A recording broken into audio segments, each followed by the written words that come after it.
money, money. All I want is money, money. All I want is money, money. Give me some. All I want is money, money. All I want is money, money. All I want is money, money. Give me that money. I got bills, too much spent on cheap thrills. 3 seconds away from no chill. Before I need a meal. 5, go with 5. 500 bodies in the room late. Hey. Keep you on your toes, this ballet. What I say, like I'm Orban. I'm a 7-footer, I'm a kettle cooker, like I'm Devin Booker. I'm a head spinner, head turner, cause they definitely looking. Hate to see what that shot look like if I never took it. How much sauce, lot of sauce, that's how I'm cooking. And sugar coat, no wobble legs, this solid foot. And I'm talking, get away, I'm talking. All expensive pay, I'm talking life gave me lemons, I made, you get it. All I want is money, money. All I want is money, money. Much spent on cheap thrills. 3 seconds away from no chill. Before I go, I need a meal. 5, we'll go with 5. High five, what's the password to the Wi-Fi? You know the drill, feel like I'm walking on stilts. Okay, all that we built, when I find balance and tell to pay. You hot as hell, but still give me chills. I took it to our favorite spot, that box, and played icy pop. I'm Mr. Know-It-All, but even I ain't noticed. Let me get this straight. I got too much spent on cheap thrills. 3 seconds away from no chill. Before I go, I need a meal. 5.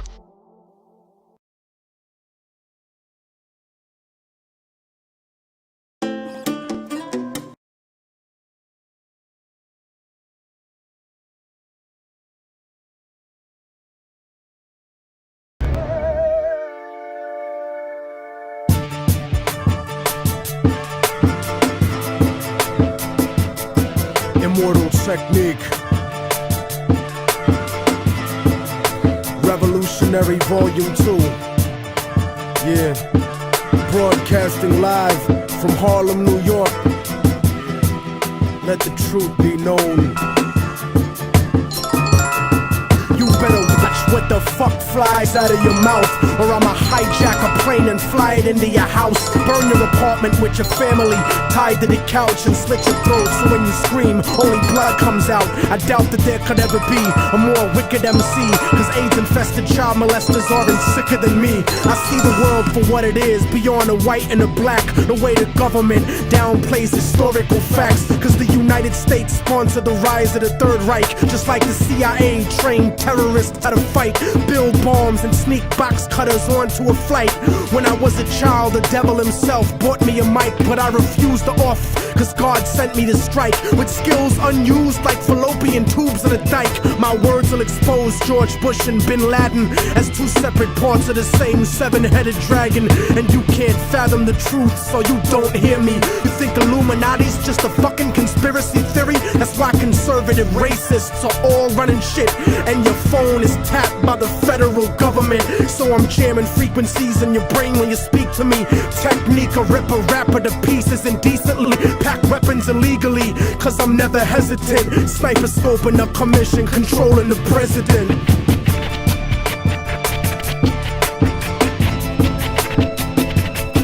Father, forgive them, for they don't know right from wrong.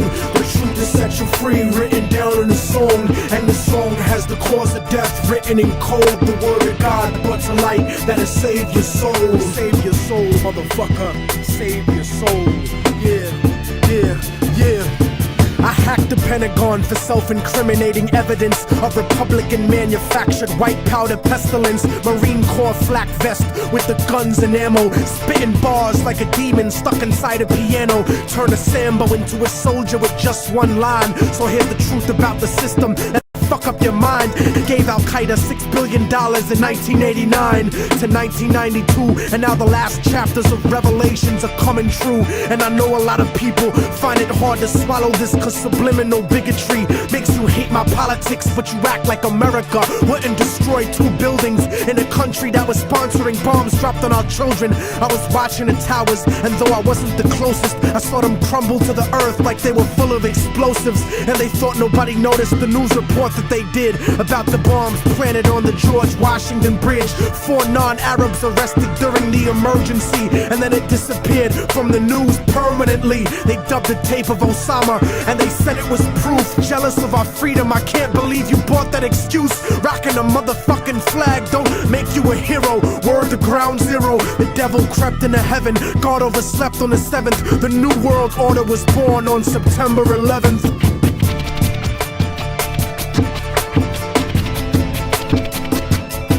Father, forgive them, for they don't know right from wrong. The truth is set you free, written down in a song. And the song has the cause of death written in code. The word of God brought to light that'll save your soul. Save your soul, motherfucker. Save your soul.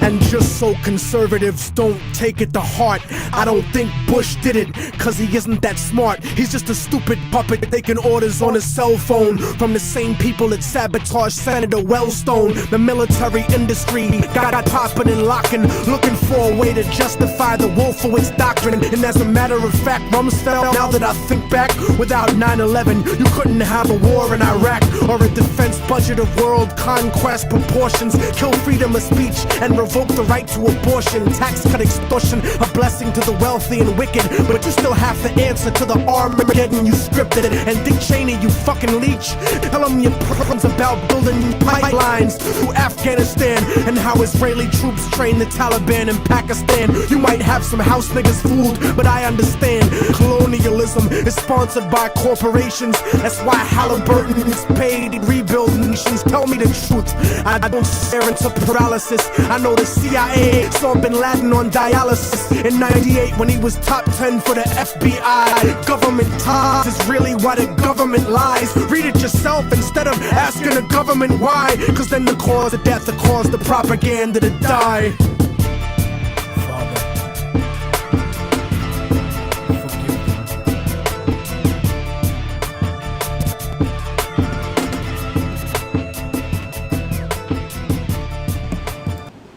Good evening. My name is Grant Sventellis. How you doing? It's 3:15 p.m. Eastern U.S. wartime. It's Sunday. Is it Sunday? Yeah, it's Sunday, April 12th, 2026. It is 9:15. Is it really? In South Africa? It's 10:15 in Tel Aviv, Israel. It's 10:45 in Tehran, Iran. This morning has been chaotic, to put it lightly. I'll play you the interview Mr. President Trump did on Maria bed, thinking that they would wake up. We're having some drop frames issues. I went to bed. I really did. We're having some drop frame issues. Some slight dropped frame issues. Could be YouTube. I'll check now. We're having some slight drop frame issues. It's been happening for like the past 20 minutes. I'm testing to see whether it's me not sending enough data up or if it's the server. I think it's the YouTube server. I'll double check what's going on the back end, but it seems to be that YouTube's taking a little bit of a hit right now because my client is appropriately sending data according to what I'm looking at. So it could just be we're flying into a little turbulence on the YouTube servers. Thank you for flying Air Towel. My name is Grant Smith-Ellis. The negotiations completely collapsed last night after we went to bed. All I wanted to do was go to bed. I figured I'd go to bed, I'd wake up, things would be, another round of negotiations. Iran sent a 70-person delegation. Figured this would take a few days. Well, Mr. Vice President J.D. Vance gave a press conference at 1:30 in the morning. Local time, and all of the reporters had gone home. All of them. There was 100 left for the actual press conference. It wasn't our press conference, it was just J.D. Vance making a statement that talks collapsed. There was a flurry of rumors all day that Witkoff, the negotiator from America, and Jared Kushner were staying behind. That's not true. The Iranian delegation left with a Pakistani fighter jet escort earlier today. And when you listen to this series of comments, first of all, Iran is just baffled. Iran is just baffled. One of their embassies put out a tweet that said what Mr. President said this morning was so baffling that they didn't know how to meme to it. Mr. President has threatened to blockade the blockade. You don't need to adjust your television sets. Mr. President has threatened to blockade the blockade. You can't just blockade a blockade. That is not how this works. It's such a Mr. President approach to this. Oh, they're going to blockade? Oh, fine. We'll blockade their blockade. What are they? You can't.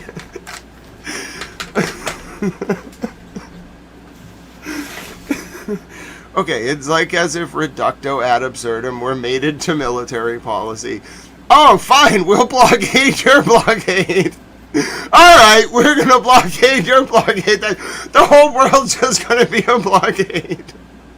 You can't do that.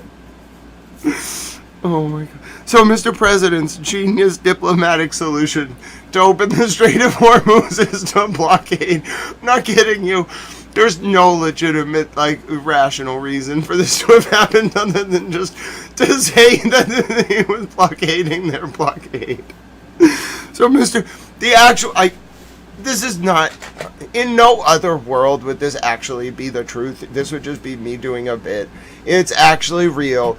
The Mr. President Trump's tactical solution to the blockade of the Strait of Hormuz, which was the issue that stopped negotiations from moving forward in Islamabad, is to blockade the Iranian blockade.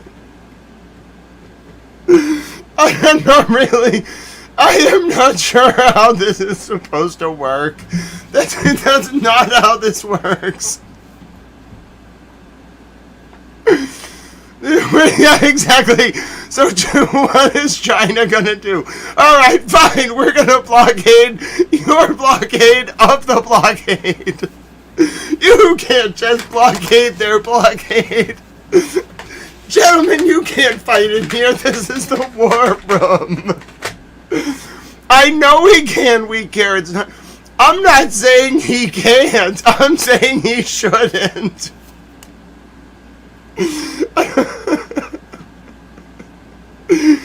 No.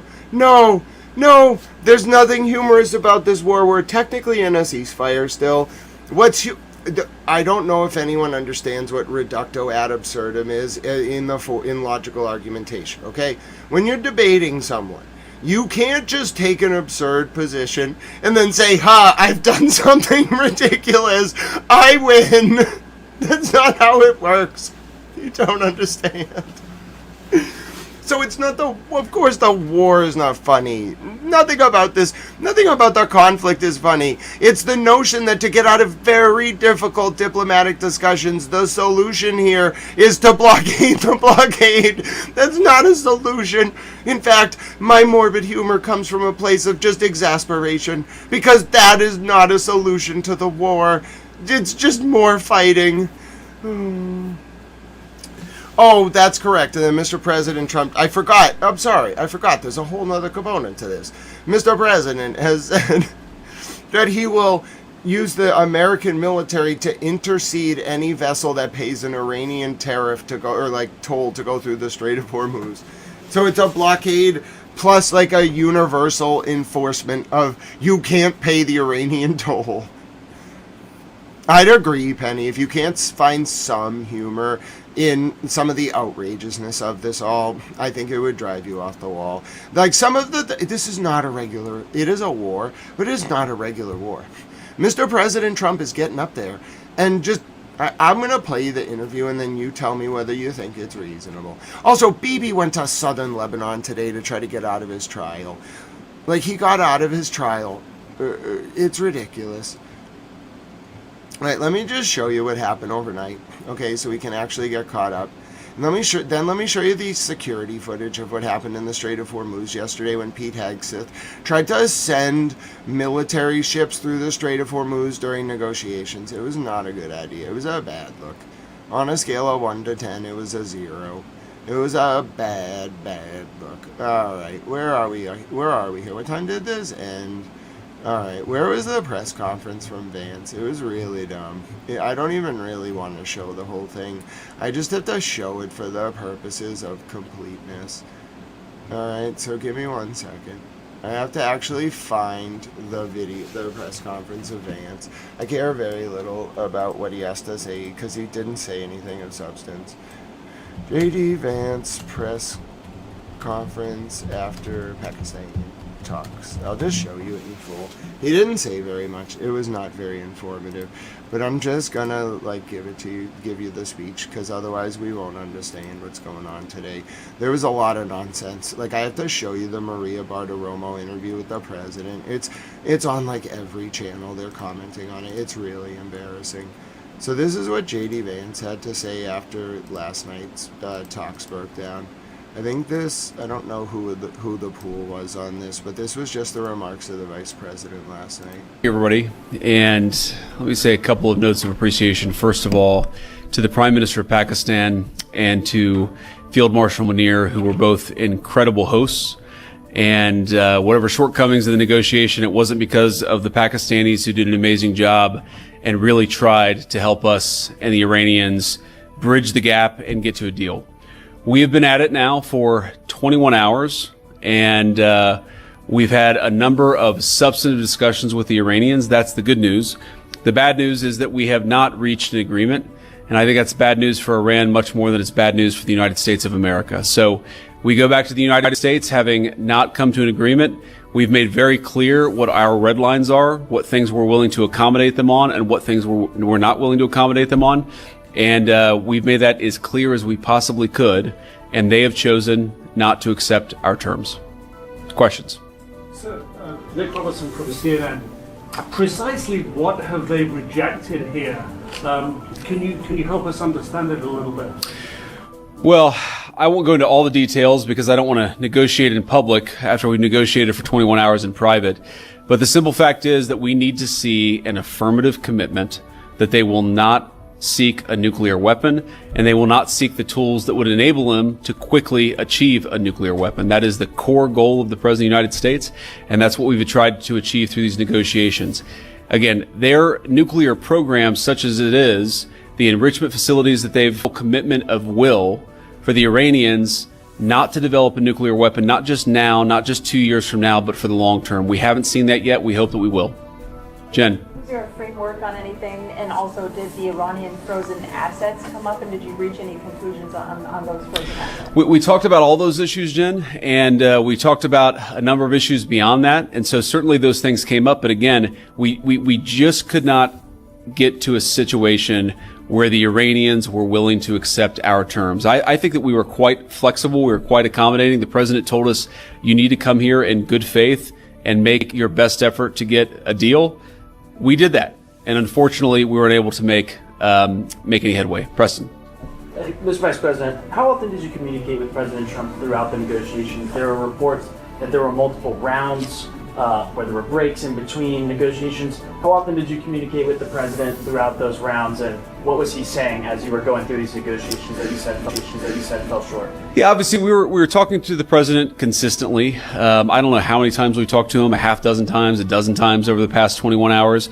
We obviously also talked to Admiral Cooper, to Pete, to Marco, to the entire national security team. We talked to Scott Bessent a number of times. So look, we were constantly in communication with the team because we were negotiating in good faith. And we leave here with a simple proposal, a method of understanding that is our final and best offer. We'll see if the Iranians accept it. Thank you. I don't think Hezbollah accepted it. Do I think missiles will launch tonight? We're getting close to that point. There's something weird with YouTube going on right now. Its servers are taking a hit. Like an unusual hit. Very rarely do I see this level of interference on their end.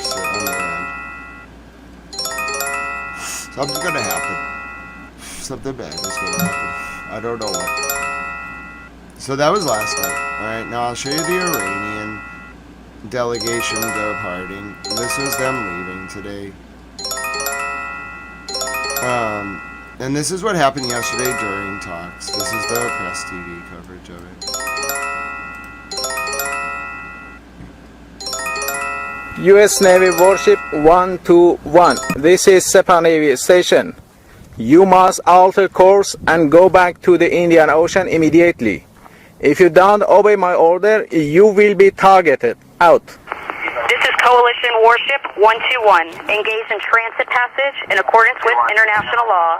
No challenge is attended to you. U.S. Navy warship transiting in the vicinity Fujay Port and Oman Sea. This is Sepa Navy. This is Sepa Navy. Last warning, last warning, last warning. Close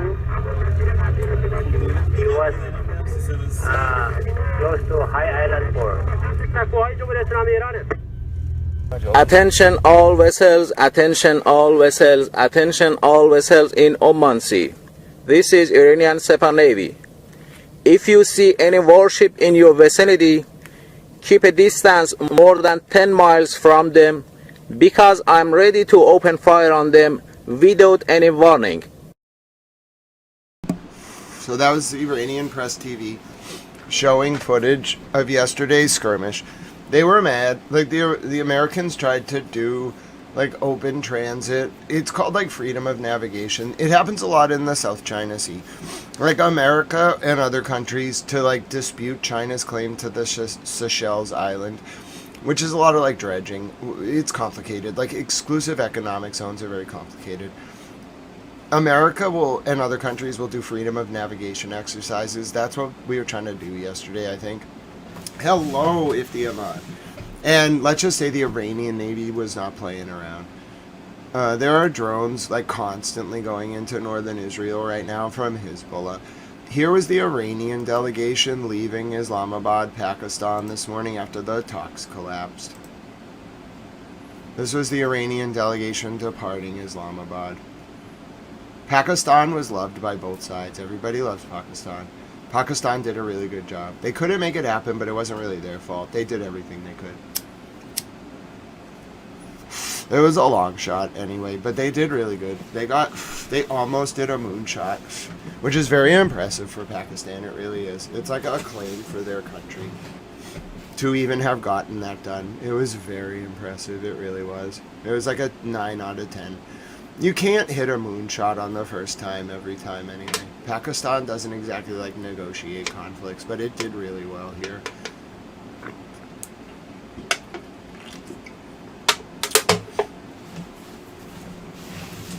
Overall, 9 out of 10 to Pakistan. Good job, Pakistan. And like, they set the standard really high. They really did. On the Israeli news front, here's why Benjamin Netanyahu went to Lebanon today, which I'll show you in a second.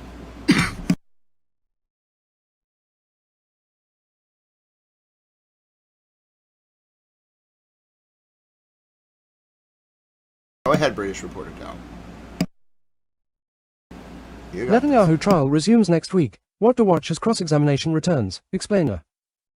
The trial remains deep in the testimony phase in cases 1000, 2000, and 4000, with case 4000 emerging as one of the defining legal and political sagas of Netanyahu's era. Photo credit, Mark Israel Selim, The Jerusalem Post. Prime Minister Benjamin Netanyahu's criminal trial has been postponed again, after the Jerusalem District Court on Sunday cancelled his scheduled testimony for Monday through Wednesday of this week at his request. According to the court's decision, defense attorney Ahmet Haddad must file a detailed update by Thursday on whether circumstances have changed enough to allow Netanyahu's testimony to resume next week, while the defense is expected to produce alternate witnesses for the cancelled dates. That leaves the case in a familiar position, paused but not reset.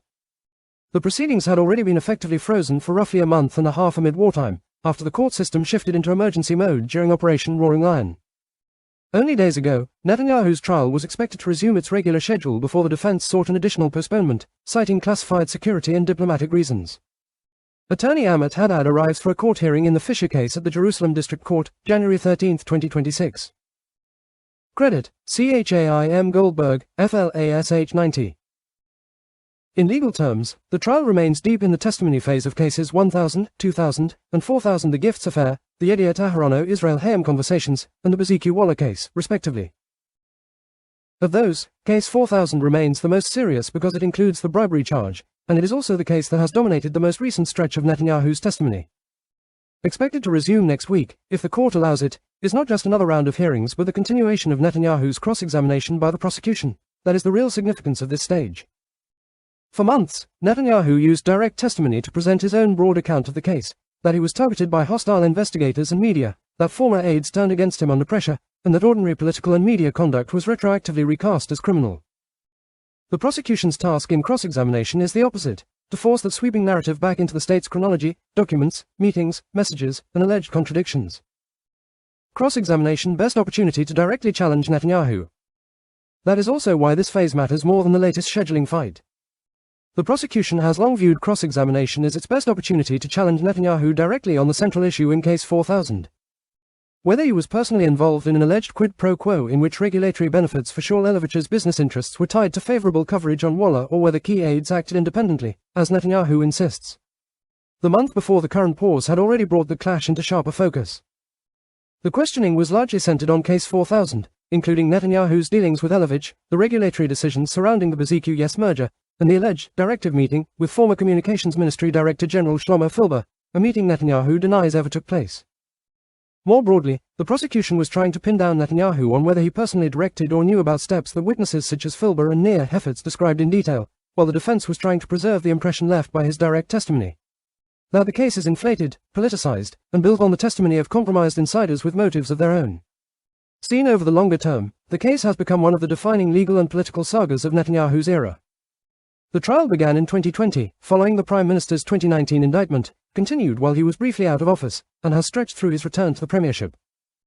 Over 5 years, it has moved through prosecution witnesses, lengthy procedural delays, Netanyahu's own testimony beginning in December 2024, and now repeated interruptions due to war and national security developments.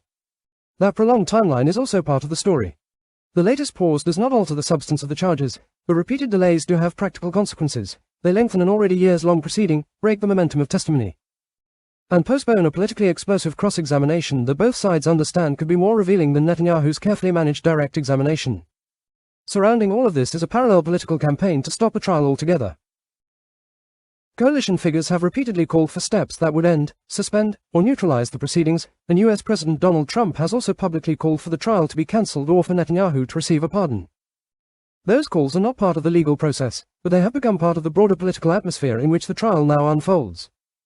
So the immediate question is procedural, but the underlying one is far bigger. On Thursday, Haddad is due to update the court on whether Netanyahu can return to the stand next week.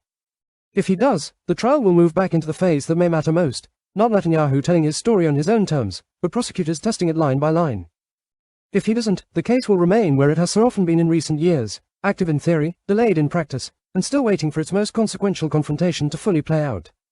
So that was supposed to start today, and if you're wondering what was Mr. Netanyahu doing this morning, well, let me just take you to what Mr. Netanyahu was doing, and then I'll take you back down to the other updates. Because what the alerts that you're hearing are Hezbollah firing constantly at Israel. Well, first, all right, let me just show you Mr. Netanyahu today in southern Lebanon. I think this was right after he left. He literally went into southern Lebanon. He's crazy.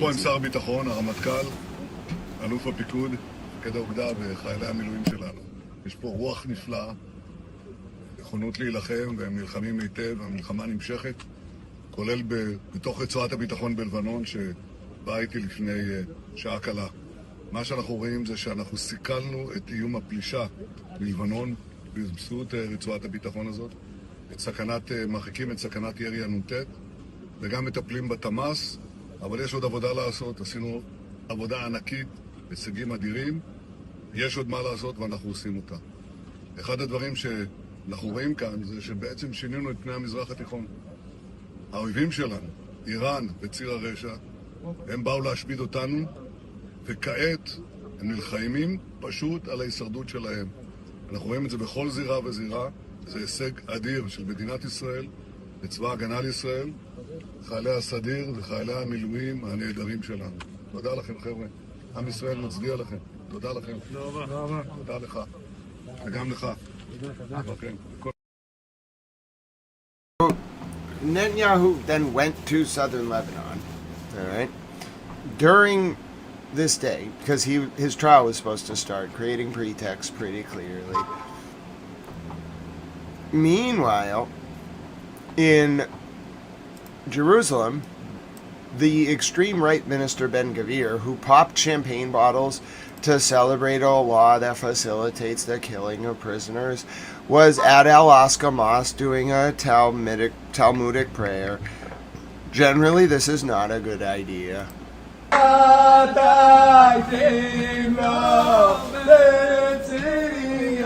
It's very insulting.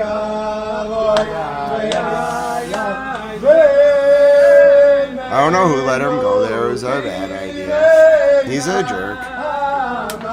Nobody likes him. They really shouldn't do this. It's Al-Aqsa Mosque. They're saying it's the extreme right minister trying to troll, but he just looks like an idiot. I hope that he knows the international community thinks he's an idiot. When he spread that champagne bottle, I saw multiple commentators in multiple languages in Europe calling him a moron. He's actually an idiot. He's looked at as a disgrace by the world, and he thinks he's like hot stuff too, which is the weirdest part. He's just like a little idiot. I hate to say it, he's kind of short. I'm like 187 centimeters, so if I met him, I would be like, bro, you pop champagne to celebrate people dying. Do you often celebrate death? Is that something you do on the regular? Who do you pray to? What's Baal like? I banished the demon one time. I'd tell him, and I'd be like, bro, you're a bad man. I'd walk through the eastern gate, and the first thing I would do is turn to Ben-Gvir and say, you're a disgrace. And then I would turn to the other dude, what's his name, Bibi, and I'd be like, you're a disgrace. Both of them need to resign immediately. That guy's a disgrace, though. This one, he's not even taken seriously. He's just an idiot. And he's still a disgrace. Like, even though he has no real say, he powers the coalition government, but he has no say internationally. He's looked at as a buffoon, and people just mock him. And, mocking is the light side of it. The more serious side is that he's a genocidal maniac.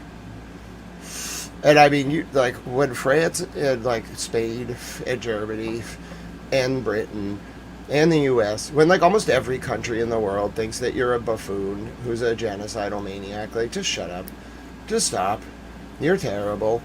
Get out of international politics. Go, I don't know, grow a garden. I don't know, find peace. Live like Professor Habermas did in the forests. Just go away. Same thing with Benjamin Netanyahu. Israel will be much better off with them gone. They're terrible. Hands down the two worst human beings I've ever seen. Those two humans somehow gave the Iranian regime a victory politically, and then established Iran and the IRGC under the supreme leader as a political force internationally. They literally got muzzled. Israel's leadership, and then the Israeli people had to suffer because of that buffoon and the other buffoon. I'm sorry, I just have to call it like I see it. There's no legitimacy to their position. They're just territorially inclined and kind of genocidal maniacs. That's just how it is. Iran has done some things. I don't think they would deny it, but they would kind of point to other things that it was tit for tat. Iran is not territorially inclined the way that Israel is. You could even argue that Iran didn't take territory after Iraq invaded them. They just kind of settled after 8 years. I don't believe any territory really changed. I might be wrong about that. It was a long time ago. But the borders mostly remain the same.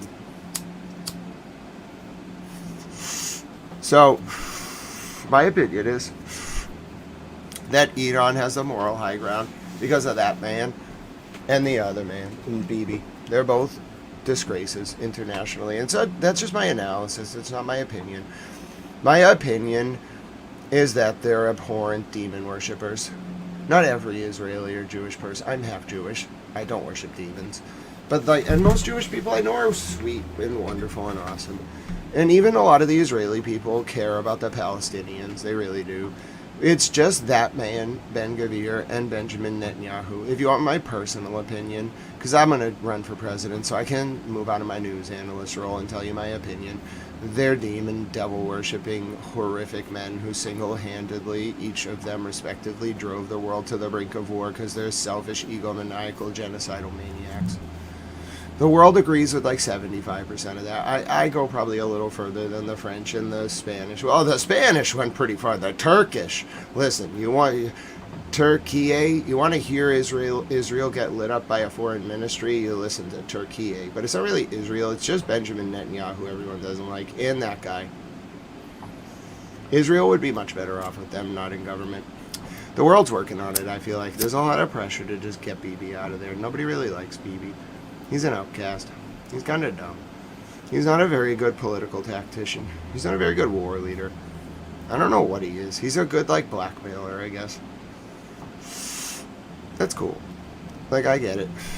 Mossad's pretty intense. Unit 8200's pretty intense. But, bro, I'm not down with that. You gotta win by the merit. And you gotta be reasonable. And you can't slaughter hundreds of thousands of innocents in Gaza and the West Bank and Lebanon. Then you're just a genocidal maniac. And that's how history will define Benjamin Netanyahu. He never did anything good for anyone. I think arguably he maybe like gave Israel a firmer position for like 5 or 10 years in world affairs, but it was through blackmail, so everyone hated them. So it's a problem. Like I think we should have the 67 borders. If you elect me, I will impose the 67 borders on Israel with the full power and might of the United States military. And there's nothing they can do about it. They stole our nuclear secrets. I'm mad at them. Maybe we set it up with dual key like Trident and Polaris and they don't even know. Maybe it doesn't work when they fire it. Who knows? Anyway, don't steal our nuclear secrets, bro. That's not cool. We didn't steal your stuff. Why you gotta steal our nuclear secrets? And then pretend like you don't have nuclear weapons. No. If you elect me, I'll impose the 67 borders on Israel by force. And there's nothing they'll be able to do about it. And if they say no, I'll cut every single dollar that we give them in aid.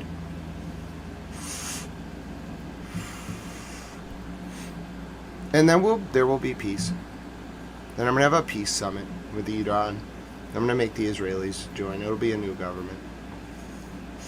I'm going to make the Israelis come along. And we're going to all meet in northern France and exchange a dollar of each of our currencies, like a rial, a shekel. The South Africans can come too, just for the hell of it. They can bring a rand. The Germans can come, the French can come, the British can come. We're all just going to meet in northern France. I'm going to rename it Normantown. Boozy Beauty's going to preside over the ceremony. She's the 400-foot tall baguette queen of France. Anyway, so yeah, then we're going to impose the 67 borders on Israel. They'll be fine. Then we're going to tell Hamas they're Zionists and we're going to confuse them. They technically are lexically Zionists because they support the 67 borders. So everybody will be happy. That's my plan. Anyway, that's going to take a while, but yeah, that's my political platform. I'm not here in any negotiations. No one can argue viably against me that Israel legitimately took the territory after 67. So therefore, we're imposing the 67 borders and cutting their funding, and we're going to use military force if they won't accede to the threat. Sorry. I think most people in Israel would be okay with it if the bombs stopped falling. I wouldn't have imposed this prior to this war. But the Khorram Shahars are really intense. And there's more bombs that are worse. And Iran can kind of, use hand. So, therefore, 67 borders. I've thought a lot about this.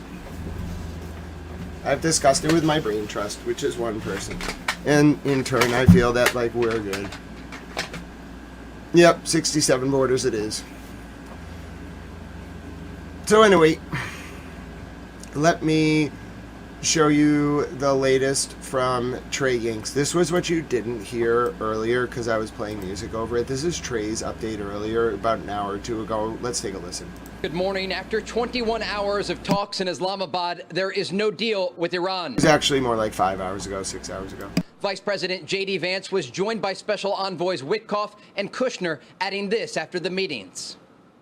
The simple fact is that we need to see an affirmative commitment that they will not seek a nuclear weapon, and they will not seek the tools that would enable them to quickly achieve a nuclear weapon. That is the core goal of the President of the United States, and that's what we've tried to achieve through these negotiations.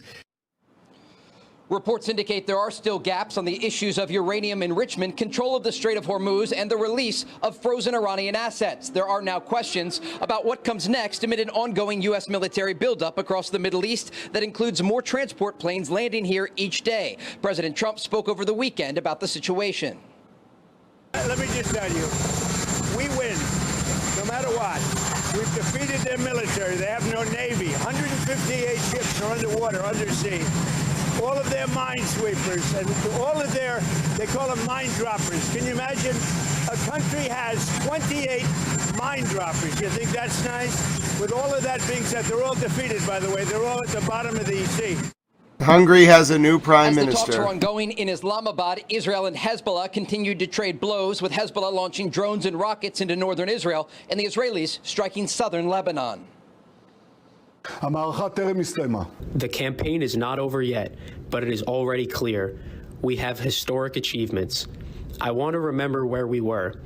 Iran tried to encircle us with a stranglehold. Hamas in Gaza, Hezbollah in Lebanon, the Assad regime in Syria, the militias in Iraq, the Houthis in Yemen. Iran itself, they wanted to strangle us, and we are strangling them.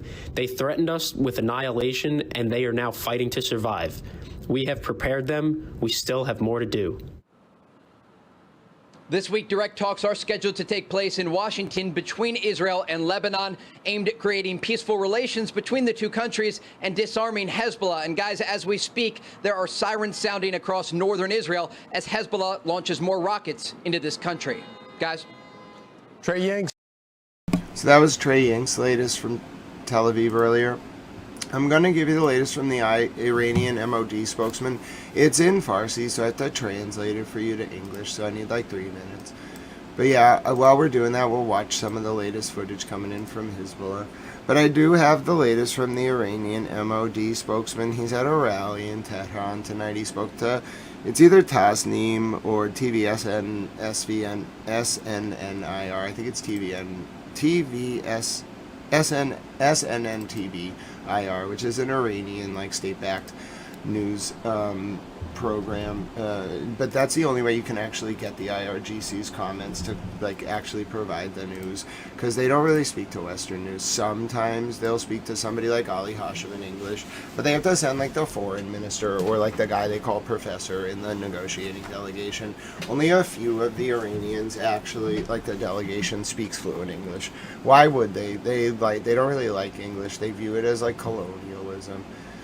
Also, I have the interview with Mr. President Trump. We have to watch this. It's up on a few channels, and people are commenting on it because it's kind of ridiculous. Oh, all right. Well, I just watched that one an hour ago. I guess they don't want that one to be up. I think we can watch clips of it, but yeah, it was up on 5 different channels. It wasn't actually taken down. I think some of the uploaders only leave it up for you to watch it for a little bit after it's up. It was Maria Bartiromo's interview. Now that I think about it, some people were uploading the full video today because it was Mr. President Trump, the actual full show. I wasn't going to watch the full show. I was just going to watch the part of the interview with Mr. President Trump. It's all right. I have some of the interview. He went on for about 30 minutes. 21 hours. I watched it. I did watch it. He did go on for about 30 minutes, so we need to watch some of the clips. I'll find 3-minute clips of it. It was 30 minutes, so I can show 3 minutes at a time or so. Here's just some of what Mr. President said on Maria Bartiromo. Here's 2 minutes of it. Death to America, right? They say death to America, death to Israel, America to Satan. We will destroy America, death to America. Now, does anybody ever complain to you when they say that? I think that's a big step worse. Death to America. So they're allowed to say death to America. And what I'm referring to is, when I talk about civilization, it'll be much different because their military will be totally gone. It's pretty much gone now. but their military, look at their leadership.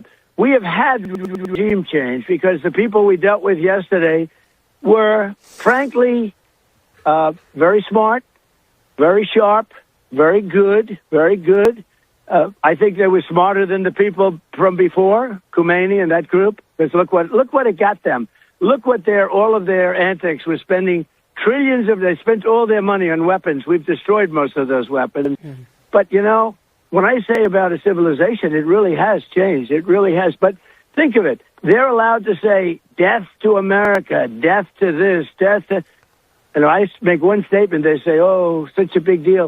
Let me tell you, that statement got them to the bargaining table, and they haven't left. They haven't left the bargaining table. I predict they come back and they give us everything we want. And I told my people, I want everything. I don't want 90%. I don't want 95%. I told them, I want everything. Well, and what they have no cards. Maria. Yep. They have no cards. Their Navy is gone. Their Air Force is gone. Totally gone. Mm-hmm. They have nothing. They have no ships. 158 ships are at the bottom of the sea. Good ones, new. The Soleimani, they had one called the Soleimani, was taken out by one of our Tiger Sharks, by one of our rapidly moving submarines. It's amazing. Our military is so good. Do you know our military is a 94% approval rating now? Mm. Well, Congress has a 14%. The media has a 12%. Mm. Okay, so that was Mr. President Trump, and now I have for you here the latest from the Iranian Revolutionary Guard. This is the Ministry of Defense. The spokesperson with English oh, sorry, that's not the English captions. I have to get the English captions. I actually just did them for you. So I went and I translated this, and I rendered the captions from Farsi to English. This is the first time you'll be able to see it with those captions. They should be working. Alright, so this is the latest from the spokesman for the Iranian Ministry of Defense tonight in Tehran at a rally. This was on SNN TV, and I translated it for you to English with the captions. 40 روز حالا گذشت دستاوردهایی داشتیم از دستاوردهای جنگ رمضان بفرمایید. بسم الله الرحمن الرحیم. در جنگ رمضان ملت ایران رزمندگان با پشتیبانی دولت و جبهه مقاومت و با محوریت ولایت 7 پیروزی به دست اومده و 3 پیروزی نیمه تمام هست. 7 پیروزی اولی که تاکنون دستاوردهای بزرگ جنگ رمضان بوده، شکست دشمن در فروپاشی نظامی که تبدیل شد به قدرتیابی نظامی ایران، شکست دشمن در فروپاشی نظام که نظام ما برای تا دهه‌های آینده محکم‌تر و قوی‌تر شد، شکست دشمن در تجزیه ایران، شکست دشمن در ایجاد آشوب‌های داخلی، شکست دشمن در ائتلاف جهانی علیه ایران که امروز تبدیل به نهضت ضد استکباری و صهیونیستی در جهان و حتی داخل امریکا شده، و همچنین شکست دشمن در ایجاد شکاف ملی و تبدیل اتحاد ملت ایران به اختلاف که این هم تبدیل به یک اتحاد بزرگ ملی شده، و شکست دشمن در مداخله و تسلط بر تنگه هرمز که برای همیشه مدیریت تنگه هرمز در اختیار ایران و منطقه باقی خواهد ماند. اما 3 دستاورد دیگه نیمه تمام هست که در میدان رزم یا میدان دیپلماسی با حضور میدانی ملت تکمیل خواهد شد. یکی تنبیه کاملتر متجاوز، دوم دریافت غرامت یا خسارت سنگینتر به دشمن، و سوم مهار و ریشه‌کنی تهدیدات و ایجاد امنیت پایدار برای ایران و منطقه که این 3 پیروزی نیمه تمام با 7 پیروزی به دست آمده ملت ایران رو در یک تمدن سازی جدید و به عنوان قدرت ظهور یافته امروز در معادلات جهانی نقش داده، و این انسجام و تقویت حاکمیت ملی و همچنین جهش تمدنی رو در پی خواهد داشت. سردار خواستن عملیاتی داخل ایران داشته باشه، اما 4 تا از هواگرداشون زمینگیر شد و حادثه مثل طبس تقریبا رخ داد. درباره این موضوع می‌تونید صحبت کنید؟ دشمن شکست‌های سنگینی خورده، یعنی قوی پیشرفته ترین جنگنده هاش برای اولین بار در جنگ رمضان آسیب دیدند. در آسمان شکار شدن و در روی زمین در پایگاه‌های دشمن بخش قابل توجه اونها منهدم شدند. همچنین ترفندهای پیشرفته نظامی با استفاده از فناوری بالا برای تجزیه، برای نفوذ، برای شکستن امنیت داخلی ایران و برای دستبرد زدن به یک سری منافع و ذخایر ایران هم علاوه بر امداد الهی با هوشیاری و میدانداری نیروهای مسلح و مجموعه امنیت و نظامی و انتظامی و بسیجی به حمدالله خنثی شد و این شکست‌ها در کارنامه ننگین امریکا و ترامپ و نتانیاهو برای همیشه تاریخ باقی خواهد بود. در آخرین سوال بنده، ترامپ گفته تنگه هرمز رو در قرار مال آمریکا بشه، در دست خواهیم گرفت تنگه هرمز رو و اسم تنگه رو باید ترامپ بذارن. از این فریبکاری ها و دروغ های ترامپ کذاب زیاد شنیدیم. این رو هم به عنوان یکی از دروغ ها و فریبکاری ها و جنگ روانی ترامپ فقط باید حساب کرد. Well, you heard the latest from the Iranian Ministry of Defense spokesman. His position is pretty clear. Not that there was any question about that. There is fierce clashes occurring between Hezbollah in South Lebanon and the Israeli IDF in Qaim. That's on the border, right in the middle, kind of to the left of, to the west of Kiryat Shimona.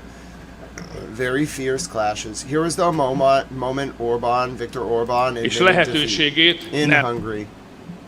A kormányzás felelősségét és lehetőségét nem nekünk adták. A győztes pártnak gratuláltam.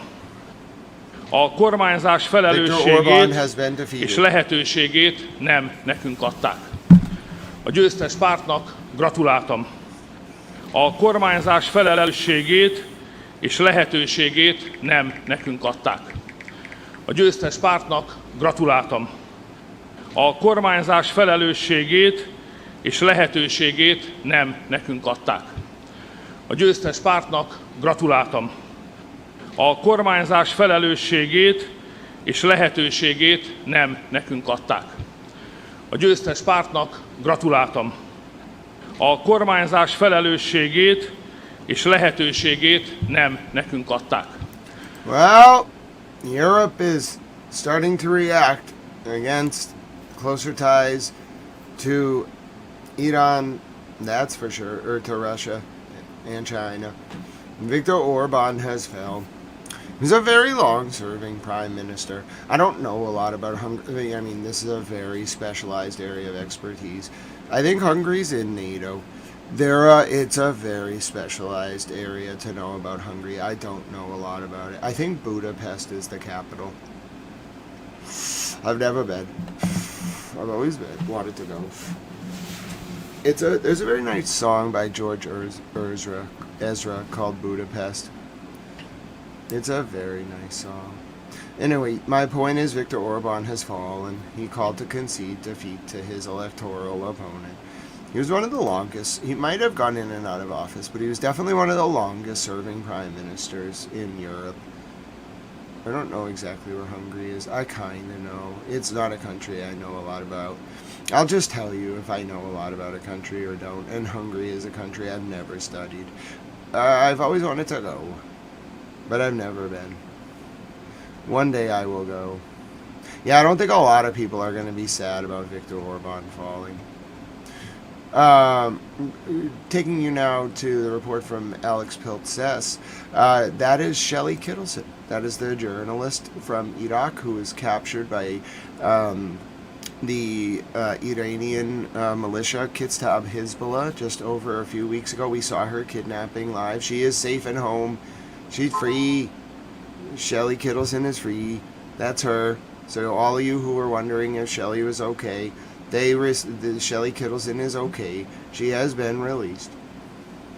That is her with her friend Alex. Alex posted every day about Shelley until she was freed. Took about a week. I think the Iranians or someone told the Hezbollah affiliate. It's not the same Hezbollah as in Lebanon. It's in Iraq. They told them to release her. She was released pretty much right away. Hi, Alm FM. It's good to see you.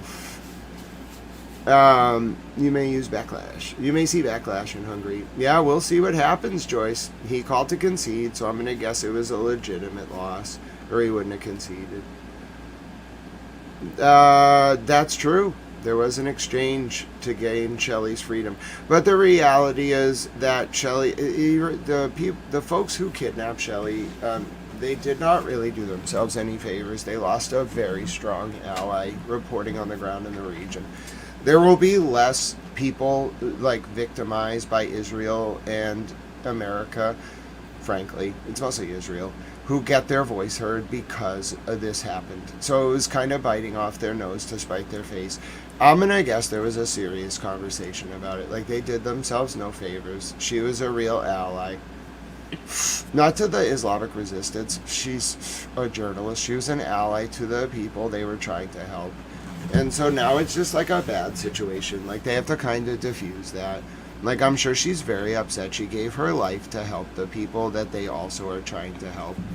And so it was just a bad look for everyone. No one was happy about that. They didn't do anyone any favors. They might have got some prisoners out, but they really hurt themselves in the long run. And I'm sure they know that.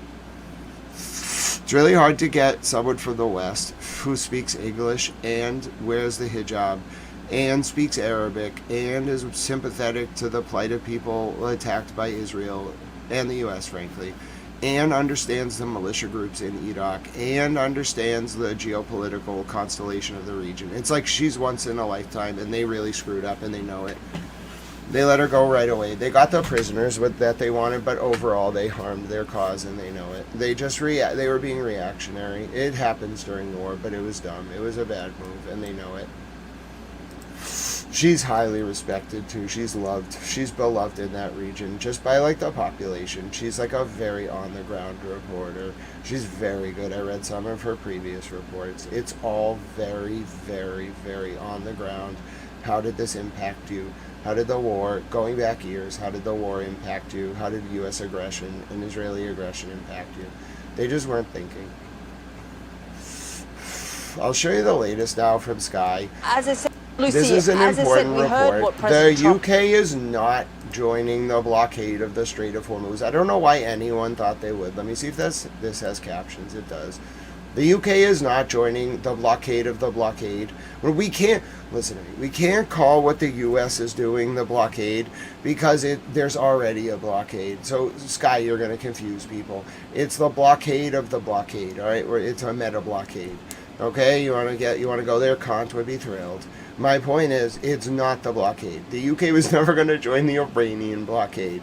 The UK is not joining the blockade of the blockade. Now, we haven't even talked about what happens if there's going to be a Chinese blockade of the blockade of the blockade. Not to mention what happens if there's a Russian blockade of the blockade of the blockade of the blockade. It's just going to become so ridiculous at a certain point that I don't even know if we can do this. We can't just have... I'm not kidding, this has gotten really out of hand. We have a blockade of a blockade. I know war isn't funny, but that's absurd. You can't blockade a blockade. That's not even in the rules. That's just something someone made up. Said, but the MOD has now contradicted that. Yeah, absolutely. I mean, previously, both Keir Starmer, the Prime Minister, and the Defence Secretary, John Healey, have said that there are mine-hunting systems in the region in the Middle East, and that military planners have, for a few weeks now, been working on plans with other nations for viable ways of reopening the Strait of Hormuz. But ministers here have always made very clear that our involvement will only come when it is safe to do so. So, as you say, the Ministry of Defence contradicting any claims that we would get involved with a military blockade. The official statement coming from the Ministry of Defence this afternoon saying we continue to support freedom of navigation and the opening of the strait, which is urgently needed to support the global economy and the cost of living back home, stressing again the Strait of Hormuz must not be subject to tolling. So as I say, we understand that's them saying they won't be involved in any blockade, but like I said, we are aware that there are talks ongoing. There were last week. We've had them over the past few days as well, about how we restore the supply of oil and gas through the Strait of Hormuz, because, of course, it's having a huge impact on domestic costs here, the cost of petrol at the pumps and also potentially energy bills for people after the summer as well. It's worth looking back at comments that the Health Secretary Wes Streeting made on Sky News this morning as well, referring to Donald Trump and how his comments, whether he makes them on social media or whether in a phone interview with Fox News like we saw just a few hours ago, the impact that it has on decision makers here. Wes Streeting, in quite direct remarks to the US president, saying his language is often incendiary, provocative and outrageous, and that ministers have learned to draw a distinction between what the US president says online and what he actually does. And I imagine that very scenario is playing out right now. Donald Trump made these first remarks on social media, then in an interview, and now obviously officials are being forced to find responses to them. Wes Streeting was saying, I think we've all come to learn that you judge President Trump through what he does, not just what he says. In terms of political reaction to these calls from Donald Trump just a few hours ago, we've heard from the Liberal Democrat leader, Sir Ed Davey. He has said Keir Starmer should rule out the UK joining Donald Trump's latest escalation in this idiotic war, is what he calls it. And he goes on to say the UK should be working with other countries to get the US and Iran back to the negotiating table, not fanning the flames of war. Of course, ever since this conflict broke out, we've seen Keir Starmer stress time and time again that the UK is not involved in this war, that his priority is de-escalation and only getting involved in defensive action. The impact, of course, continues on the cost of living at home as long as this conflict continues, and the Chancellor saying just today that she has to be straight with people, that the war in Iran will come at a cost to British families and businesses. Lucy, as I said, we heard what President... That was a great report. I don't know who that reporter is. Lucy, whoever you are, Lucy, really good job. You talk more eloquently than I do. There's only one person in the world I know who talks more eloquently than that woman, but she's a really good newsreader. Anyway, my name is Grant Smith Ellis. I am going to update you. We kind of need to listen to Mr. President's full interview. Like, she just legitimately said that the British government knows what kayfabe is. I love it. Good job, British government. They're like, bro, we don't get kayfabe. You're not going to work us into a shoot. Well, I get Mr. President's full statement. Here's the latest from Hezbollah regarding a troop position being targeted in Taiba on the 25th of March, just released today. This is Hezbollah. It's a Hezbollah song. Try to separate the song from the visuals. It's hard, though. But this is how they choose to release their statements.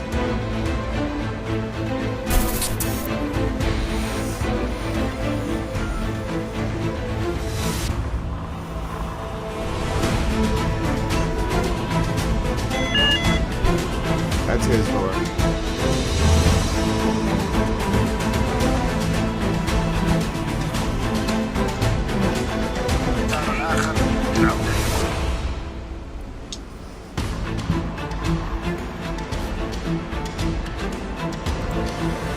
This is his Southern Lebanon.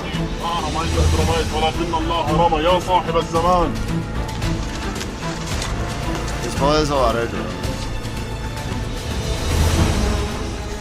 They like to fight stuff.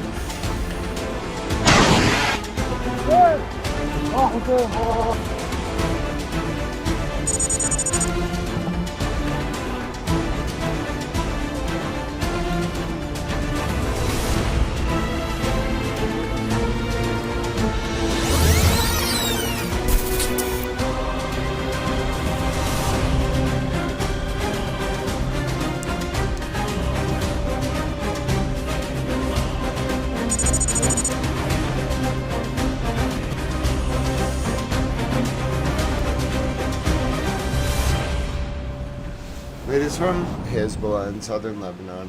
I'm gonna show you a lot of you had questions about the strait and what this whole blockade of a blockade looks like. I have to get the report for you translated from Arabic, but and I think it's Saudi Arabic. So 1 second.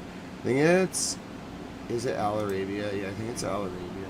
So I'm going to translate it for you into English. Then I'm going to show you this report. It will explain to you what they're talking about regarding this blockade. It's a little baffling to understand.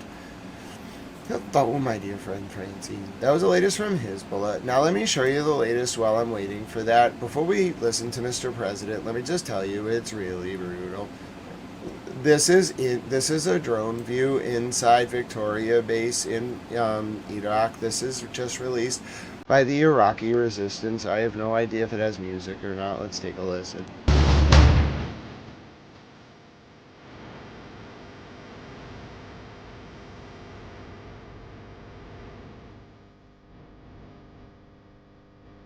Oh, they're showing the damage to the base, I see.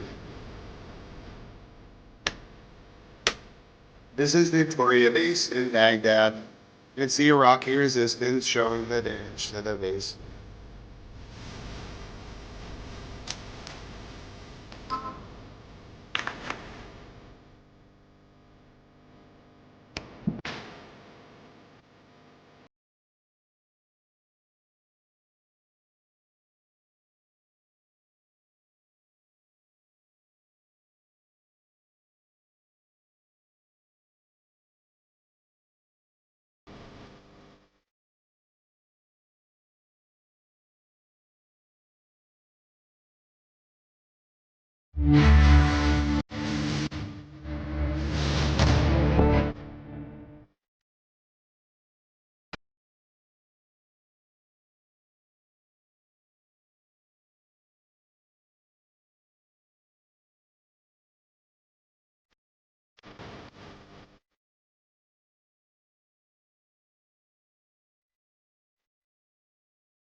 Yeah, like I can make a better sound effect than this. I feel like they gotta have like certain vibe to go with this, you know, like you need a certain vibe for this. Yo, Tech, it's his last You know call, what I baby. mean? It's good. Yeah. You know, This is remix Victoria just feels Basin right Day. though. Before we get out of here, you gotta drop one last gem on them, though, fam. No question. It's like the elders told me. No one person can do everything, but everyone could do something. So we gotta rep for all them niggas that ain't here right now. On the outro tip, the one remix. Yo, one enterprises comprises the artist and the sound. The pen and paper plays my savior while I'm getting down. Pray for my neighbors as a favor for holding me down. Slave for my papers as I savor the weight that it pounds. It's underground, but the blatant vibrations wildly found. Facing a nation, complacent radio stations now. Stop hesitating and contemplating the way we patient. So motivating and get them playing this shit we saying. Ain't no delaying in this war that we getting slated. Cause time's a wasting while we stand adjacent to abrasions. They fouls is more than flagrant. And so I see the prince's cages while I'm on the pavement. Looking for payment, enslavement. Using the tools of old ancients. Announcing my engagement to this music that we making. Ain't no faking on tracks. And we don't never come whack. Immortal technique and a kid. Y'all niggas fear it's a rap. It's like one love, one music, one people, one movement, one heart, one spark, one gift, one lift, one stance, one shift, one way, one day, one. Immortal technique in the trenches with my nigga Akir. A family survived the genocide so we could be here. And now we enterprise the aftermath, one and the same. Living the revolution till we catch one in the brain. And even then my spirit will return in heavenly form and wipe the chessboard clean on my enemies' pawns. The Red Dawn communist threat buried and gone. So they invented a war the government could carry on. It makes me wonder if the word of God is lost in a man. This is for the children of Iraq, lost in the sand. This is for the illest MCs that'll never be known. And this is for all the soldiers that'll never come home. I wrote this for Mumia, stuck in the beast. For people who march in the streets and struggle for peace. For hood niggas born rugged, never rockin' Versace. Eddie Ramirez, cousin George, and my old friend Sashi. Chris from the block, and all my niggas stuck in a cell. Paul Wolfowitz, motherfucker, I'll see you in hell. My destiny's to show the world that the music is real. Go back in time and play this shit for the slaves in the field. And for my children in the future that are waiting to breathe. People slowly dying, hanging on, waiting to leave. Believe when I'm gone and this album's on a library shelf, I'll be one with God and one with you and everything else. One. That was a great song. I had to recut the video. I felt it deserved a more appropriate song. I didn't know it would have that great line about for the children of Iraq. I'm sure the Blood Guardians are like, bro, Frankly, I would say the same thing. I'd be like, how's this dude do that? I don't know. I'm just a towel. Anyway, my name's Grant Smith Ellis. Mimi, you're so wonderful. God bless you, Mimi. Your energy makes me so happy. Mimi has a baby goat named Ellie. Did you know that? Isn't that wonderful? Mimi met a friend yesterday who has a whole farm of goats. We had a goat reunion. It was the greatest thing ever. Alright, so we're going to watch. A lot of you had questions about, we'll watch Mr. President Trump's interview, but before we do that, I made a special video. I had to put the captions on. It was really hard to translate it. This is a special video that's going to teach you about the Strait of Hormuz. It's in Arabic because, you know, I had to go to like Al Arabia to find someone who actually understood what was going on. Then I had to get it in Arabic. Then I had to translate the Arabic into English. Then I had to make you captions because I felt it was very important for educational purposes and news reporting purposes. So here you go. A lot of you asked, like, what does the blockade of the blockade mean? And this is your answer.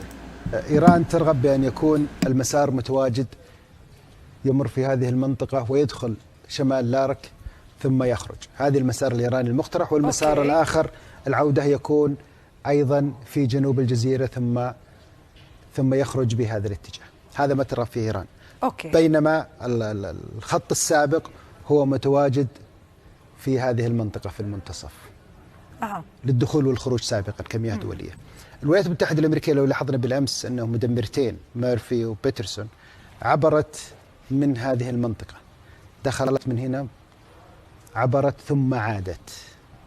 هي عملية استكشافية لهذه المنطقة. الولايات المتحدة الأمريكية اليوم أعلنت سيقوم بحصار بحري هذا دليل بأن هناك عمليات عسكرية بحرية ستكون متواجدة. هذه العمليات تكمن في إيجاد ممر مهم جدا. هذا الممر سيكون في هذه المنطقة حتى كالمرحلة الأولى في هذه المنطقة لضمان عبور السفن. ستبدأ في عمليات مسح الألغام في السفن الساحلية LCS وأنظمة النايف فيش UAVs اللي هي تحت البحر، الأنظمة التي تعمل على تحييد الألغام، البحث والتحديث ثم التحييد. أيضا ستعتمد على ما يعرف بالقوافل البحرية، أي أن بعد فتح الممر الآمن ستكون القوافل البحرية تحميها السفن أثناء تحركها للدخول أو الخروج، وهذه نقطة مهمة جدا إلى أن يتم توسيع هذه المنطقة ونصل إلى الخط السابق، أي أنها ستبدأ بالقرب من الحدود العمانية وهي تتجه إلى الشمال إلى أن نصل إلى المنطقة السابقة وهي المتواجدة في هذه المنطقة. هذه هي خطوط العبور السابقة في الدخول والخروج مسافة 6. واليوم عميد فيصل، أمام هذه الحاملات الطائرات والمدمرات الأمريكية قطع عسكرية من طراز أول متواجدة الآن في هذه المنطقة. في تحدي يقال عسكريا فيما يتعلق بمسألة الزوارق الصغيرة الإيرانية، هل هذا دقيق عسكريا بأنه هذه الزوارق قد تخرج في هذا المضيق، مساحة جغرافية ضيقة جدا، وقد تنفذ ربما هجوما إما بطائرة مسيرة أو حتى نشر المزيد من الألغام أو الصواريخ الموجهة؟ نعم، منذ منتصف الثمانينات وتدمير الأسطول البحري الإيراني ركز الحرس الثوري الإيراني على ما يعرف بتكتيكات البراكودا، أسماك البراكودا، أي أنها قطع صغيرة، زوارق صغيرة تهاجم سفن كبيرة. فلذلك هو ركز على بناء السفن صغيرة الحجم تعتبر مدنية ولكن حولها سفن عسكرية لمهاجمة هذه المنطقة وإغلاقها. لكن الولايات المتحدة الأمريكية أعلنت عن إغراق أكثر من 155 قطعة بحرية. هي ليست كاملها سفن كبيرة، بل شاهدنا من اللقطات اعتراض أو تدمير لزوارق صغيرة، إضافة إلى تدمير البنية التحتية المساندة للصناعة والتجهيز لهذه السفن البحرية الصغيرة وبالأخص في بندر عباس. لذلك هناك تقليل كبير جدا، إضافة إلى أن خلو المضيق في هذه الفترة سيسهل على القطع البحرية الأمريكية اعتراض وتدمير أي زورق صغير من الممكن أنه يدخل إلى المناطق المحمية من السفن الأمريكية، لأن هذه تعتبر منطقة عسكرية. شمال الممر الجديد ستعتبر منطقة عسكرية مفتوحة، فلذلك من السهل استهداف أي هدف. الإيرانيين يحاولون إرسال رسالة بأننا ما زلنا فاعلين باستخدام هذه الزوارق الصغيرة، ولكن حين نتحدث عن منطقة حرب، لذلك سيتم استهداف أي زورق متواجد لخلوه من السفن التجارية.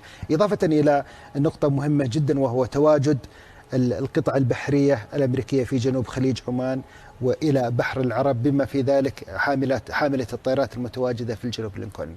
هذه ستعمل على ما يسمى بالحصار البحري، أي أن أي سفينة حتى وإن استخدمت الممر الشمالي هو الممر الإيراني سيتم إيقافها هنا. هددت الولايات المتحدة الأمريكية بأن سيتم إيقاف وتفتيش وفرض عقوبات على أي سفينة تدفع الجزية أو تدفع المبلغ المطلوب من الحرس الثوري الإيراني للمرور. أيضا من الممكن أن نشاهد الولايات المتحدة الأمريكية تقوم بتكتيك سابق قامت بتنفيذه في فنزويلا، اللي هو مطاردة سفن الظل أو أسطول الظل اللي تستخدمه إيران، خصوصا التي عليها عقوبات، تقوم بإيقافها، التفتيش ثم مصادرتها. فلذلك يوجد كثير من الأدوات تستطيع البحرية الأمريكية القيام فيها في هذه المنطقة. Well, the blockade of the blockade. That's what we're calling it. If you're just tuning in, it's 4:26 p.m. Eastern U.S. wartime. We're back to a state of war. Once you're talking about blockading, a blockade is not really a state of war, but a blockade of a blockade is just a state of war by other means. So you just learned, a lot of you had questions. That was a really good translation of the Al Arabia report. It was about specifically how the blockade of the blockade works. I understand it better now. That was a very actually helpful piece of educational content. Sometimes Al Arabia is doing live news, but they have really good contextualized reporting, but you have to translate it from Arabic. They don't really do. Al Arabia does an English language broadcast, but it's not the same as its Arabic language broadcast. So what I'll do is I'll get like small clips of their broadcasts, and then I'll translate them into English with captions.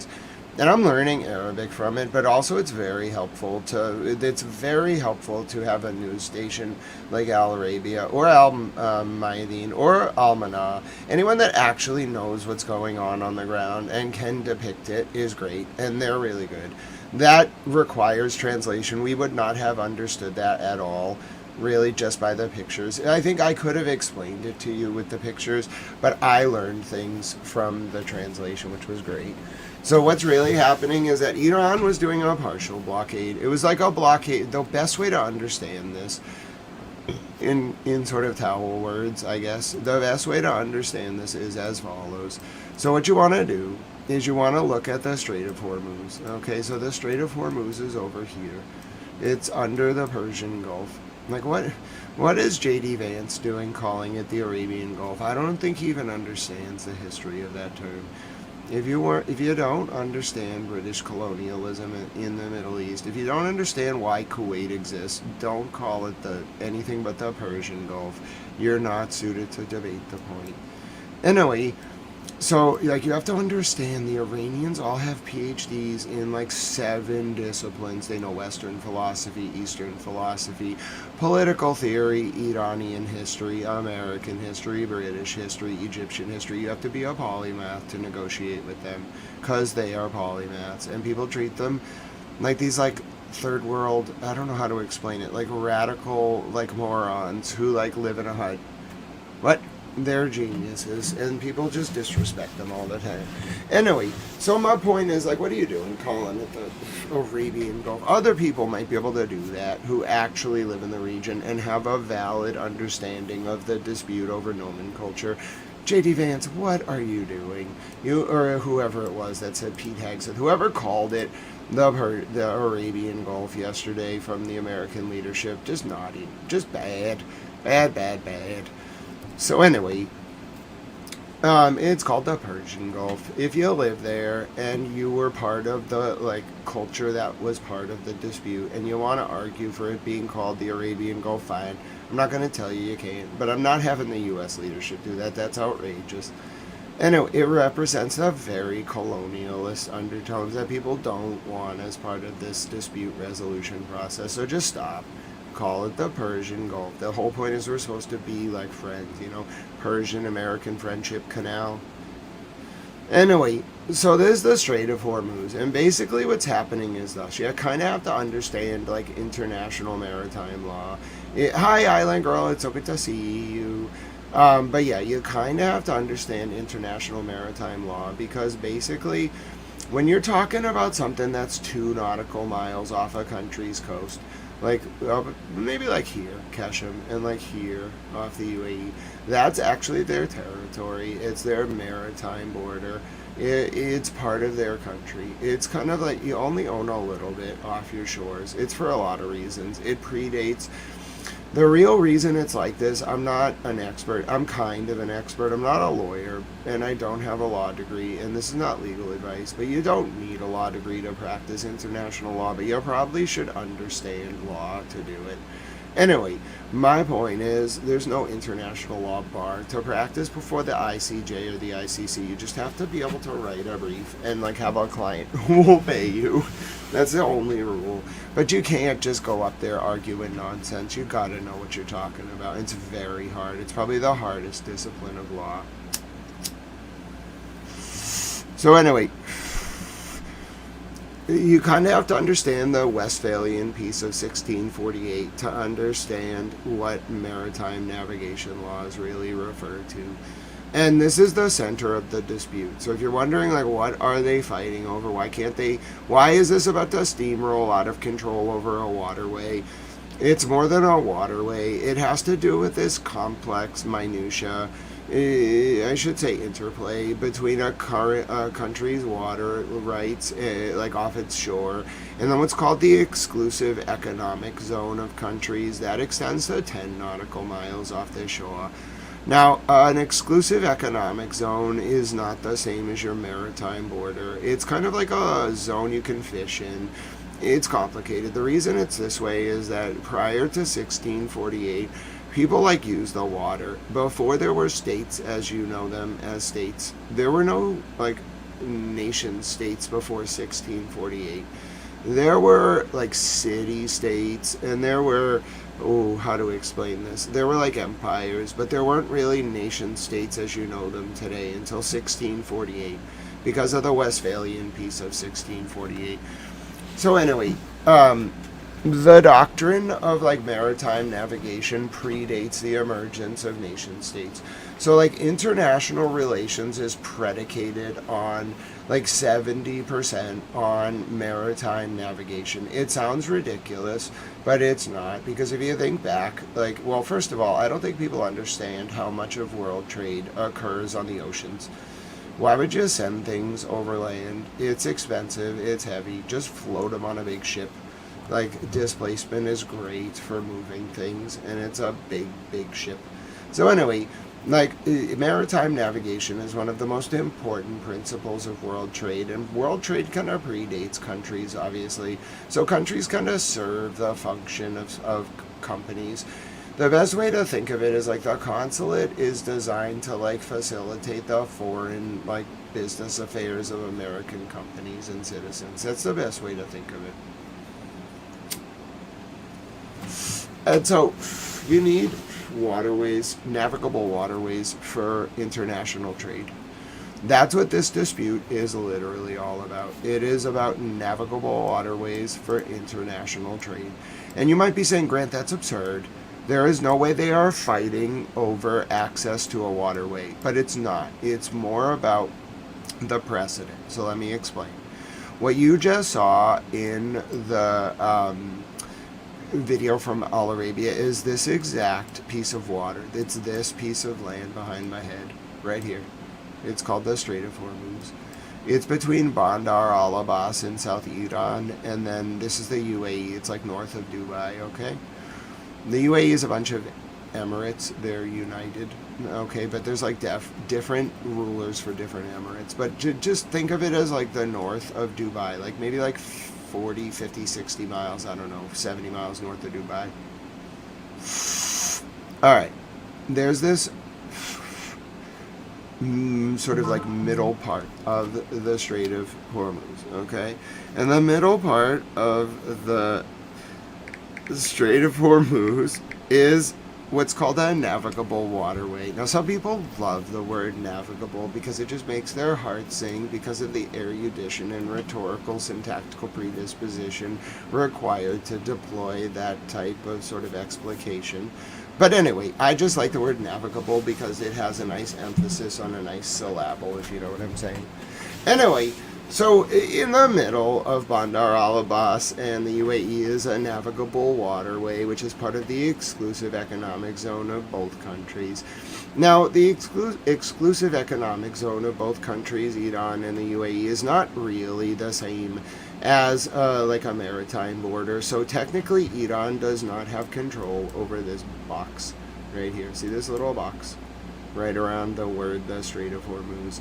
So that's what they mind, because that's what's called a navigable waterway, and it's not man-made. This is just a naturally occurring strait, all right? A strait is like something like that. It like curves around. There's other straits, but that's one strait. So anyway, who controls the strait is very important. Like, wars get fought over it. But the point is, the reason why maritime navigation laws are so important here is that this water is not controlled by anyone.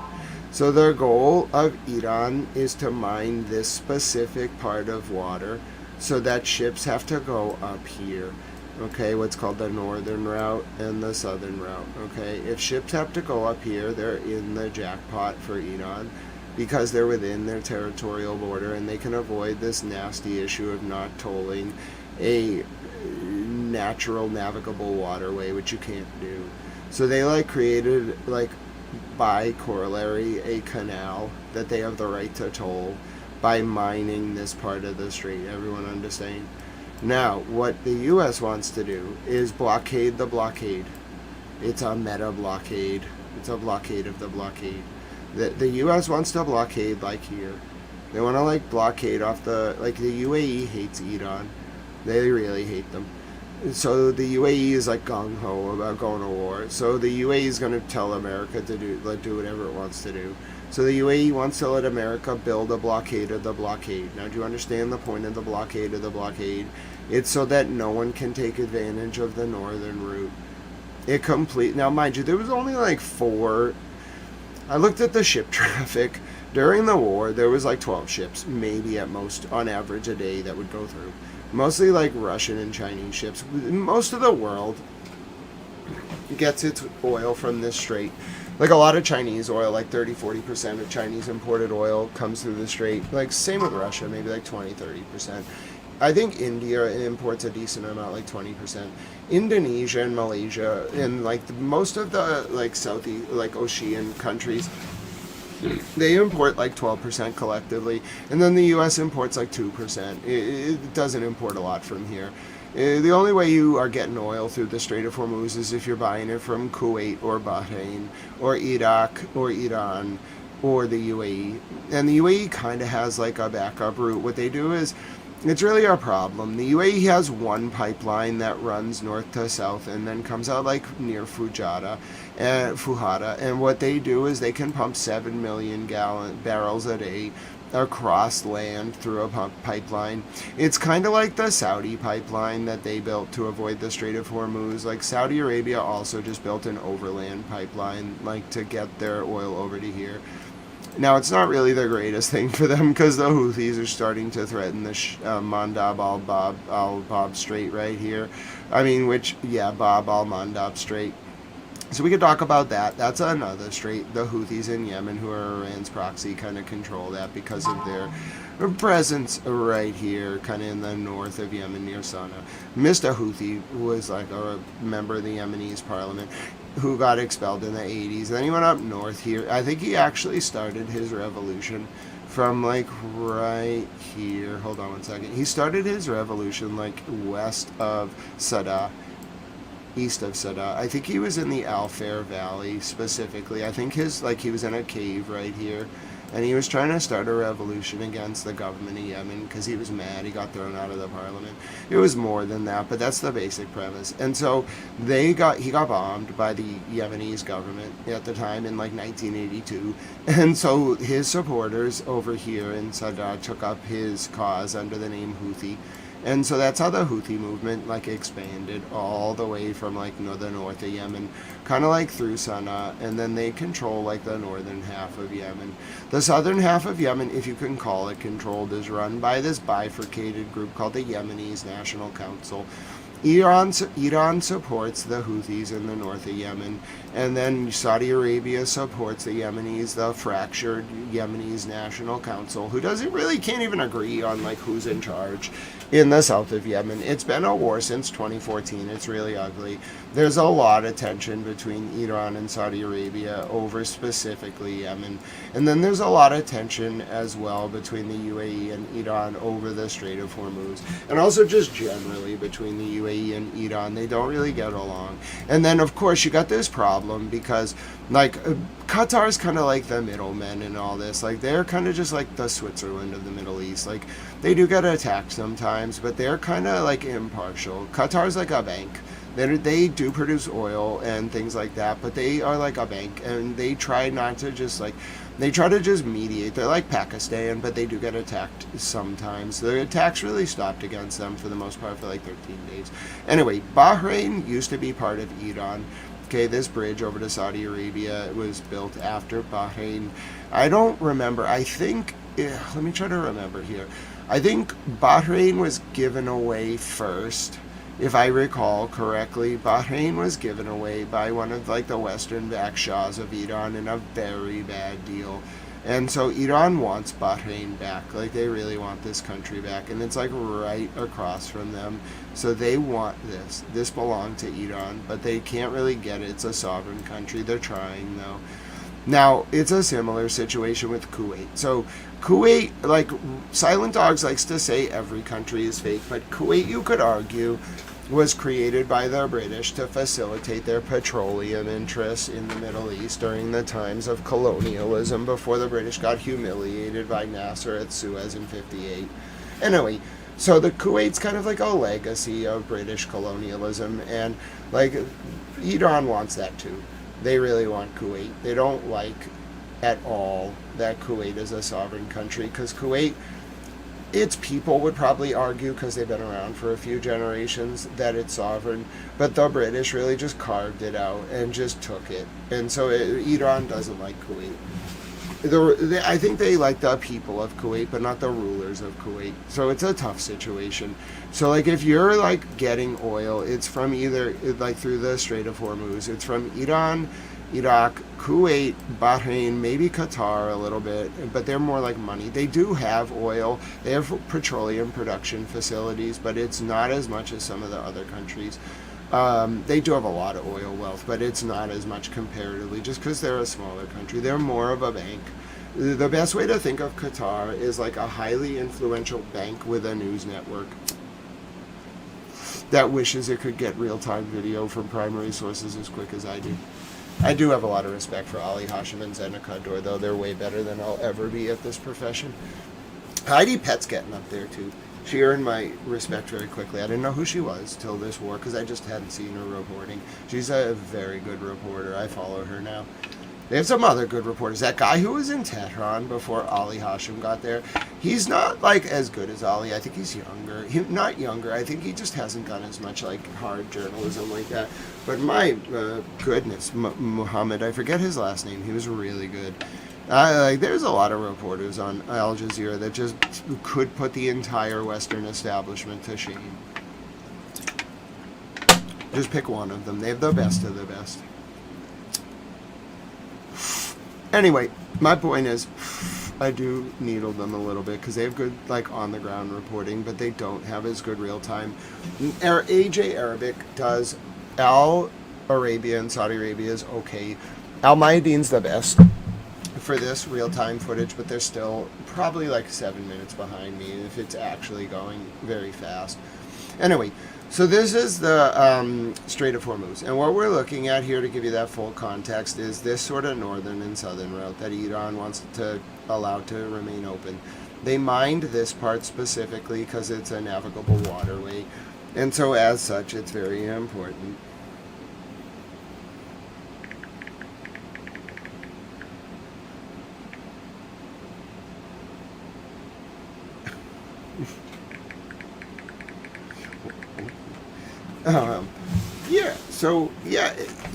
Sometimes man-made navigable waterways are really important because they're canals, and you can charge a toll for a canal. Personally, I don't believe in that. I think we should just have canals based on love. Man-made navigable waterways based on love are really good, but that's why I want to make the Persian-American Friendship Canal.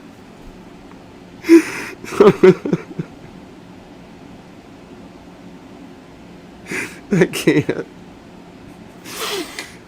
Okay, I can do this. So anyway, man-made navigable waterways are wonderful. But sometimes you have a natural navigable waterway, and you can't toll that. So that's why Iran put, mines here. Now, this isn't really a man-made navigable waterway up here. This is more of a natural navigable waterway. You could make a man-made navigable waterway if you kind of are very delicate with how you go about its construction. You can't disturb the natural resources when you're creating a man-made navigable waterway. I'm sorry, I just really like man-made natural navigable waterways. But that's not a thing. I like man-made navigable waterways. They're just very useful. I find them very helpful for international development, Anyway, so this is the Strait of Hormuz, and there's like a northern and a southern route. And outside of Iran building a canal, which is a man-made navigable waterway, just to be clear, which you can toll, Iran can't really toll the water here, so Iran wants to toll this water here. Now, in order for them to toll this, and there's only like 4 ships that have gone through since the ceasefire, none of them had oil anyway. It's kind of like the Strait of Hormuz was never open during the ceasefire. People just said it was. It was never open. Maybe to Iranian allies, but that's it. But anyway, so the American plan is to prevent Iran from monetizing, basically, or tolling its navigable territorial waters. And so in turn, the U.S. is going to blockade down here. All right? That's the general state of this. Yes, Tiffany Bob, I'll have some energy drink with you. I need to have some more liquids today, too. I just really like navigable waterways, especially when they're man-made. I don't know what to tell you. They're very useful. They're just my favorite instruments of international relations. You know what I'm saying? Like, if you're gonna have international relations, it may as well be on the basis of a friendship canal, which is a man-made navigable waterway. You get what I'm saying? It's just a reasonable proposition. I'm a very good negotiator, you know what I'm saying? Anyway, so I'm just really glad you all like my plan about the friendship canal. I'm a big fan. Just a big fan. Anyway, let's just continue. I have some other videos to show you. You know, you all are having a great time in chat, and you just really brought out my love of man-made navigable waterways. Anyway, so yeah, let's take, you know, anyway, so let's take a look at, I'm only joking because I think I've decided to make man-made navigable waterway like my favorite phrase. It just makes me giggle. I don't know why. There's just something about it I find very endearing. So yeah, let's go back to more serious matters. That was your mental decompression break. It wasn't really a mental decompression break. That's correct. Yes, I agree. I think a towel girlfriend would be really helpful. Just as a random thought, you know. I think I want to just breach that topic generally. Would you all be okay with that if there was a towel girlfriend? Would everyone be okay? Like, would you all be pleased and happy? Just as like a little bit more of a mental transition break. I think you all would be very happy. Like, you know, just apropos of nothing. I think we should talk about that. We were going to have a talk. I just think you all would be pleased. Don't you think you would be happy for me? I would be happy for me too. Can I just take a general sentiment of the chat? If there were just a towel girlfriend, would you all be pleased? I would just like to poll the chat. You know, I'll wait like 20 seconds. I am hoping that public feedback on this is positive. I hope it is. You know, it'd be really helpful. Are we all gonna be nice to towel girlfriend? That may have to be like the other question. We just have to have a little talk as a group. Because, you know, if I'm gonna do travel vlogs and like leave the country for a little bit, we have to have a talk. Like, are we all okay with like towel girlfriend? You can meet her. She's very nice. I know, Silent Dogs. I don't know if it's just gonna be dating, you know. But my point is, like, we're gonna start with towel girlfriend. Would you like to meet her? I think she's wonderful. Like, we're gonna do this very gently, because, like, you know, I just want you all to be happy and welcoming and accepting. I think you'll like her very much. She's really great. All right. Yeah. So I think we should just break the news. Nope. No, I mean, Kingsley, I'm flattered, but no. There is a towel girlfriend. I think it's time we break the news. She's wonderful. I want you all to be very happy for me. You're going to get to meet her. I know. Bunny, I think you will approve. I think you'll like her very much. Maybe you already know her, Bunny. She's pretty wonderful. But yeah, I just want you all to be comfortable. Like, I kind of said I would talk about it yesterday, and I think I've decided that it would be, you know, a good idea to tell you. So, yeah, Towel Mom Lynn, I meant to talk to you and Bunny today, but, you know, I was, like, reflecting on the wonderfulness of life. So, anyway, no, Petty LaBelle, I can assure you, it is not. So, yeah, there's a towel girlfriend. I just wanted to tell you all, just as a moment with the chat. We'll go back to news in a second. I just want to give you some personal news. I may have an idea. She's got to be a saint. Yeah, George, she's pretty wonderful. She is definitely a saint. She's the most wonderful person I've ever met. I adore her. So, I think you all will like her very much. Yeah, I'm glad you do, Francine. Pete Bunny Towel likes her very much, too. No, it is not Miss Clutch. She does not live in America.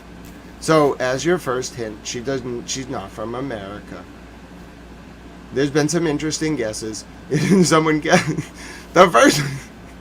You're all way off. But yeah, she's wonderful. She's so smart.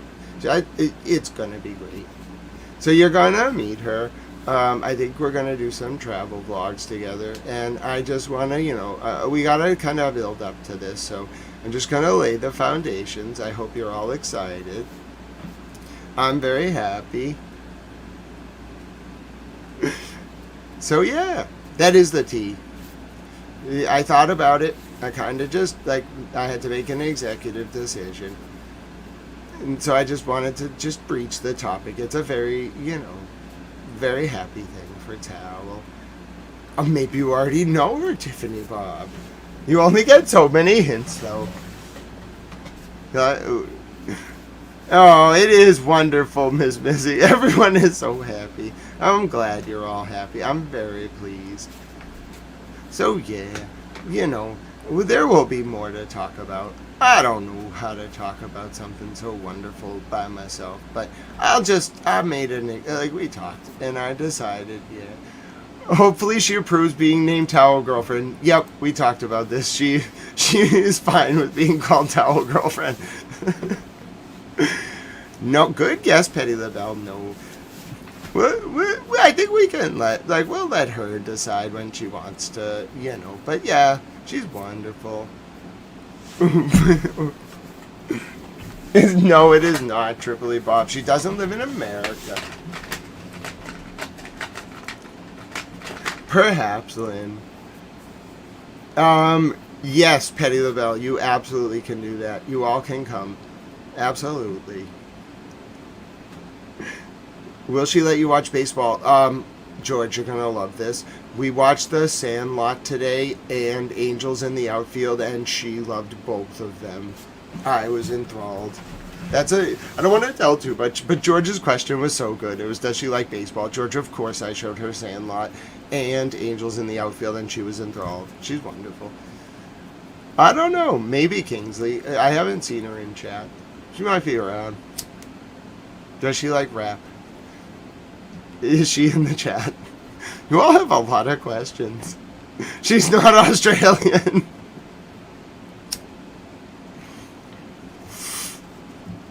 I think so.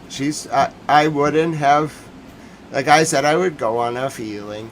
And this was, we talked about it. And I said I would tell you all. I kind of had to tell you all because you're definitely going to see her on the channel. We're going to travel. It's wonderful. I'm very excited. Silent dogs,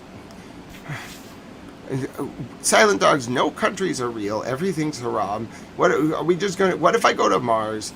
Is Mars real?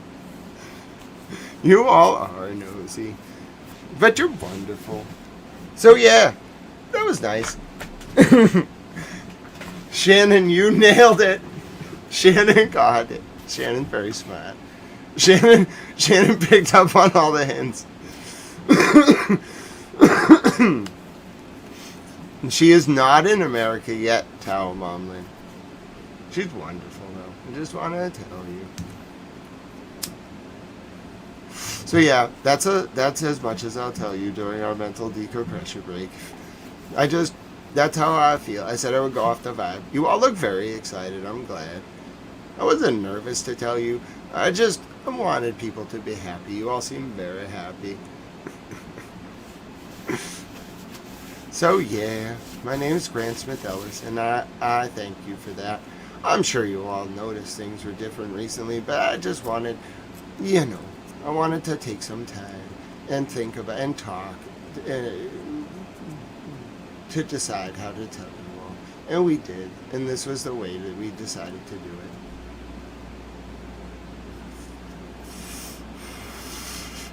it. I'm very happy. You all are wonderful. Thank you for being so welcoming and kind. So, yeah. That was a personal moment. I will take you back to the news now.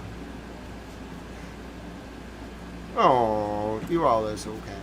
Thank you, Renee.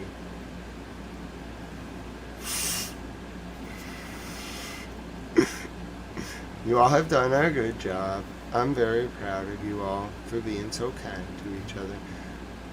I wish I had a sort of a lighter moment I could show you all. I guess I could find a song. Something relaxing. And we can just listen to it for a few minutes. You're going to have a few minutes off. I got to reset. But yeah, I'm going to just smile on the camera. You know, you can listen to this song with me. It's a remix, but it's a good song. I like it. So yeah, that's what we're going to do. I think that's a good plan. Mateo. Alright, where's the song I want? Here it is. Let's go.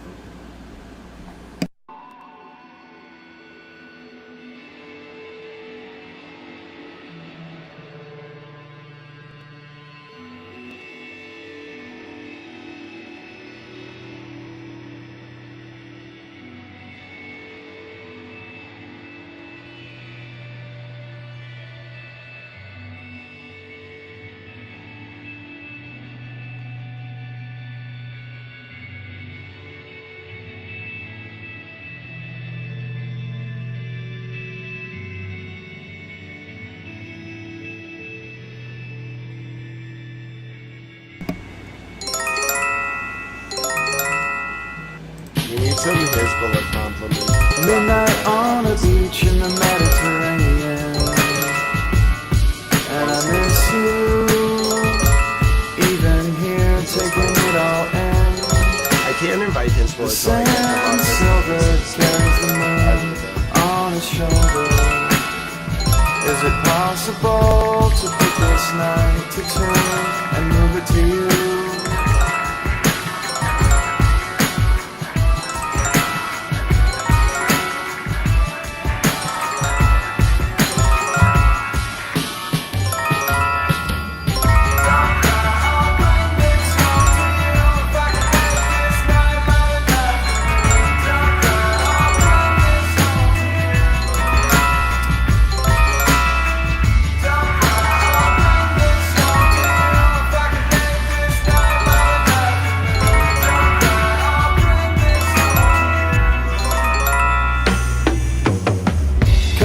Ships move by, tracing on the horizon line. There's a luster from the city lights. Our feet, and we're thinking of George is very smart. The time's getting thin.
Hezbollah, just don't send them at Israel. Just send them up in the air.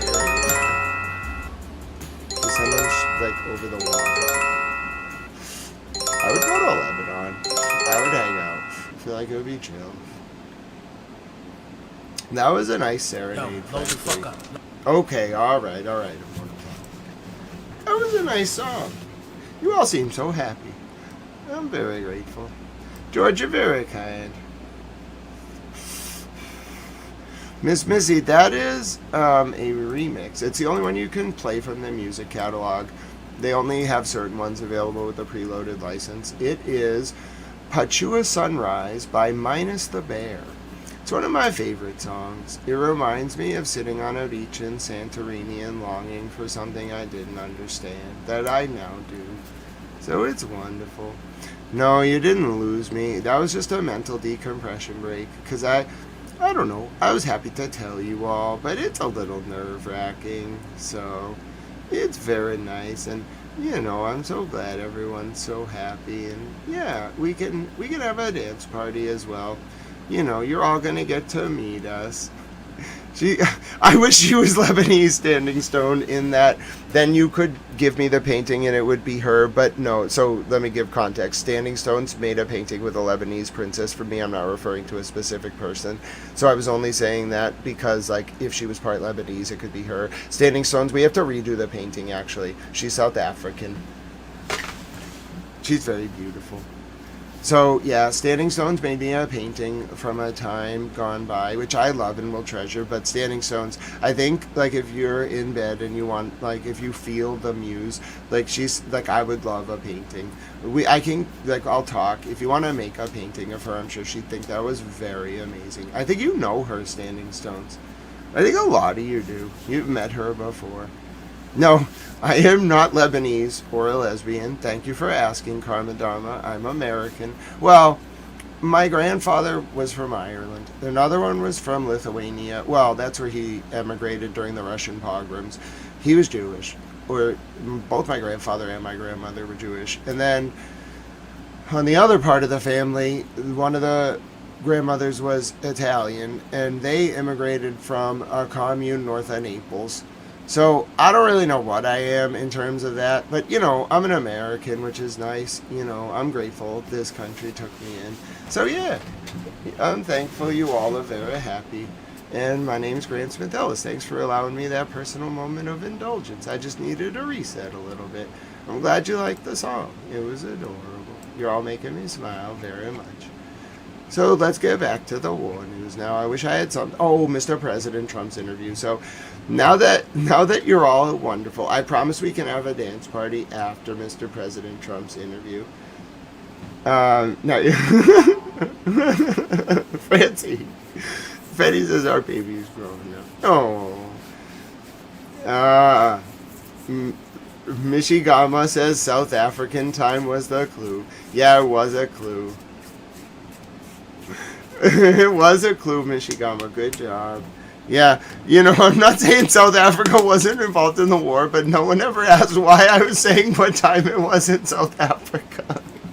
So, you all are very respectful. Thank you for that. Oh, that was wonderful, Renee. You know, I did one of those tests with, like, not the private company. I didn't really understand the results, but maybe I'll show you them. I'd like to learn more about myself. Yeah, so my name is Grant Smith Ellis. We can have a dance party a little later for our next mental decompression break. That was about 2 hours, so I always give you a mental decompression break. That just happened to be a very personal celebration, and I'm very grateful you all were so happy. I don't know. It's very nice. So we're going to listen to Mr. President Trump's interview with Maria Bartiromo. And the reason why is that the UK government announced that they basically respond to Mr. President Trump's, like, statements. They treat him as kayfabe. But, like, they basically respond to what Mr. President Trump says as, I don't know how to explain this, like, the policy position, I couldn't find a word for it, but like policy position of the U.S. government.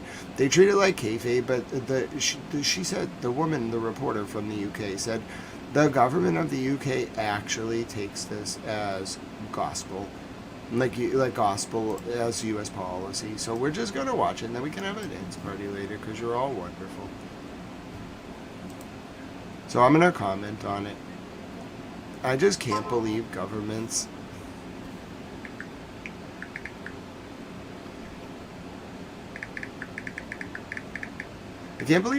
actually take this as the policy positions of the U.S. I mean, in some sense I can, but at the same time I can't. And don't forget to turn your ad blockers off. It helps news stations. I'm going to comment on this, though. We're not watching the whole thing. But you must understand, Mr. President did not go out on the lectern this morning, which is what you would normally do. I mean, I need to be direct. You would normally hold a press conference, which is why, like, it's strange to do it this way. It really is. Because the whole world, after the negotiations collapsed last night, what do you think they're looking at? They're looking at what Mr. President is saying, like, on social media, and then on press conferences. Well, he didn't want to give one, I guess, so he just called Maria Bartiromo live. Let me just say, I watched her whole program. We're not going to watch the whole thing. We're only watching a small clip at a time so I can analyze what he's saying, because I already watched this today and I had a lot of thoughts, and I want to tell you about them. I have a lot of thoughts about this interview. Okay, I've listened to it twice. Maria Bartiromo did not expect Mr. President Trump to talk for 35 minutes. Okay, I watched her program, like, from the beginning. She was like, I watched the intro. Okay, I watched it live. She was talking about, like, okay, I have these 4 guests lined up. It was like Mr. President, and then it was 3 other guests. I forget who it was Jim Jordan, the chair of the Judiciary Committee in the federal House for the Republicans. And then it was like a candidate for governor in California, and one other, and like a former national security, counselor in a Republican administration. So she's like, okay, we're going to interview these 4 people. And you can clearly tell, like, she has a plan for what she wants to do with her show. It's live, but she knows how she's going to run it. She has a great format, and she knows her format.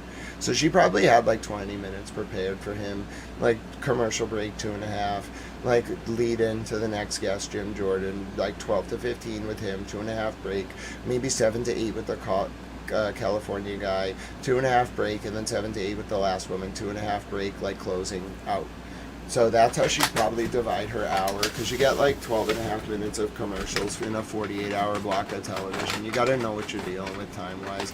He talked for 35 minutes of the 48 minutes available during the hour of programming, because you got to allot 12 minutes for commercials. He talked for 35 minutes. She had to stop him. I've never seen anything like it. And I'll read you what he put out on Truth Social before this. It was almost more outrageous somehow than the interview, but the interview is going to make you actually guffaw, because it doesn't really make a lot of sense.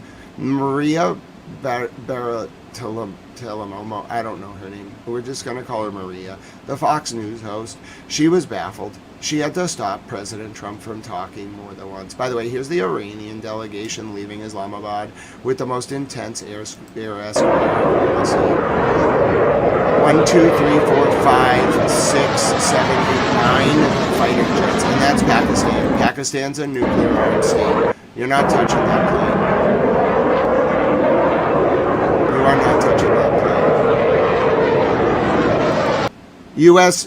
Permis Clutch, U.S. military says blockade of all Iranian ports to begin April 13th at 1500 GMT. So that is within 12 hours. Announcement, U.S. to blockade the entire Strait of Hormuz. Well, excuse me, no, Ms. Clutch, we can't call it a blockade. It's a blockade of the blockade. The U.S. is going to be blockading the Iranian blockade in 12 hours. It is unclear if the Chinese are going to block the American blockade of the Iranian blockade, and it is also unclear if the Russians are going to blockade the potential Chinese blockade of the American blockade of the Iranian blockade. And then, maybe the Australians will blockade the the Russian blockade, of the Chinese blockade, of the American blockade, of the Iranian blockade. And then you could throw in the people from Greenland. You know, they technically work for the Danish, so to Denmark. And then Denmark can blockade the Australian blockade, of the Russian blockade, of the Chinese blockade, of the American blockade, of the Iranian blockade. We're going to be like halfway to Fiji at this point. So you may as well just throw in the Navy of Vietnam, okay? And then Vietnam can blockade the Danish blockade, okay? Of the Australian blockade, of the Russian blockade, of the Chinese blockade, of the American blockade, of the Iranian blockade. And yes, those were all correctly in order each and every time. What are you going to do about it? It's like playing Simon Says with world countries and navies and blockades. How hilarious is that? Just gotta, like, flex on him sometimes. I got a plan. You know what I'm saying? I just need the Vietnamese Navy. And a few other navies. No, they're actually going to do it. Mr. President Trump is actually going to work himself into a chute. You must understand. You can't blockade a blockade. That's just like an act of war. It's not a blockade. So the plan is clearly to just go back to war. Okay, that's, I mean, I hate to be facetious about this, but there's no such thing as a blockading a blockade. That doesn't work. What you've done is just enforce the initial blockade. You worked yourself into a chute. You don't understand. You can't just be working yourself into a chute. Like, seriously. Like, Iran won. The strait was open. Iran blockaded it. Now America is blockading it. That'll show them. We'll do the one thing that they wanted to do. Oh, you're going to blockade the strait. No, we're going to blockade the strait. Oh my goodness. I don't understand. Oh goodness. I don't understand. This is ridiculous. It's both ridiculous and adorable. If it wasn't about war, I would find this extremely endearing. You can't blockade the strait. I'm gonna blockade the strait. Iran might just be like, wait a minute. Do we just let him do this? Wait a minute. He's just gonna do it for us.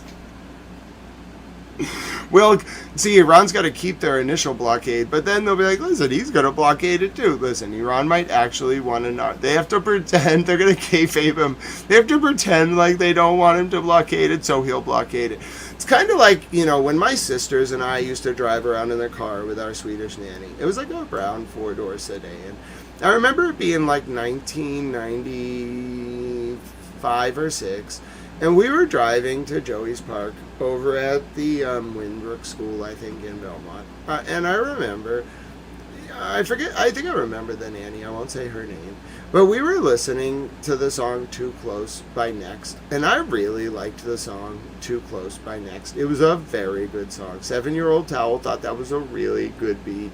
I didn't really understand what the song was about, but I really liked the beat. So anyway, my sister would always request to change the station from Jammin' 94.5 to Kiss 107.9, and that would really upset me, especially when my favorite song was on. So I used something, you know, as a 7-year-old towel on my 4-year-old sister called reverse psychology. And when she turned in and started demanding that we change the station, and that caused her to demand that we stay on the current station, and then I smirked at the babysitter and we all danced to the song. It was a really good plan. I was like 7. She was like 5. She was smart. That was my sister Tay. She was a genius. I still bested her on that one though. I don't think she remembers that, but I remember it vividly. It was 1996. I remember a lot of things, including 1996. That was the former millennia. Some of you children probably don't even remember the former millennia. Some of you weren't even alive in the former millennia. Anyway, I'm getting old. You know, we used to walk to school in the snow, that kind of thing, except both ways, etc., etc., etc. Anyway, so this is what Mr. President Trump said this morning. So there you have it. The meeting went well. Most points were agreed to, but the only point that really mattered, nuclear, was not. Effective immediately, the United States Navy, the finest in the world, will begin the process of blockading any and all ships trying to enter or leave the Strait of Hormuz. At some point, we will reach an all being allowed to go in, all being allowed to go out basis. But Iran has not allowed that to happen by merely saying there may be a mine out there somewhere that nobody knows about but them. This is world extortion, and leaders of countries, especially the United States of America, will never be extorted.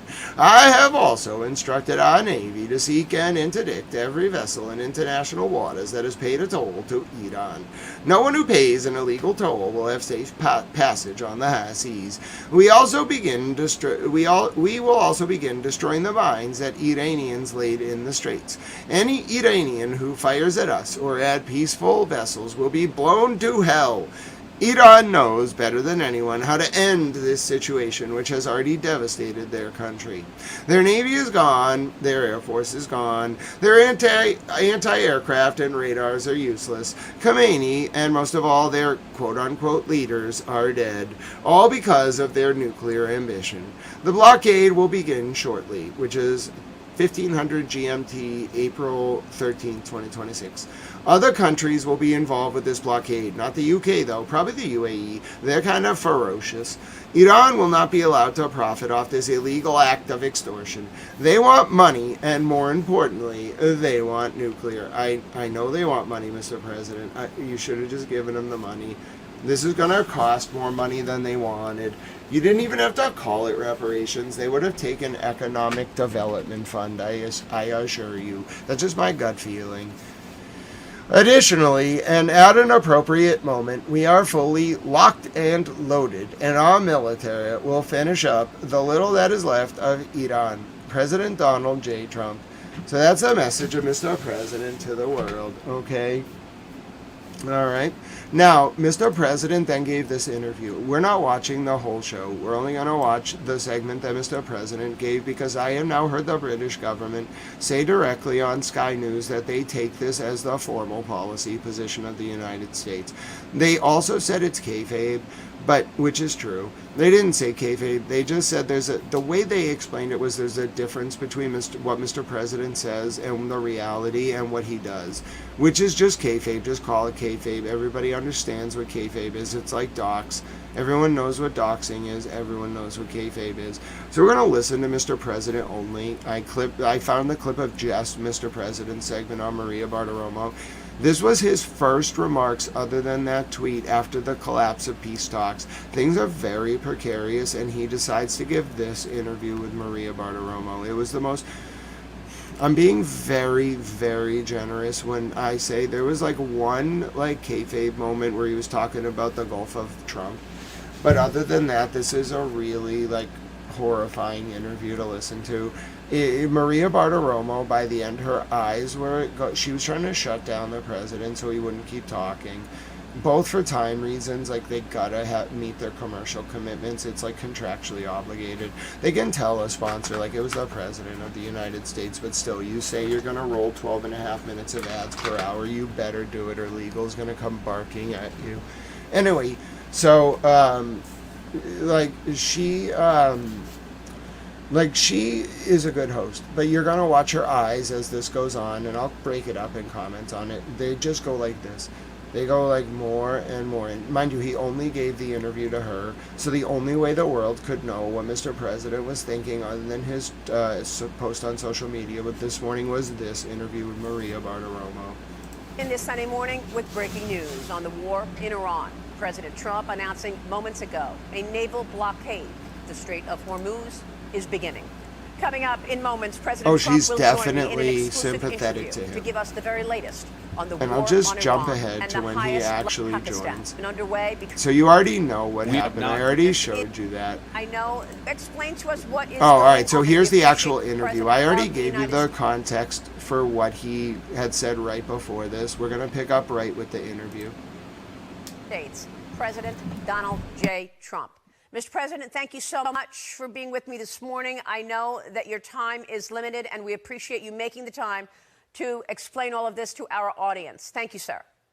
Well, thank you very much. Thank you, Maria. Mr. President, can you explain to us what is going on right now with the blockade in the Strait of Hormuz? Well, we're going to be blockading. It'll take a little while, but it'll be effective pretty soon. And we had meetings yesterday. They, as you said, lasted 21 hours. That was a long meeting. We had some very, very good representatives, as you know, JD and Steve and Jared. So we were well represented, but we didn't get there on the important issue. They want to have nuclear weapons. They're not going to have nuclear weapons. I've been saying that for 30 years. I would never allow that to happen before I was in politics. And that country will not have nuclear weapons. Most countries shouldn't be allowed to have, but that country will not have nuclear weapons. So, Mr. President, was that the red line there? Can you explain to us what went on in these talks? What did the United States ask of Iran, and how did they react? Well, they reacted. You know, it was very interesting. It started off weak. They came in like they had the cards, but they don't have the cards. Their army, their whole military is obliterated. The whole place is obliterated. And, you know, as you know, levels of leaders are gone. They're literally gone.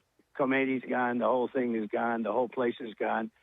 They have one thing that they can do. They can say, well, gee, we're going to put a mine someplace just a mine. We'll drop 1 mine, 2 mines, 10 mines. And that will, if you have a ship that costs $1 billion, you say, well, you know, I'd prefer not getting whacked by a mine, losing my ship, or damaging it badly, at least. And so that's a little bit of a thing that they can do. That it's military might and military power don't do it, but, you know, it's extortion, and they're extorting the world. You know, we don't get our oil from there. We have so much oil. And one thing you said, and I don't know if anybody heard it well, but we have boats pouring up to the United States. They'll be filling them up, and they'll be leaving, and they're going to be packed with the best oil you can get. Light, sweet crude. They're going to have the best oil that you can get. Stop. That's not the point. Listen. Okay. So Venezuela, where America just got a substantial amount of new oil, does not have light oil. It does not have what's called light crude.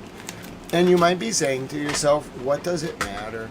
Well, think about the nature of what we're talking about. We're talking about oil that has to flow through things. You either have to put it on a ship or put it in a pipeline.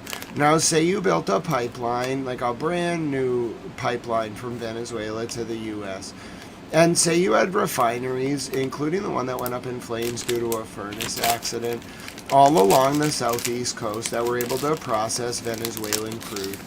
Now, the name of the game here is gallons, barrels of oil per day, and we're talking in the millions, okay? What you need to do is transport the Venezuelan oil from Venezuela to the United States. Sorry. Need some crackers. Do you know how hard it is to move sludgy Venezuelan oil at speed and volume, hundreds of millions of barrels of oil per day? It's almost impossible. The one pipeline we have barely functions at its capacity because we don't have exactly what Iran has, which is the special shale. It's like blonde oil, blonde crude. You can use it to cut. It's like a cutting agent. It's like quinine that you can use to cut Venezuelan oil. So you take the sludgy oil, and you cut it with the the Iranian oil is a special type of shale crude. I forget what it's called. It's very unique. It's light. It moves very easily. It flows easily. It's because of where it's produced. Oil is not homogeneous. Like, there's no homogeneity throughout the world of oil.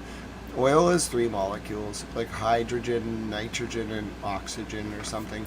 And they're just like very common in the earth. So the way they form into oil, it has nothing to do with fossil fuels. That's the stupidest thing. They're just a naturally occurring deposit of the most common elements on earth in the form of oil. It exists in different states, like in liquid, like pools under the earth that are bigger than some oceans and lakes. Kinda. Yeah, actually, probably. And then also, it exists like in bedrock. So you may not think you have oil because it's not in like a liquid deposit. But then you like frack the bedrock and you'll get the oil deposits from between the sheets of rock. It's kind of complicated. I don't know a lot about it. It's dangerous. It can cause earthquakes, etc., etc., etc. I'm not a civil engineer, and I don't specialize in fracking, but it's dangerous. And, like, it disturbs the wildlife. There's a lot of good examples of, like, people who, in particular, like, areas of the world that have very pristine and beautiful coastline, there are some very smart people who have actually, like, used their influence in government to stop fracking, because although it has certain economic benefits in land that are devoid of economic, like, beauty, it can really devastate wildlife and economic, like, ecological conditions in the biome.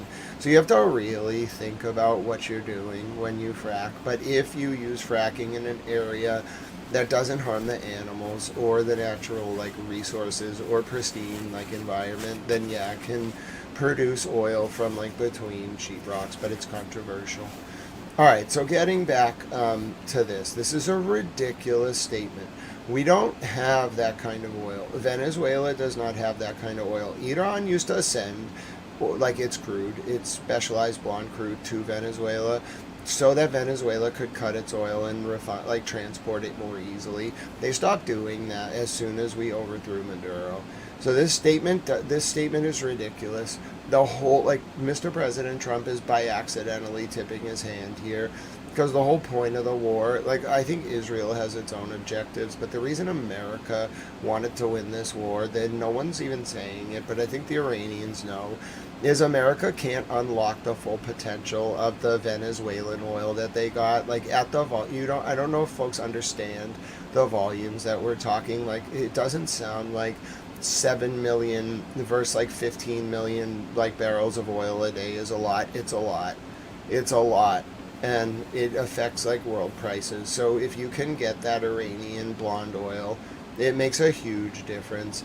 That's why Venezuela used to import it. They weren't importing it to use it. They were importing it to cut their oil, to move their oil. They were huge exporters of oil.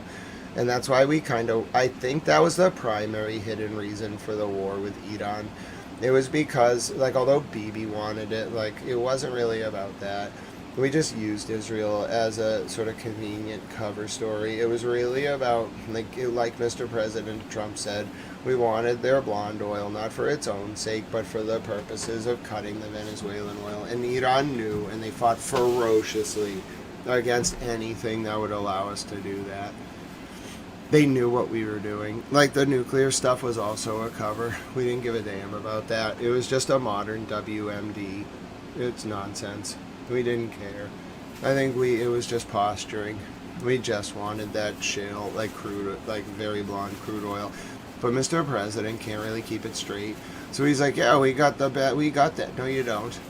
And the countries you're talking to who listen, the public is listening to this, but you know who's actually listening to when Mr. President Trump talks?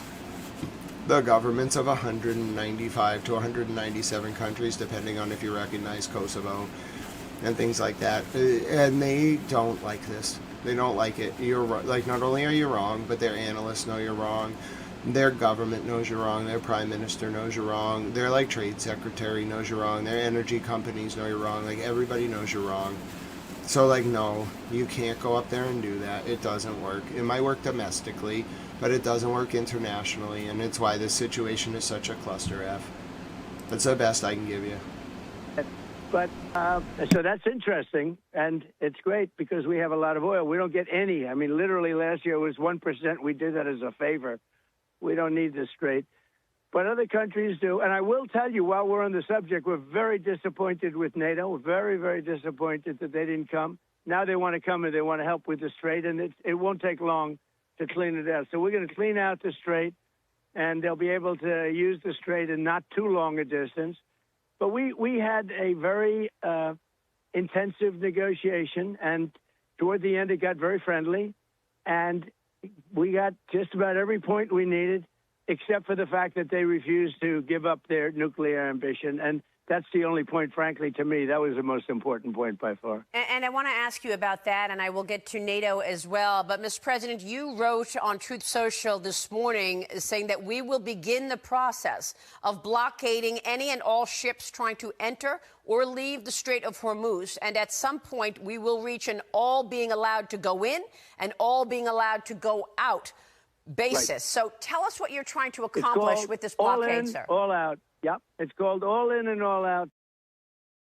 There'll be a time when we'll have them all come in and all come out, but it won't be a percentage. It won't be a friend of yours, like a country that's your ally or a country that's your friend. It's all or nothing, and that'll be that won't be in too long a distance. No, we're just bringing the ships up. We got a lot of ships, so we're bringing them up. We think that numerous countries are going to be helping us with this also, but we're putting on a complete blockade. We're not going to let Iran make money on selling oil to people that they like and not people that they don't like or whatever it is. It's going to be all or none, and that's the way it is. And it'll be, you saw what we did with Venezuela. It'll be something very similar to that, but at a higher level. And Mr. President, I'm gonna pause this for a second. We got a few things going on. Let me give you the CENTCOM statement. We will listen to Mr. President Trump's whole interview. It gets more ridiculous. It gets actually more ridiculous. You wouldn't believe it, but it does. Here's the official statement of CENTCOM regarding the blockade of the blockade. So, Conversation. Official statement from the U.S. Central Command on the naval blockade in the Strait of Hormuz. Our forces will begin blocking all maritime traffic to and from Iranian ports on April 13th. At 10 a.m. Eastern Time in the U.S., in accordance with the President's declaration. The blockade will be enforced against vessels from all countries entering or leaving Iranian ports. CENTCOM forces will not interfere with the movement of vessels transients the Strait of Hormuz to and from non-Iranian ports. Okay, well, all those ships are blocked.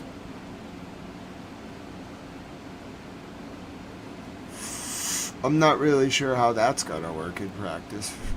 I have a video from Hezbollah. They released a video. This anthem, this song that they included, I think they're going above and beyond here. Hezbollah is very classy, and they would do this. They like to send messages with their songs. This Egyptian song you're going to hear was played for the first time in 1956, and it was broadcast during the tripartite aggression on Egypt. So you're going to listen to, it was like the famous Western attack on Egypt leading up to Suez. So you're going to listen to this. Hezbollah has not only used a new song, they've come to play. Hezbollah does not mess around when they include a song. I've never heard this anthem before, so I'll blind react to it. Means you'll see me kind of take it in and listen to it. I have no idea what this Egyptian song is. I didn't know there was a song broadcast when the tripartite aggression on Egypt happened in 56. But, kudos to Hezbollah for being G's like that. They're smart as hell, and they want you to respect them and their cultural knowledge. I mean, I'm a Catholic, but still, that's very impressive.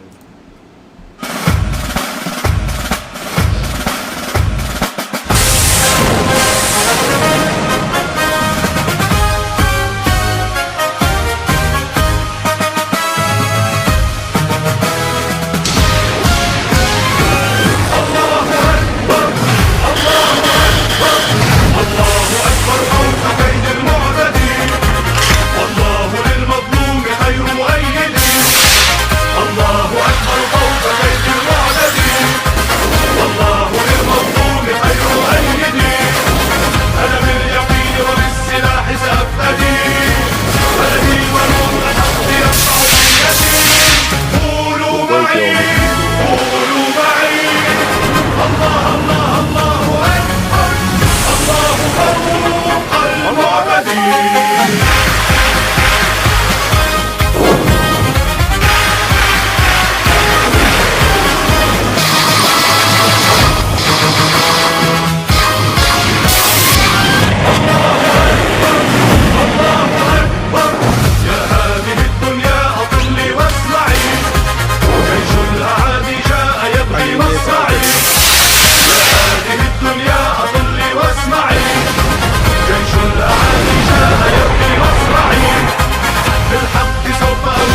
Ifti Ahmad, this is the song that played on TV in 56 in Egypt when the tripartite aggression started against Nasser. Hezbollah are epic.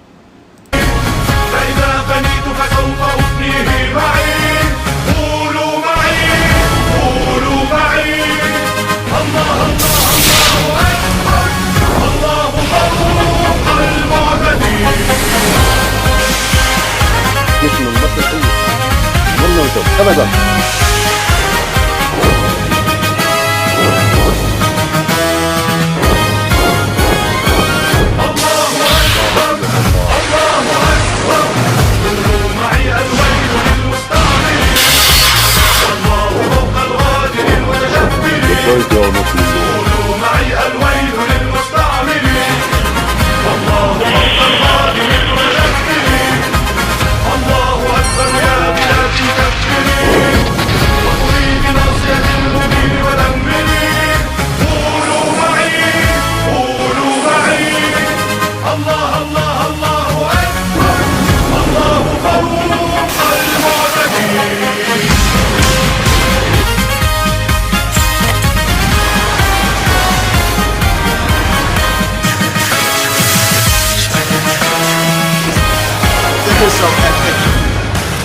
Understand. They were like, oh, you like music, huh? You guys want to see like what we do with the soundtrack? Fine, we'll teach you like you this. That's so Hezbollah. They're very classy and they like to teach too, and they're they're not like, if you don't attack them, they're actually not that militant. They definitely have their religious beliefs, but I feel like Lebanon is a delicate like society. It's pluralistic. So anyway, my point is Hezbollah is the kind of people where if you're like, bro, like Hezbollah plays good music, they'll think for like a few weeks and hit you with the anthem that played on Egyptian TV when Nasser was invaded by the tripartite aggression in 56. And they're like, listen, we'll teach these youngins, you know, we'll show them what it means to have that erudite, intellectual, rhetorical predisposition vis-a-vis musical resonance. We'll show them socio-cultural, historical dialectics made manifest in real time. You know, that's how Hezbollah does it. If you don't respect them, they will show you what's up. You have to understand what they're doing and how they're talking and what they're saying. They're basically saying you need to understand we are like erudite historians of this area, and you can't treat us like you're treating us. You might not give us everything you want, but you gotta start from a position of intellectual respect. That's how you have to negotiate with the Iranians as well. If you're dumber than them, they don't care. They won't listen to you. They think you're dumb. Frankly, Hezbollah thinks a lot of the people, I can't speak for them, but like the way they approach it, they're trying to show the West that they're dumb, and Israel that they're, like, that Bibi's an idiot.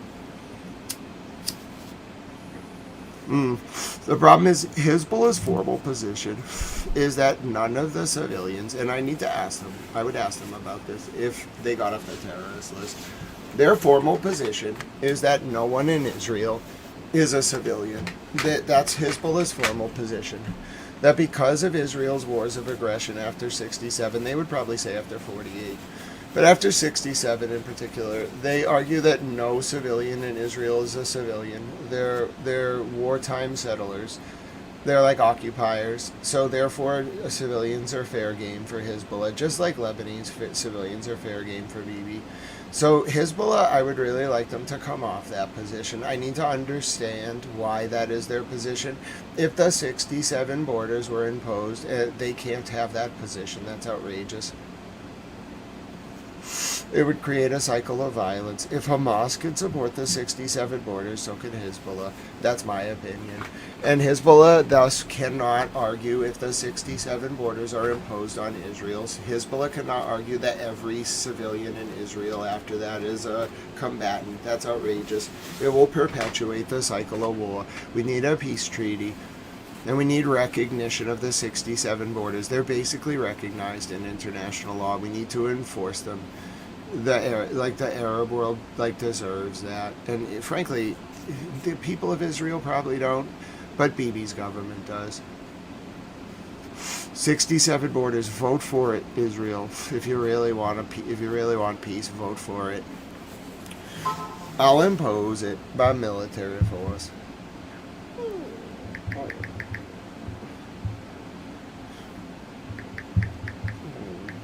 I'll impose it by military force, but for peace. Like, there will be no war.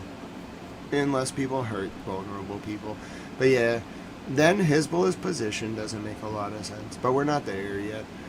Here's the latest from Dr. Let me give you his name. Oh. Hold on, let me give you his name. Dr. Moshin Razi. He's one of the Iranian politicians. Conversation. America, just as it suffered a historic defeat against Iran in failing to open the Strait of Hormuz, is also doomed to failure in its maritime blockade. Iran's armed forces will not grant America such permission and possess major untapped levers for countering it. Iran is not a place to be blockaded with tweets and fanciful schemes. So that's the Iranian position.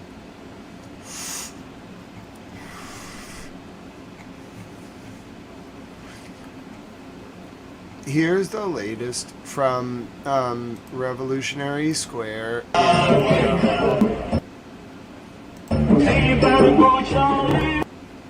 This is on the ground.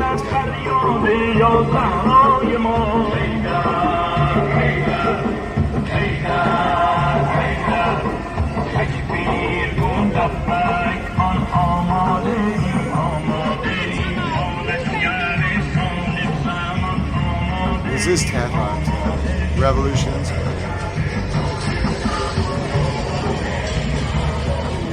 It's pretty peaceful. This is Revolution Square in Tehran tonight.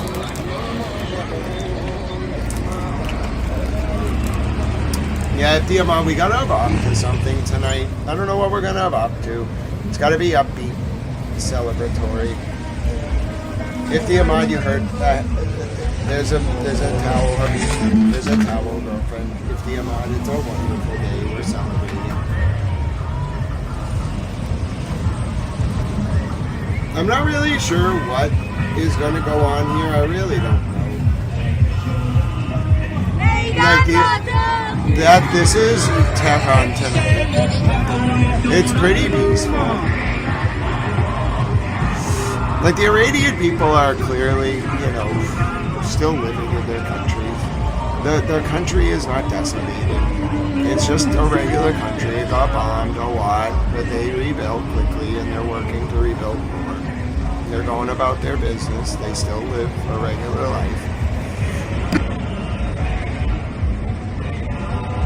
They have cars. This is Tehran tonight. Yes, they go out like as families and they like defend their nation. We gotta play the song where it's like if another country invaded the hood tonight, there'd be warfare through Harlem and Washington Heights. Oh, it's Bin Laden. We can't play it. I wish we could. But it's like a very radical song that's on the database. But yeah, that's the latest from Iran.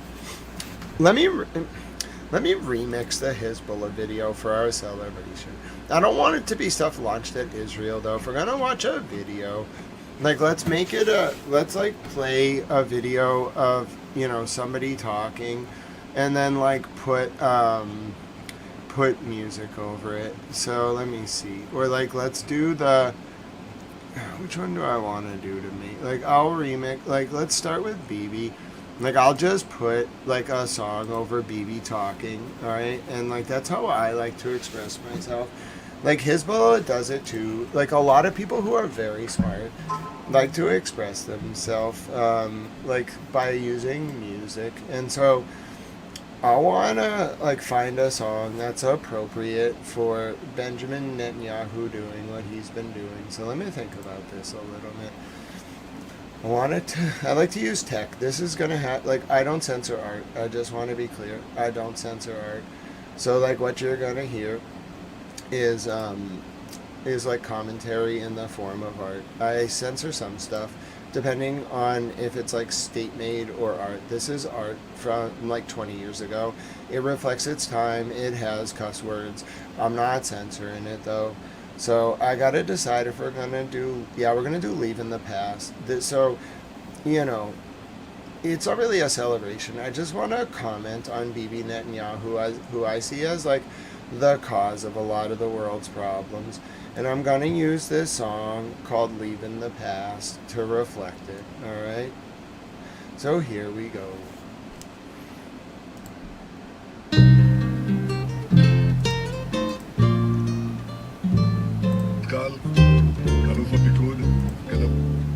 It's a mental decompression rate and a condemnation of Bibi Netanyahu.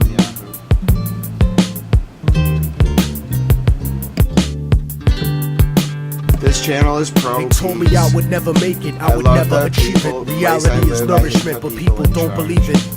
I guess it's hard to stomach the truth like a bulimic. It's a dirty game and nobody is willing to clean it. But this is for the paraplegic people dreaming and running.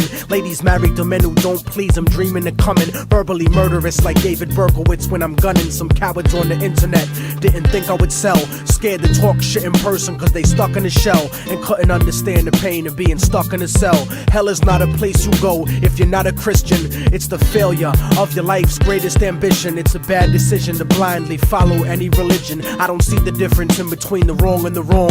Soldiers emptying the clips at little kids and their moms are just like a desperate motherfucker strapped to a bomb. Humanity's gone, smoked up in a gravity bong by a Democrat, Republican, Cheech and Chong. Immortal technique, you never heard me preaching a song. I'm not controversial, I'm just speaking the facts. Put your hands in the air like you got the heat to your back and shake your body like a baby born addicted to crack. And since life's a gamble like the craps tables at Vegas, I freestyle my destiny. It's not written in pages.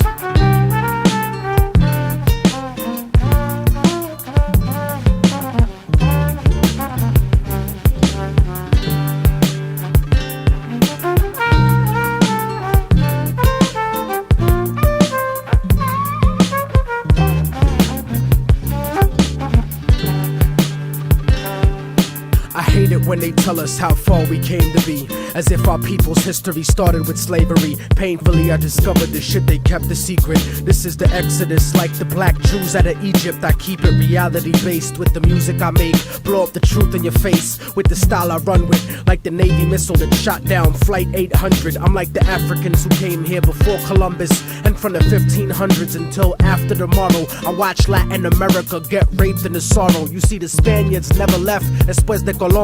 And if you don't believe me, you can click on Univision. I never seen so much racism in all of my life. Every program and newscast, all of them white. It's like apartheid with 10% ruling the rest. That type of stress I make me put the fucking tool to your chest. Step in my way, nigga, I wouldn't wanna be ya. I burn slow like pissing drunk with gonorrhea. I'll do a free show in North Korea, burning the flag, while J. Edgar Hoover politicians dress up in drag, trying to confuse you, making it hard to follow this. Capitalism and democracy are not synonymous. You swallow propaganda like a birth control pill, selling your soul to the eye on the back of the dollar bill. But that'll never be me, cause I'm leaving the past, like an abused wife with the kids, leaving your ass like a drug addict, clean and sober, leaving the stash. Unbreakable technique, leaving a plane crash. I'm out with the black box and I refuse to return. I spit reality instead of what you usually learn, and I refuse to be concerned with condescending advice, cause I'm the only motherfucker that could change my life.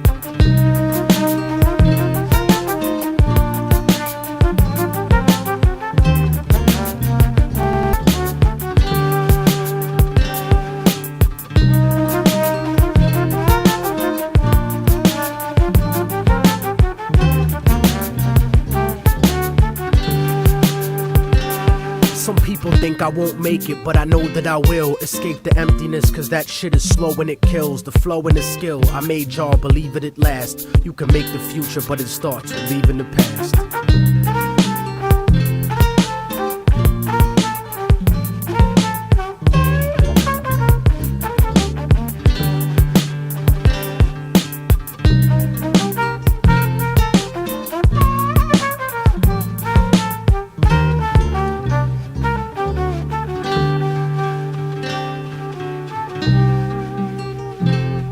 I miss our friend one.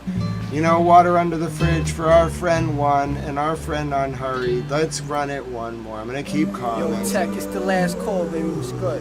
It is though. No remix. It's coming close to last call time. Before we get out of here, you gotta drop one last gem on them, no fair. No question. It's like the elders told me. No one person can do everything, but everyone can do something. So we gotta rep for all them niggas that ain't here right now. On the outro tip, the one remix. Yo, one enterprises comprises the artist and the sound. The pen and paper plays my savior while I'm getting down. Pray for my neighbors, for holding me down. Slave for my papers as I savor the weight it pounds. It's underground with the blatant vibrations while he found. Facing the nation, complacent radio stations now. Stop hesitating and contemplating the way we patient. So I'm motivating and get them playing this shit we saying. Ain't no delaying in this war that we get slated. Cause time's a wasting while we stand adjacent to abrasions. They fails is more than flagrant. And so I see the prince's cages while I pound the pavement. Looking for payment, saying fuck enslavement. Using the tools of old ancients. Announcing my engagement to this music that we making. Ain't no faking on tracks. And we don't never come whack. Immortal technique and a kid. Y'all niggas fear it's a rap. It's like one love, one music, one people, one movement, miss you, one heart, one spark, one gift, one lift, one stance, one shift, one way, one day, one. Immortal technique in the trenches with my nigga Akir. A family survived the genocide so we could be here. And now we enterprise the aftermath, one and the same. Living the revolution till we catch one in the brain. And even then my spirit will return in heavenly form and wipe the chessboard clean on my enemies' pawns. The Red Dawn communist threat buried and gone. So they invented a war the government could carry on. It makes me wonder if the word of God is lost in a man. This is for the children of Iraq, lost in the sand. This is for the illest MCs that'll never be known. And this is for all the soldiers that'll never come home. I wrote this for Mumia, stuck in the beast. For people who march in the streets and struggle for peace. For hood niggas born rugged, never rockin' Versace. Eddie Ramirez, cousin George, and my old friend Sashi. Chris from the block, and all my niggas are stuck in the cell. Paul Wolfowitz, motherfucker, I'll see you in hell. My destiny's to show the world that the music is real. Go back in time and play this shit for the slaves in the field. And for my children in the future that are waiting to breathe. People slowly dying, hanging on, waiting to leave. And leave when I'm gone and this album's on a library shelf. I'll be one with God and one with you and everything else. One love, one music, one people, one movement, one heart, one spark, one gift, one lift, one stance, one shift, one way, one day, one. Yeah. Revolutionary Volume 2 has been brought to you by the type of motherfuckers who ain't scared of shit. And if you playing this album and I'm no longer here, sometime far away from when I recorded this, remember that history isn't the way the corporate controlled media made it look like. Read between the lines and free your mind. Revolution is the birth of equality and the antithesis to oppression. But this is only built for real motherfuckers. So when I'm gone, don't let nobody I never got along with try to make songs kissing my ass, recycling my beats and my vocals. The shit is real over here, man. Thank you for listening, and thank you for supporting independent hip-hop, the heart and soul of our culture, keeping the truth alive. Good night, my people. Good night. Yeah, we're gonna keep going. Yo, load the fuck up. Locked and loaded. You too. Locked and loaded, sir. And remember, break that window when that cop comes in. Blow that motherfucker's head off. Got it. Yeah, load up again. Cause these motherfuckers are gonna come back for us. We're ready. We gotta be prepared in this day and age. We gotta be prepared for whatever the fuck comes at us. Word up. Cause we are living revolutionarily. Definitely. You cannot second guess yourself in these days and times. They're gonna throw whatever they can at you. And you gotta be prepared for it. You gotta be prepared for anything. It's liberty or it's death. It's freedom for everybody or freedom for nobody.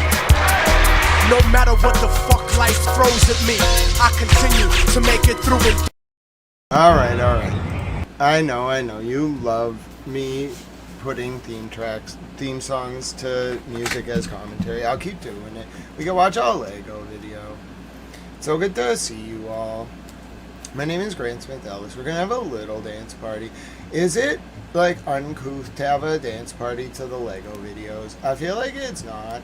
You know what I'm saying? Like, if there's ever a time to just dance to the Lego videos, like, this situation is, like, on the precipice of spiraling out of control, but it hasn't happened yet. So we're just gonna listen to the Lego video. Everyone I think if the Ahmad's gonna bop. We don't have the Blood Guardians videos, obviously, during the ceasefire. We used to bop to those. But listen, we're gonna play the Pete Hegseth video, because I'll blame him for a lot of this. I don't like the cuss word.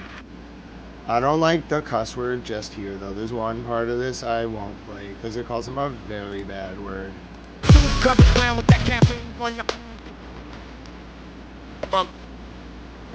I normally don't play this part. This part. But it's true, I guess. I don't know. So I decided I'm an infidel clown. I'm just an infidel. But I'm a peaceful, loving infidel. You know what I'm saying? Like, whatever. I could be cool.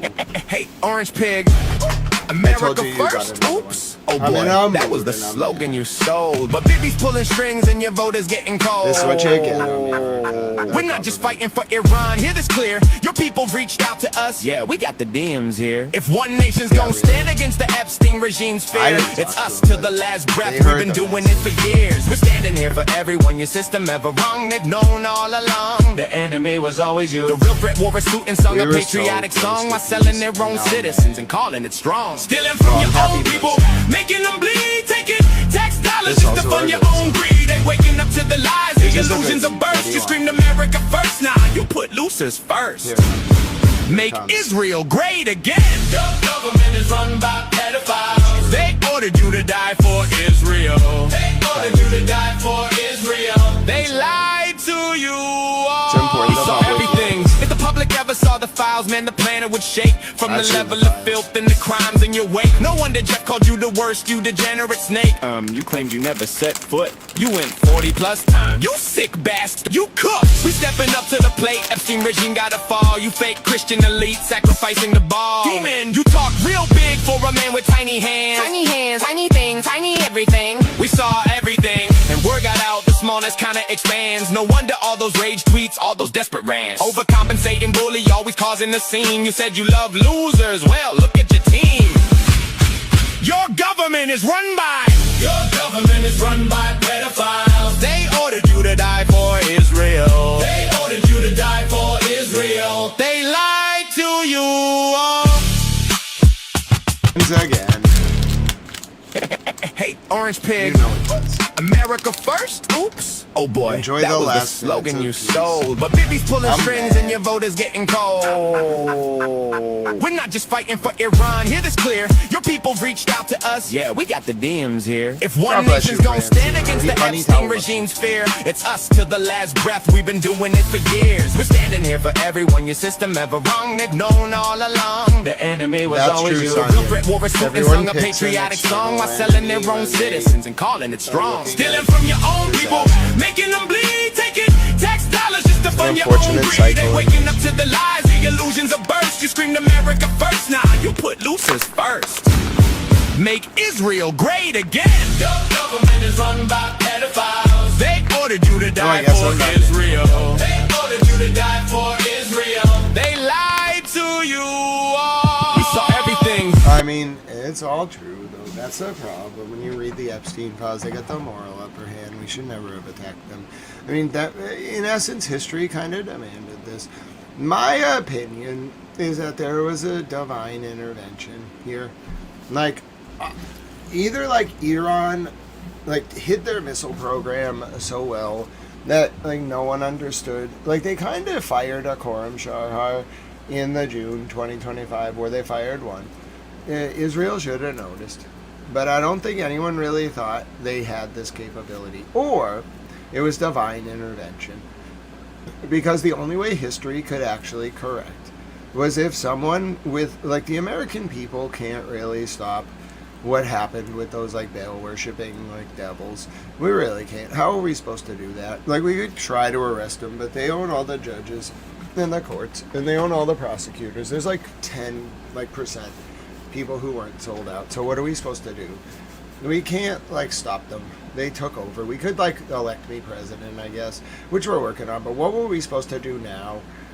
Really, like, who is going to help those girls? Like, all the victims. Like, do you really think all those people connected to Epstein and his like cop pimps, like do you think they want to answer to Iran?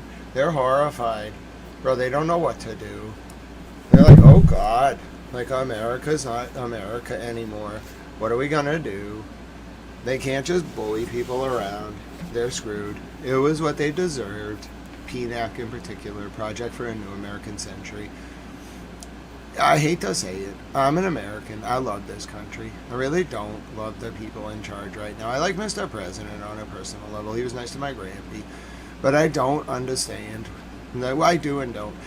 Basically what happened was, in the late 90s, there was something called the Project for a New American Century. It was like this neoconservative think tank. You got to read Fukuyama's End of History to really understand Rumsfeld and Cheney. Rumsfeld and Cheney came up in Ford's cabinet in 74. I think they were both aides in like the national security apparatus. I don't remember. I wasn't alive in 1974. But anyway, my point is, like, Rumsfeld and Cheney come up, and they're both like... they're worse than Bibi in a lot of ways. Like, they really are. Like, I think, like, Dick Cheney's dead, but I think he would have, like, drank innocent blood, like, for kicks. He was, like, a freak. He wasn't even a person. He was just a demon. There are some people that I truly believe are actually demons. Or, like, I don't think they're, like, demons like that. They worship demons to, like, get earthly power. And I really didn't like Dick Cheney. He was a jerk. Anyway, so, like, PNAC was this, like, and when I mean a jerk, he's, like, the worst of the worst. Rumsfeld and Cheney were single-handedly responsible for hundreds of thousands of civilian deaths. They're some of the most grotesque individuals. They'll go down as worse than Henry Kissinger. He was bad, they were worse. Even McNamara had a coming-to-Jesus moment when he wrote Fog of War. McNamara was the defense secretary for 7 presidents during Vietnam, and even he, like, had a, like, moment where he was like, this is bad. Fukuyama, who wrote End of History, which was the academic defense, juxtaposed to Huntington's Clash of Civilizations, of the Bush Doctrine, and even he was like, in 2005, he was sitting at a dinner with Rumsfeld and Cheney, and he was like, oh, I really screwed up. Yeah, really, Professor Fukuyama. I could have told you that one in 92. Anyway, so, you know, Fukuyama's kind of dumb, but he knows it, and he said he apologized, like, which, frankly, bro, like, about time you apologized. Like, it took him a while. Now, John Rawls, like, the reason I'm so critical of Professor Fukuyama is that he could have read Rawls's Dewey Lecture notes, or, like, the summaries in 85. I know Professor Fukuyama clearly had read Theory of Justice and Political Liberalism by 1992.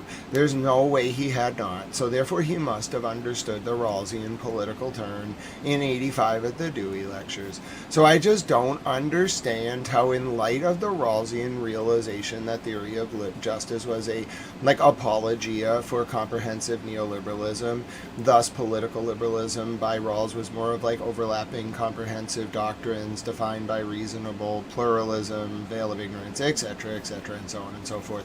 Like, having understood Rawls's political turn in 85, the fact that Fukuyama wrote End of History was a disgrace to the discipline of political science.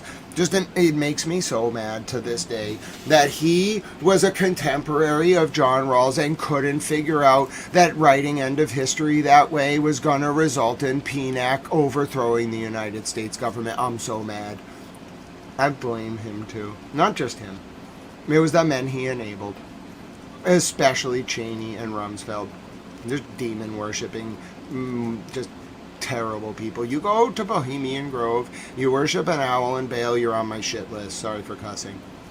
Demons.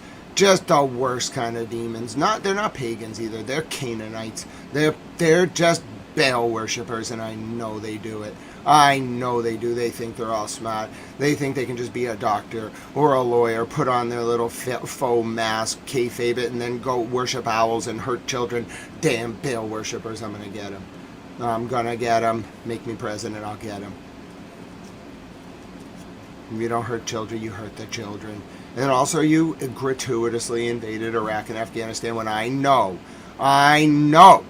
it was bin Laden and the Wahhabist faction up in Kandahar who funded the Saudis under MBZ before MBS overthrew him in 2019 through Epstein and Adnan Khashoggi. I know they did 9/11, and I know you blamed it on Iraq and Afghanistan. Afghanistan, who didn't make any sense. Iraq, who made... Well, first of all, Iraq didn't make any sense in the first place. Then you, Afghanistan wasn't even at all related. You just threw that in there because you're a bunch of cowards. PNAC. They're not even around anymore because they failed. They're cowards. Yeah, I guess they made money on the military-industrial complex at the expense of popping the credit default swap budget. Don't even get me started on the Economic Modernization Act of 1999. Do you know how much I dislike the Economic Modernization Act of 1999? How are you going to remove the mandatory separation between deposit and investment banks? It's outrageous. Do you understand that margin loans in the 1920s created a conflict of interest where people called in their own margin loans so that they could pop the bubble, thus inducing the Great Depression? And you're going to induce credit default swaps. You're going to legalize credit default swaps in 1999 under the Economic Modernization Act of 1999. And then you're going to facilitate credit default swaps so that Moody's can falsely rate like triple F mortgages into AAA product and then inflate another bubble that those investment and deposit banks can then use to bet against their own deposit holders, pop the bubble that they created, and facilitate economic ruin. And then let's give them a TARP bailout after they screw us. And then you want to do your war industrial complex. You eviscerated my country, and I'm going to save it. You robbed it blind. The days of this regime are over. It's disgusting what you did to my country. I'm so hurt. I don't just blame Professor Fukuyama. He was the academic apology that enabled them to pull it off. I blame the New York Times. Oh, yes, I do. You know what you did. I also blame the rest of them. I blame every single complicit media apparatus that didn't just directly point the finger at MBZ in Saudi Arabia and bin Laden in Kandahar and be like, they did it. They did it. I'm mad. I'm very mad over my damn country. I forgot what I was yelling about. Let's see. Saudi Arabia, 9/11, the Economic Modernization Act of 1999, Graham Leach Bliley, PNAC, that's right. So Professor Fukuyama, getting back to my point, if he had just seen what was coming, which he should have been able to do, and he did eventually apologize for in 2005, that we never would have had this problem to begin with, in my opinion, because Iraq and Afghanistan wouldn't have been invaded, and then this never would have happened. But the point is, history kind of died. If you look at it from a Hegelian syntactical dialectic perspective, or a Hegelian synthetical dialectic perspective, you can enumerate it through communicative syntactical dialectic, rational theory, but I prefer to just look at the Hegelian dialectic in a silo. Anyway, so if you look at the artificial suppression of the emergence of the historical antithesis that occurred post 1999, I think it's arguable that everything that has gone wrong over the past 27 years and the feeling of being out of time, no pun intended with Heidegger's being in time, but the feeling of being out of time that's come about over the past 27 years is a unique cultural phenomena that's kind of I would say, what's the word, enhanced in its resonant frequency by virtue of the emergence of the digital age. I would say that what's happened over the past 27 years was actually history's natural antithesis being suppressed, and PNAC played a big role in that because I think they use mass cultural trauma and rituals in order to artificially establish a cultural thesis in an attempt to break the Hegelian form of history and thus assert their existing social, cultural, and civil power artificially in ways ways that wasn't appropriate or in line with how history would have unfolded anyway.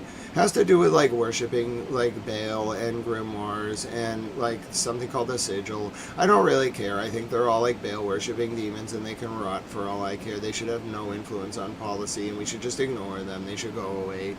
Anyway, so they artificially induced like a predominant cultural thesis, and so there was just this like weird period where history didn't really move forward. It just stagnated, like monoculture died, but then there was nothing after that. It was just this intellectual, social, cultural, religious, spiritual void that was defined by intense antagonism.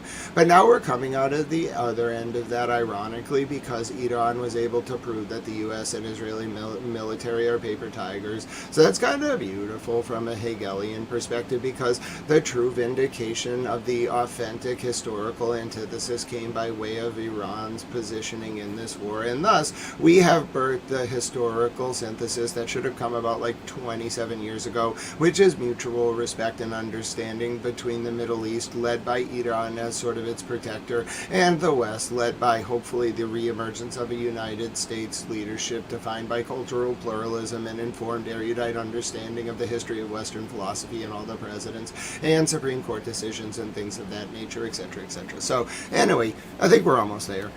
Yeah, so that was a good lecture. I hope you all took notes. T.A. Sarah, that will be on the final. You have to do it from memory. So yeah, I hope you... Hi, Wano State fan! That was really good. I hope you learned a lot. I'm a towel. Wano State fan, did you hear there's a towel, girlfriend? We're having a celebration.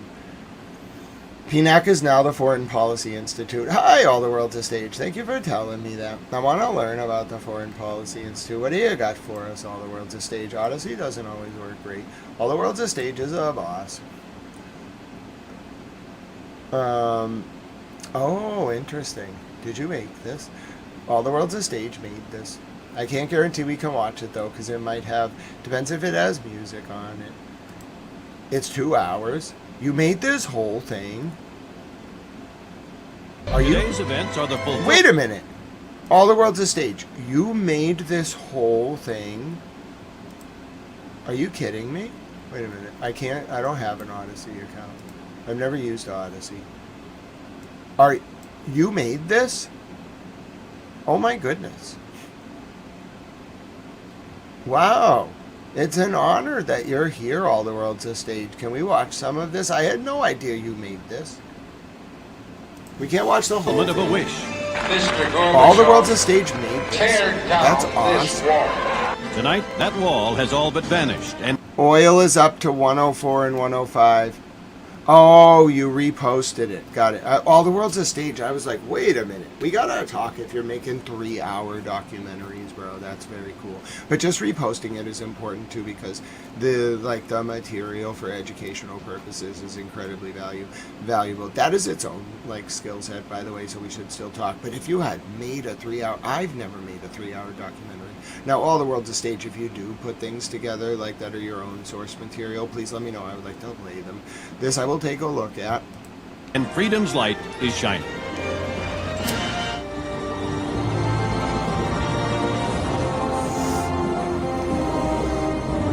I'll analyze it a little bit.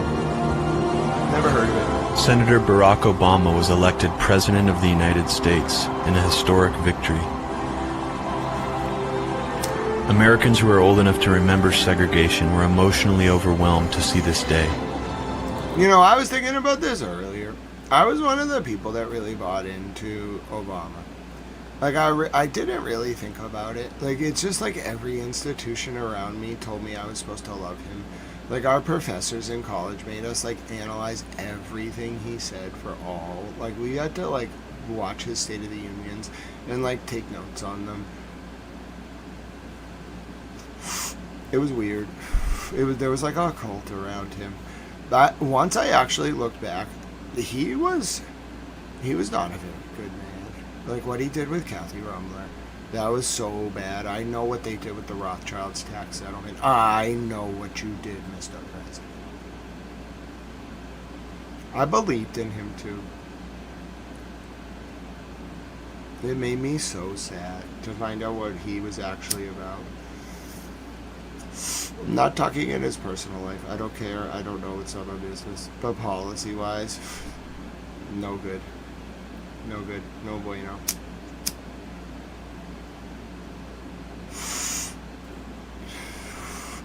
But what I was talking earlier, like what made this such a ridiculous situation is that Obama would use these words that were perfect. They looked like the words of someone who was actually authentic, but it was all fake. He was not a historical change agent by any means. He wasn't the worst president we've ever had. He was kind of smart. He was a constitutional lawyer, so he knew how to win in court. But my God, like President Obama really alienated a lot of young Democrats. We became so, like, I'm almost a Republican. I'm basically a Republican because of President Obama letting me down. Not just him personally, just listen, I just want to explain this to the people who might not be from America.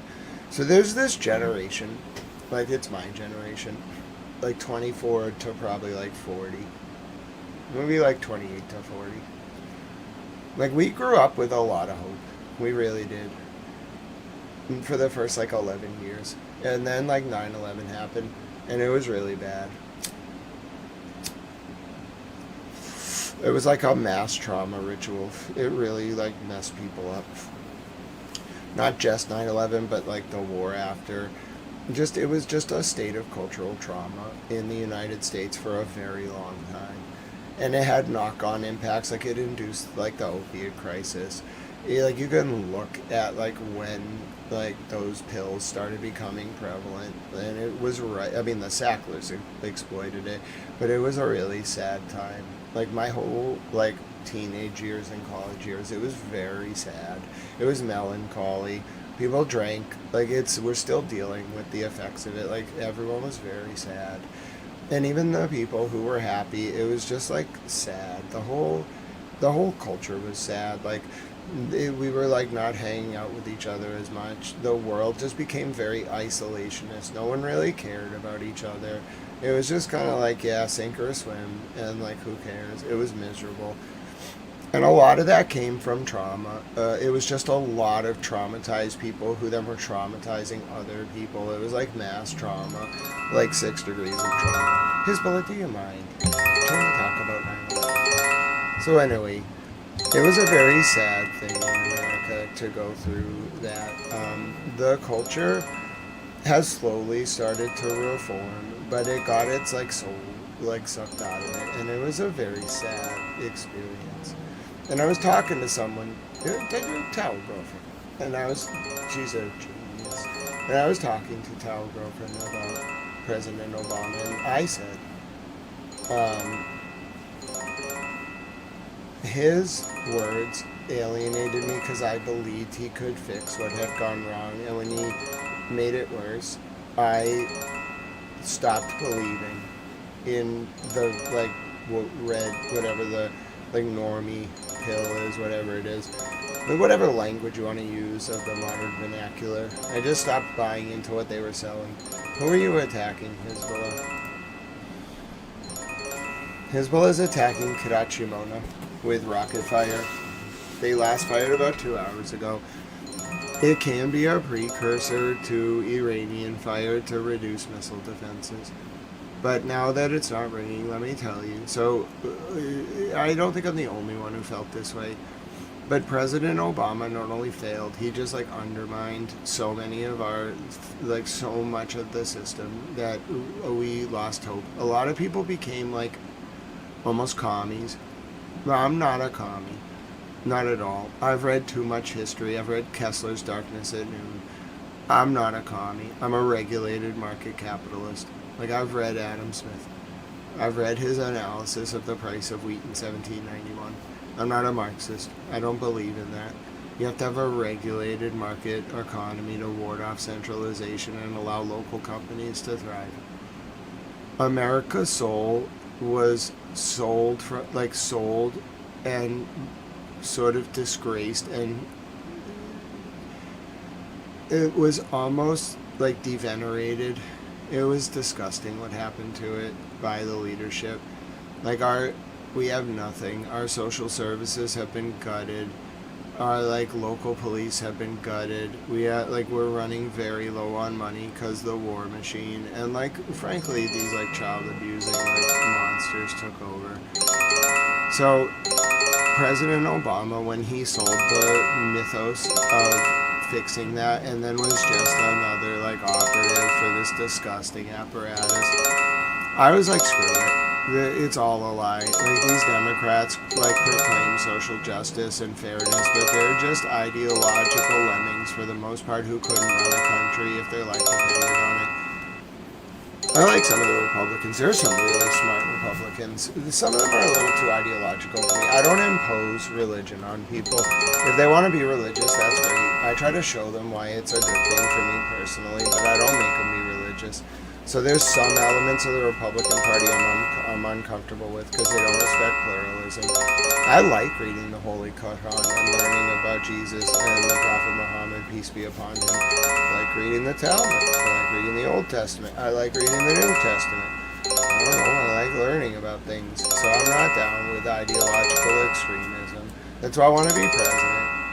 There's a lot of good ideas in both parties, but the way we're governing is inefficient, ineffective, polemical. It's hurting America. It's undermining the integrity of our lawmaking and regulatory apparatus and our judicial apparatus. And I just gotta fix it. You just gotta give me the executive branch for 8 years and I'll do it. It will take a little bit of time, but they're really screwing it up. They can't govern. They can barely pass budgets, and they gave so much of our money away. They screwed us, and we gotta fix it.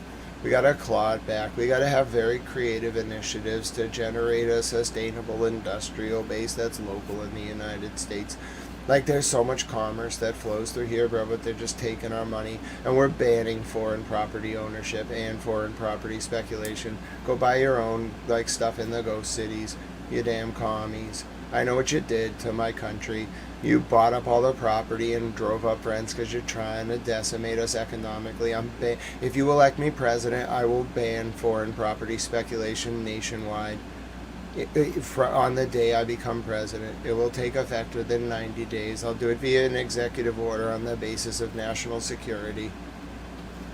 Foreign property speculation is the biggest threat to Americans' daily subsistence and existence and life and quality of life that anyone is not talking about. If you elect me president, I will ban it within 100 days of taking office. Ideally on the first day. I'm going to issue it as a national security order under my unitary prerogative, and I'll make sure it passes constitutional muster. I'll make the Office of Legal Counsel review it for 4 days. They can work in 8-hour shifts. Somebody has to work the night shift, and I want reports every 8 hours on the brief. I want the brief in defense of the executive order written at the time of the executive order. I want you to shepherdize every precedent and list it for me, not in a memo. I want it in a legal brief. That brief will serve as the basis of the draft motion should you need to defend this executive order in court, and I want it done in 8 hours. Go. We can do this. I'm telling you, we can do this. Just give me the power of the presidency. Do you know how much fun we will have? I mean, I'm going to make them do a lot of work, and I'm going to do a lot of work, but I know what I want. I know when I need it done. I know what's going on. Let me at it. Let me do it. Give me the presidency. I'm ready for this. I love this country. We got to fix it. We got to give people hope. And every July 4th, I'm making people watch The Sandlot. Then we're going to have picnics outside. It's going to be great. We're going to have barbecues. We're going to light sparklers. We're going to light fireworks. The kids are going to play baseball down the park. It's going to be great. We're going to have lots of parks. We're going to have lots of bowling. outside time. You get to keep all the best of the analog world and the digital world, and you're gonna have a genius in the White House who loves to troll the media and also knows how to like write legal briefs and like can make the office of the legal counsel do work. Bro, I can get like the most work out of them. Do you want to see me making people get work done? All right, listen, I got plans. But like seriously, I write an executive order. Give me the whole office of legal counsel staff on a chart. I need to know everyone. Then I'm gonna give me the attorney general's like entire staff, the DAG, the AAG, every division head, criminal, civil rights, all 75 sections of the DOJ. I want to know everybody. Get them in my office. I want them all lined up. I'm going to meet with every one of them individually. Who are you? What do you do?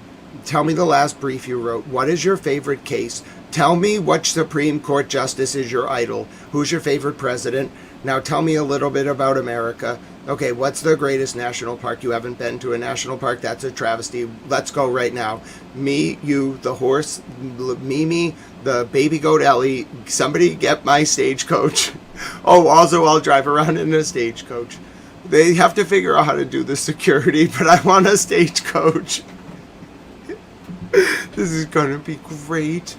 You don't understand. I have so many plans. But number one, so executive orders. I have a lot of executive orders I want to do.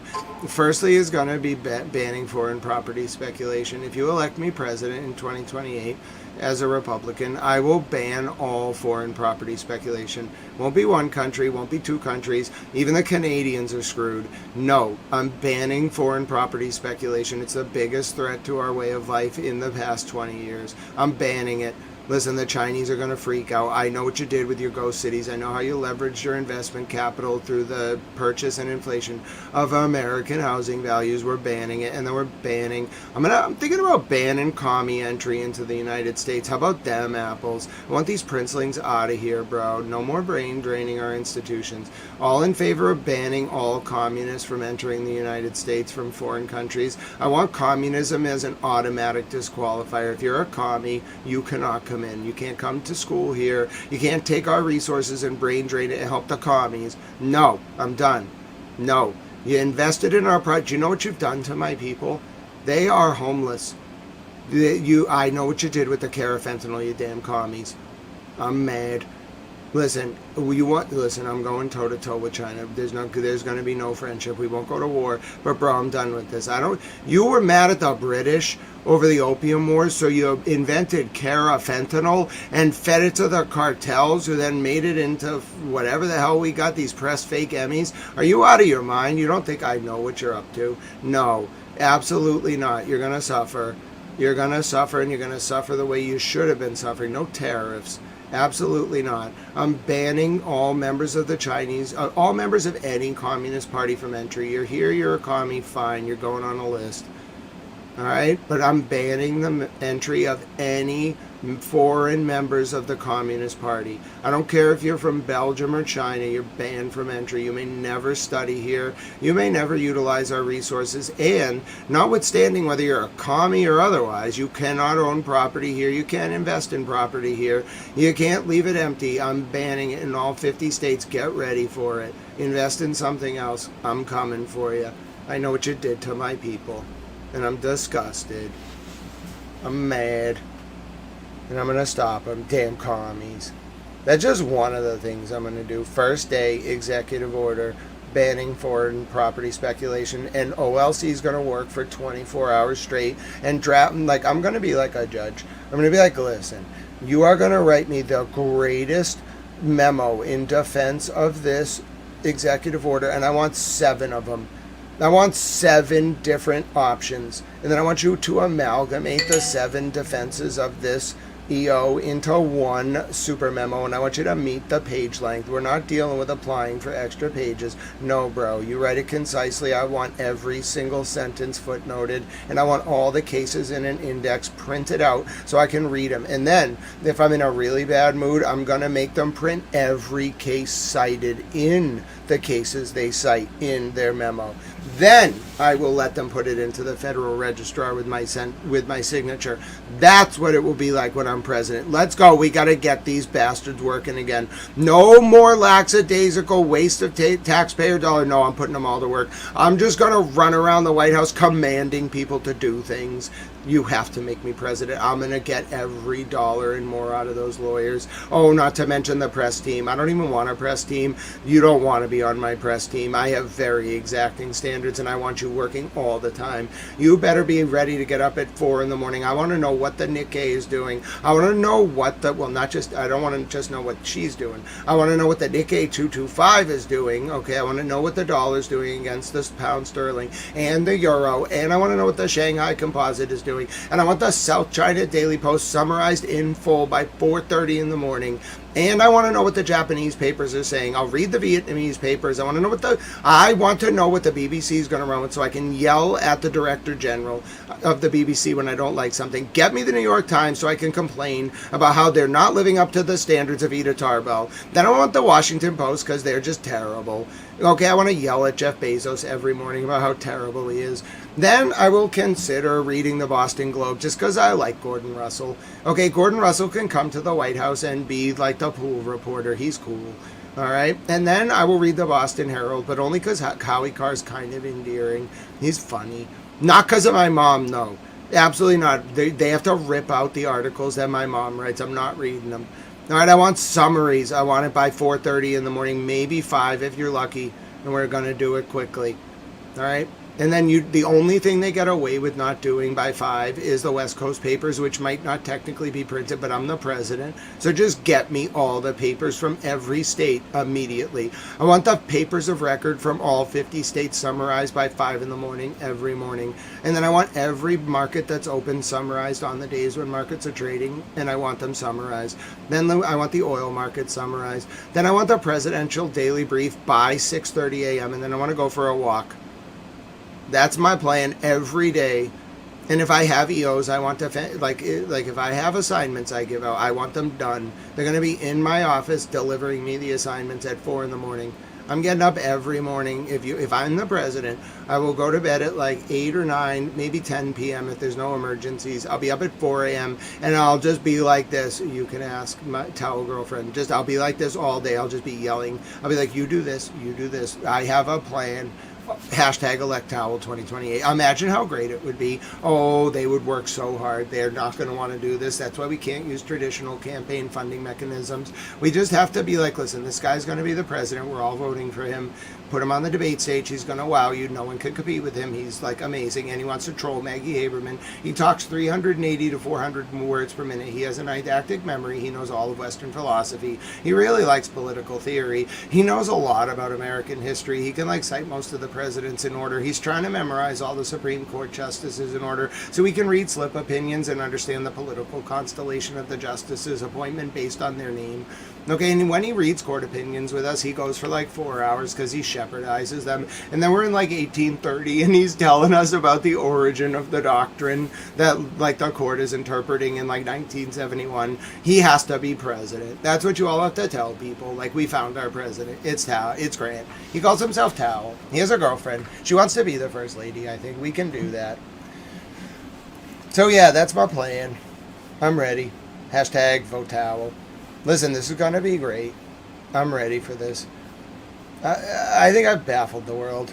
They're just like, all right. Now, compare what I was just saying to Mr. President's interview with Maria Bartiromo earlier. I like Mr. President as a person, but like, wouldn't it be great if I were the president right now? We wouldn't even have a war. We'd be having like dance parties in the streets. I'd be facilitating national economic development. I'd push the Iranians to sell weed. That's what I'd be about. Anyway, that was my political platform. Like, things are very pensive right now. Like, anything could happen. We're going to listen to what Mr. President Trump said earlier and pick up on this interview. I'm not kidding you. Anything could happen in the next 12 hours. So I'm just going to sit here. I'm going to go to bed eventually. But you should know I have a doctor's appointment tomorrow. You should be well aware anything could happen between now and 10 a.m. Monday, U.S. wartime. Like, you have like maybe 16 hours, so collect your thoughts. If you want time off, now's the time to go to bed. Like, I'm telling you, you have like 16 hours. I wish it wasn't this way. I'm trying to keep it a little light because I know people are apprehensive and nervous. I can't really blame you for that tonight. There's this state of just unimaginable sort of calamity regarding the Strait of Hormuz. Lebanon is also a very intense part of this war. I never expected the question of Lebanon to be resolved in 2 days. It goes back to 1979, really 1948, 1967, if you want to get technical. But I really thought that money would be like the least bit of the issues here. I thought money would not be a problem. But this is about more than money. It's about like what's called pride, like international pride, saving face.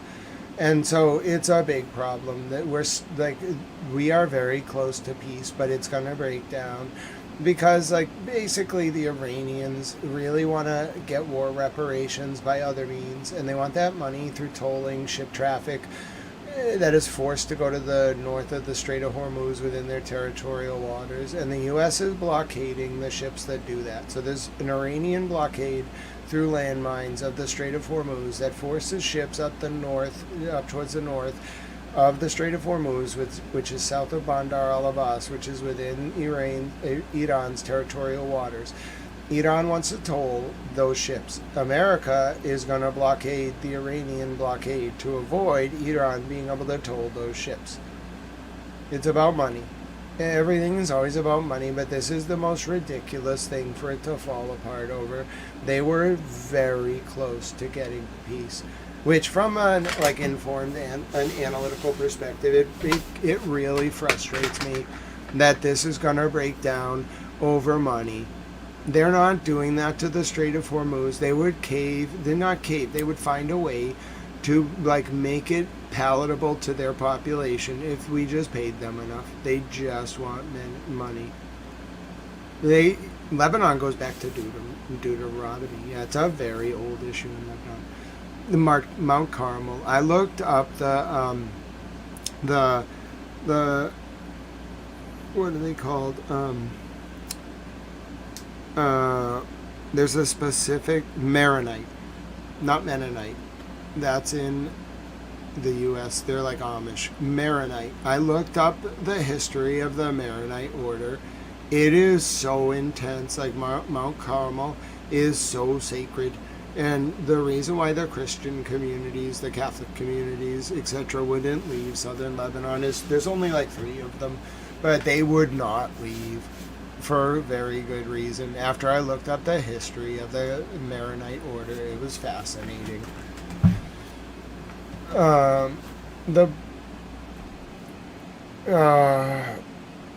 It's just such a frustrating situation. There are so many issues in this war that they were able to somehow kind of find a way to agree on. It's mostly about really they all just accepted the Iranian regime was staying. I'm talking about the U.S. side. They were willing to unfreeze assets probably in Qatar. They were willing to get Iran to a decent position financially, probably remove the sanctions. Just there was some stuff. I don't really believe it's the nuclear issue. I think Iran has proven that you're not taking that nuclear material. So if you can't take it, what are you doing? Seriously, if you can't take it, what are you doing? You can't the consequence of the America and Israel doing a war and not getting the nuclear material is you don't now get that. You didn't win. But Iran is intransigent on the Strait of Hormuz, and I don't believe it's because of national pride about the Strait of Hormuz. I think it is legitimately because of the fact that they want more money, and they don't want to be, They don't want to be seen as obsequious, or fawning, or They don't want to see us kneeling. They don't like that. They have a lot of pride. They just want money. That's the part that is so exceptionally frustrating about this, is that it's clear they don't want to ask for money, more than they've already asked for it, but they just want someone to say, well, what do you estimate tolls, what would you collect over 10 years if you did this? I bet no one even asked them. But I promise if you did ask them, you know, it probably would come out that it's like, I don't know, 100 ships a day. Let's say they went from 2 million to something more reasonable, which is like 500,000. So like, I don't know. Let me get a calculator. Let me just give a number and see if like Iran will take it. Alright, so if you do, let's say 150 ships a day, and let's say they charge 500,000, because they can't do 2 million. That's outrageous. And then you have 365 days in a year. So that's 27,375,000,000, and then you got 10 years. So it's gonna be, they're gonna need 273, 750. All right, they're gonna need $273 billion.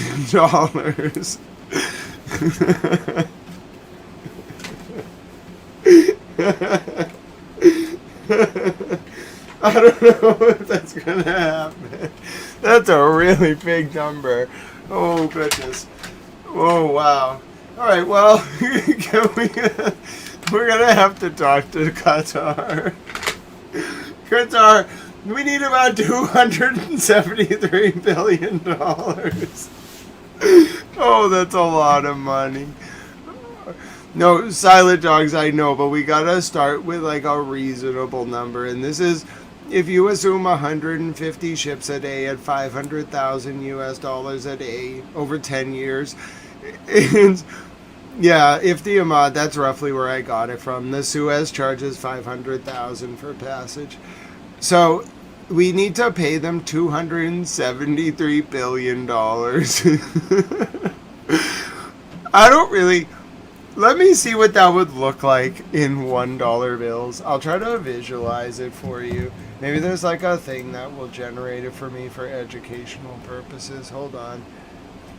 Let me just show you what this would look like. I needed to visualize this for me. So things are quiet. The U.S. has announced they are going to basically blockade Iran's blockade. Alright. So I'm gonna try to show this in visualized amount, but it's just a like absurd amount of money. I'm not even sure. Show a visual of, maybe like an AI will do it.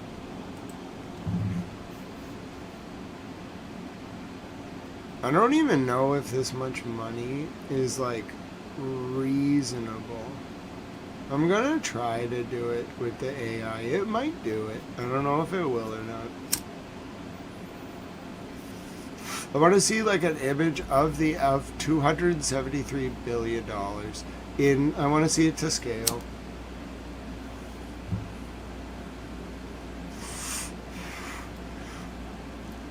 If you laid out $1 bills end to end, this amount of money would stretch approximately 26.5 million miles. It's enough to wrap around the Earth's equator 1,000 times. If you stacked it in crisp $100 bills, the sum would weigh roughly 3,017 tons, roughly the weight of 15 blue whales. This amount represents over 7% of all physical U.S. currency currently in circulation worldwide. For a single person to have this much wealth, they would be among the top wealthiest individuals on Earth. Oh my goodness.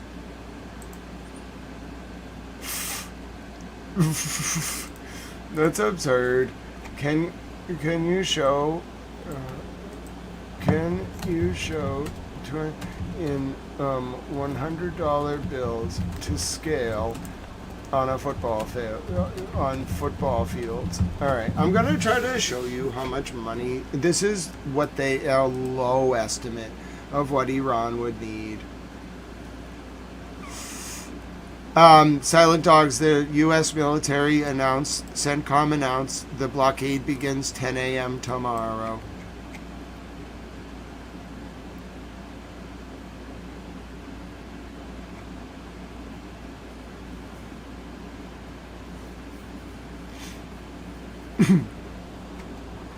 Thanks. Can you generate me that? Yeah, I'm gonna try to show you how much this would be.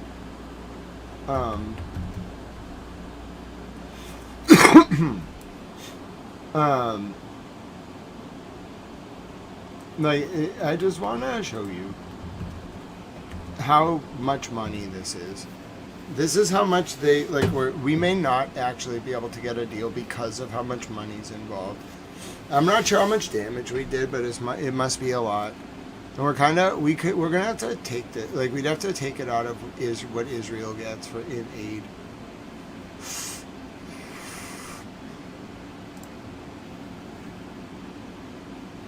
Oh my word.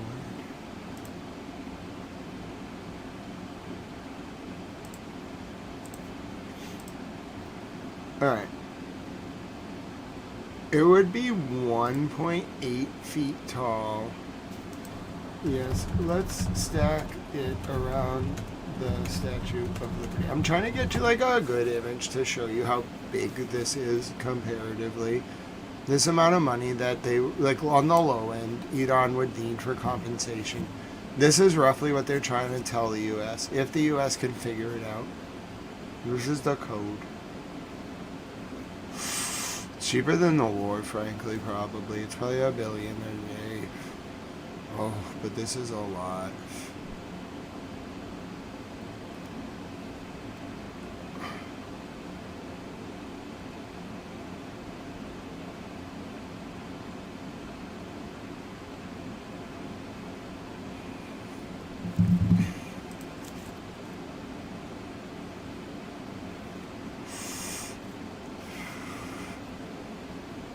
It's just crazy.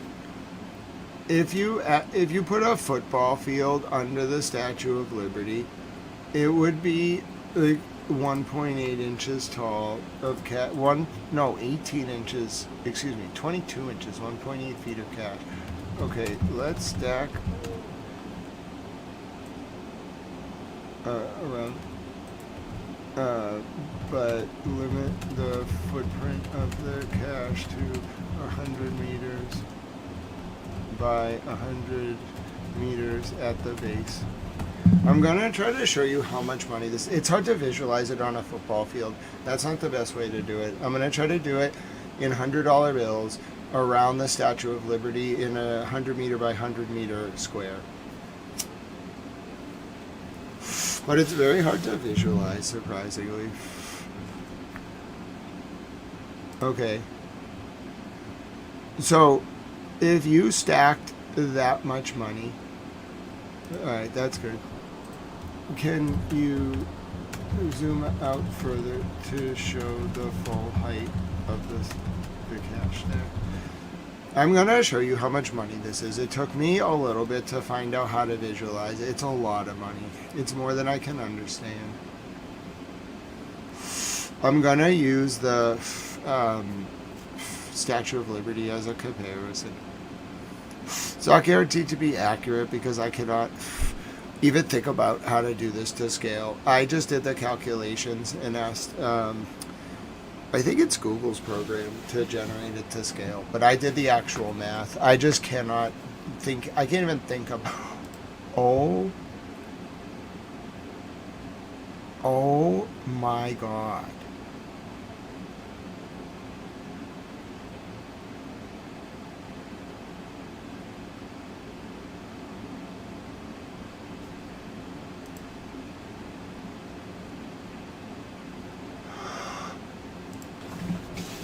If you took that amount of money, this is, I think, right. If you took that amount of money, oh my word, do you understand what you're looking at?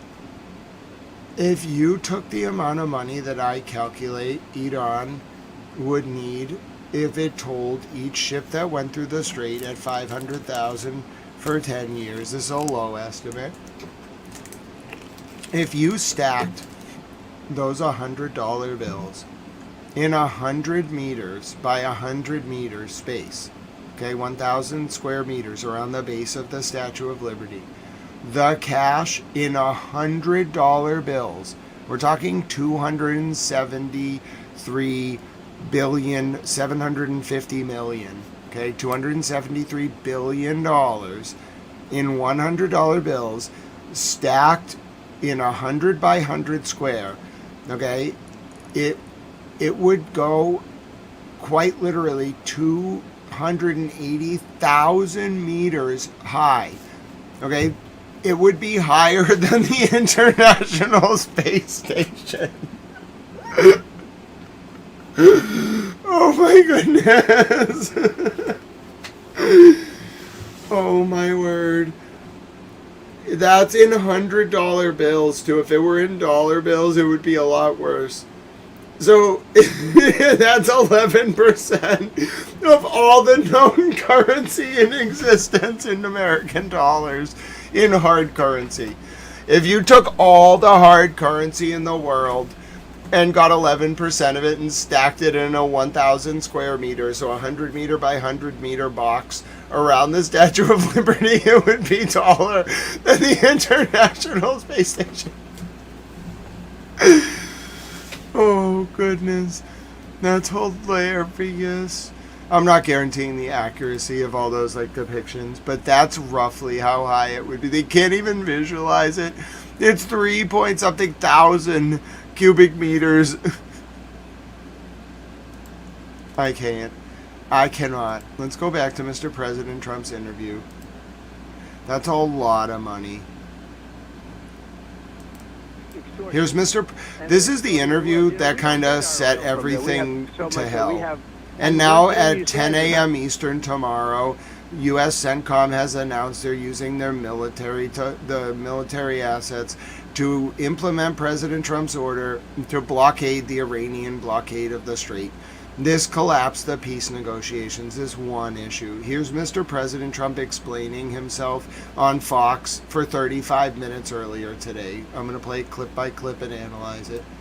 I don't know if anybody heard it well, but we have boats pouring up to the United States. They'll be filling them up, and they'll be leaving, and they're going to be packed with the best oil you can get, light, sweet crude. They're going to have the best oil that you can get.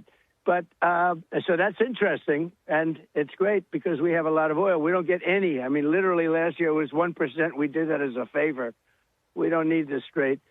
But other countries do. And I will tell you, while we're on the subject, we're very disappointed with NATO. We're very, very disappointed that they didn't come. Now they want to come and they want to help with the Strait, and it won't take long to clean it out. So we're going to clean out the Strait, and they'll be able to use the Strait in not too long a distance.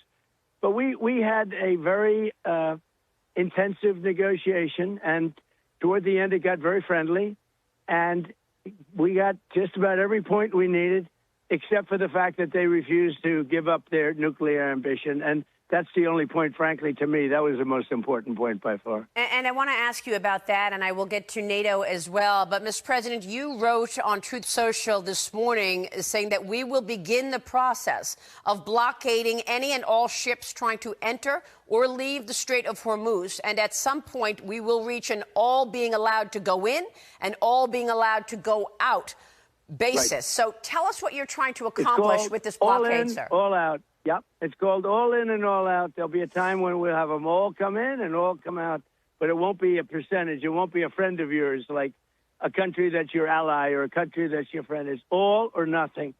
And that'll be, that won't be in too long a distance. No, we're just bringing the ships up. We got a lot of ships, so we're bringing them up. We think that numerous countries are going to be helping us with this also, but we're putting on a complete blockade. We're not going to let Iran make money on selling oil to people that they like and not people that they don't like or whatever it is. It's going to be all or none, and that's the way it is. And it'll be, you saw what we did with Venezuela. It'll be something very similar to that, but at a higher level. And Mr. President, you say that there may be a mine out there somewhere that nobody knows about but them, and this is world extortion. How will the United States ensure that the mines are removed in the Strait of Hormuz? So we have minesweepers there now. We have highly sophisticated underwater minesweepers, which are the latest and the greatest. But we're also bringing in more traditional minesweepers. And so I understand. You're so kind, Maysoon. And for folks just tuning in, I will show you right now the latest from the Iranian foreign minister. Here's what he said. I was right. This was very close. We were very close last night. I knew it. Conversation. In intensive talks at highest level in 47 years, Iran engaged with US in good faith to end war. But when just inches away from Islamabad MOU, we encountered maximalism, shifting goalposts, and blockade. 0 lessons earned. Goodwill begets goodwill. Enmity begets enmity. You were deceived into going to the negotiations. Then they rearmed their ships and air defense systems, and now they're ready to strike you again. All you can do is look for shelters and hide again. I think it was a ploy. So the Iranians are saying that they were very close to what's called a memorandum of understanding.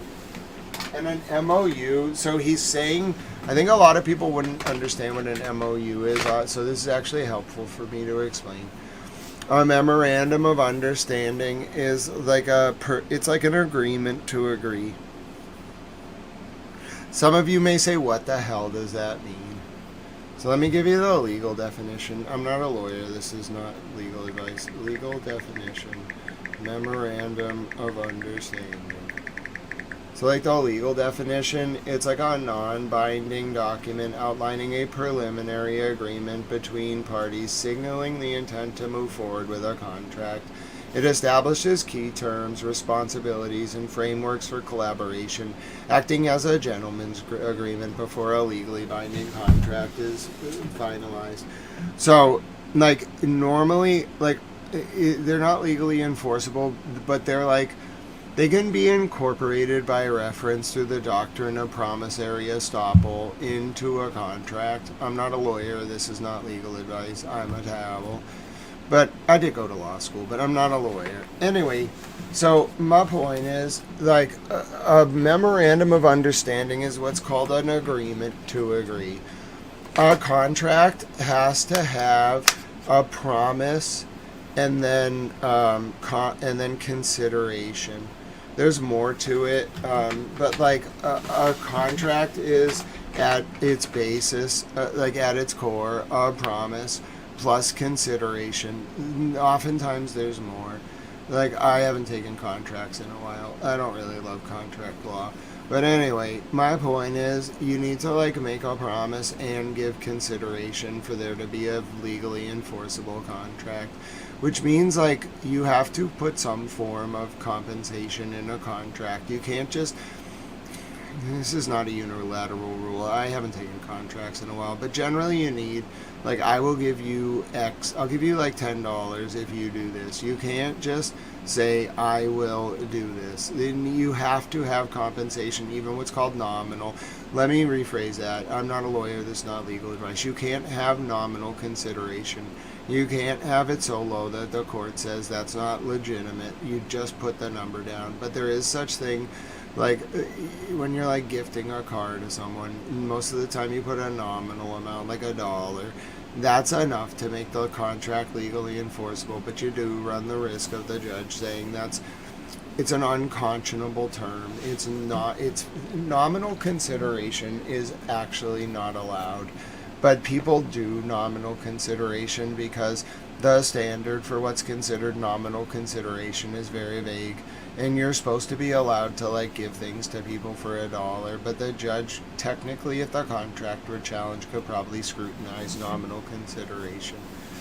You need to actually exchange like compensation. This is important to understand for a memorandum of understanding because it's an agreement to agree. And an agreement to agree is only, like, if we were talking under the UCC. So the thing that makes contracts terrible is you have, like, contract law, and then you have, like, the Uniform Commercial Code. And, like, what makes the universal... It's actually simpler. Like, I think the UCC is enforced in 49 jurisdictions in the U.S. It's only not enforced in, like, Louisiana because they use the French system. It's a little weird. Louisiana has a weird corporate law system because it's French.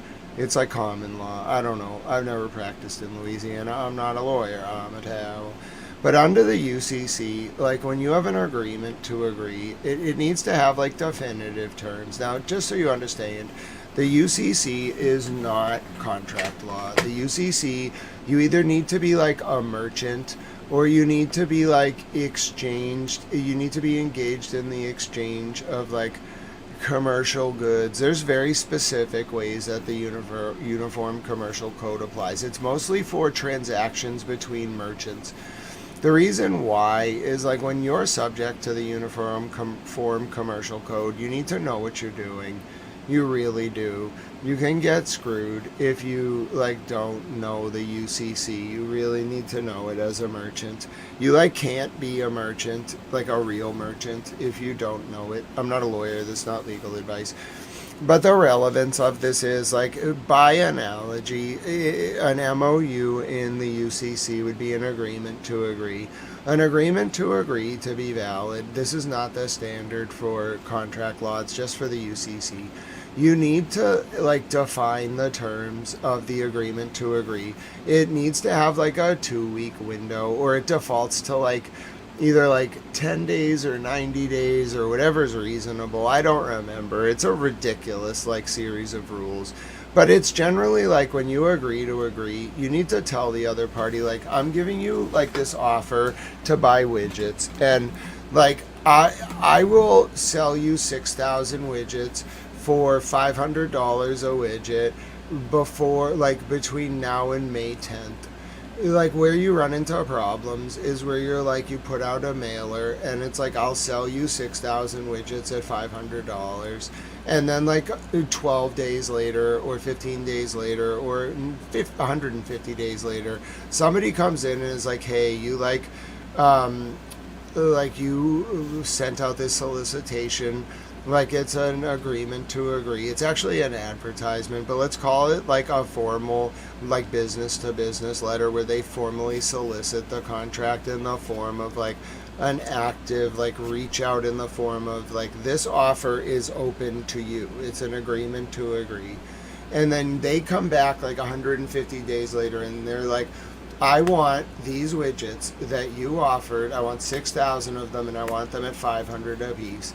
You shouldn't do that for a number of reasons in the like world of merchantability, because like, what if the widgets like become in hot demand? What if the supply chain to make the widgets like has an issue, and now that offer you put up like the agreement to agree like, I don't know, 8 months ago or whatever, 3 months ago, it's now like, it's a really good deal for the buyer, and the buyer's trying to hold you to it. This is why the Uniform Commercial Code is important. It puts like a per se reasonability limit. If you forget to say like the agreement to agree is valid for like 10 days, then it defaults to like 90 or something, and then it's unreasonable to enforce the terms of an agreement to agree. But you can be held accountable. If you're like, I will sell you 6,000 widgets for $500 by May 10th, and you send it out affirmatively, if that person comes back by May 10th of that year and they're like, I want to buy the widgets, and it's a reasonable term, like of days, and they do it, I mean, you're held to that. But that's only under the UCC. I'm not a lawyer. This is not legal advice. By corollary, an MOU is an unenforceable agreement to agree. It's like, I'll do this, here's like my basic idea, but like, let's actually come back and do it. It's not a unilateral like kind of agreement to agree. When you are dealing with merchants, it's miserable. Like, merchants do weird stuff. I don't know how to explain it. They like solicit each other for business and all this other weird stuff that like implies all these like different forms of contractual liaising. There's like the like mailbox rule, and there's like, this is with like offer and acceptance. Oh, that's right, like there's offer and acceptance too in a contract. And then there's like the doctrine of promissory estoppel, where it like incorporates by reference oral promises unless you disclaim the oral promises. It's all this complex stuff. I don't know. Anyway, just my opinion as a scholar and analyst. I'm not a lawyer. I'm a towel. Anyway, this is not legal advice. But my point is, an MOU is like an agreement to agree without any rules about its like binding applicability. It's just not binding. It's kind of like, what he's saying is they were very close to having a broad framework for what they were going to sketch out in a larger framework, and we would have had peace. Like, they had an MOU. An MOU is like as close as you're going to get. It's the one step before a final agreement. It's a really good contractual mechanism, especially in international law.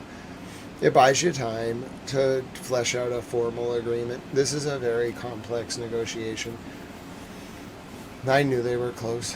I'm getting a little dizzy. I'm not feeling well. We'll get to the end of President Trump's interview. I hurt my back the other day, and ever since then, like, I'm in a good mood. If you haven't heard the news, like, there's a towel girlfriend now. We're all very excited. We had a little celebration. The towel moms, they were very ecstatic. Everyone's very happy. I think you made Towel Girlfriend very happy because you were also happy, so I'm happy with you all. Good job. But also, I'm dizzy. I have doctors very early in the morning. I don't know what happened. I kind of do know what happened. I hurt my back a few days ago, and when I hurt my back, it kind of puts stress on the rest of my body because I have to walk differently and I have to lay differently, and so I'm just very tired. So anyway, this was a nightly news recap, and I forgot to label it that way. We had a lot going on tonight. All right, it was a very good opportunity to catch up with you all, but we now know the deadline. It's formal from CENTCOM. If you're wondering what it is, here it is. I'll give it to you direct. We will catch up. By the way, we will be live again tomorrow afternoon. But this is FFIC no, this is the update. It didn't read the right post.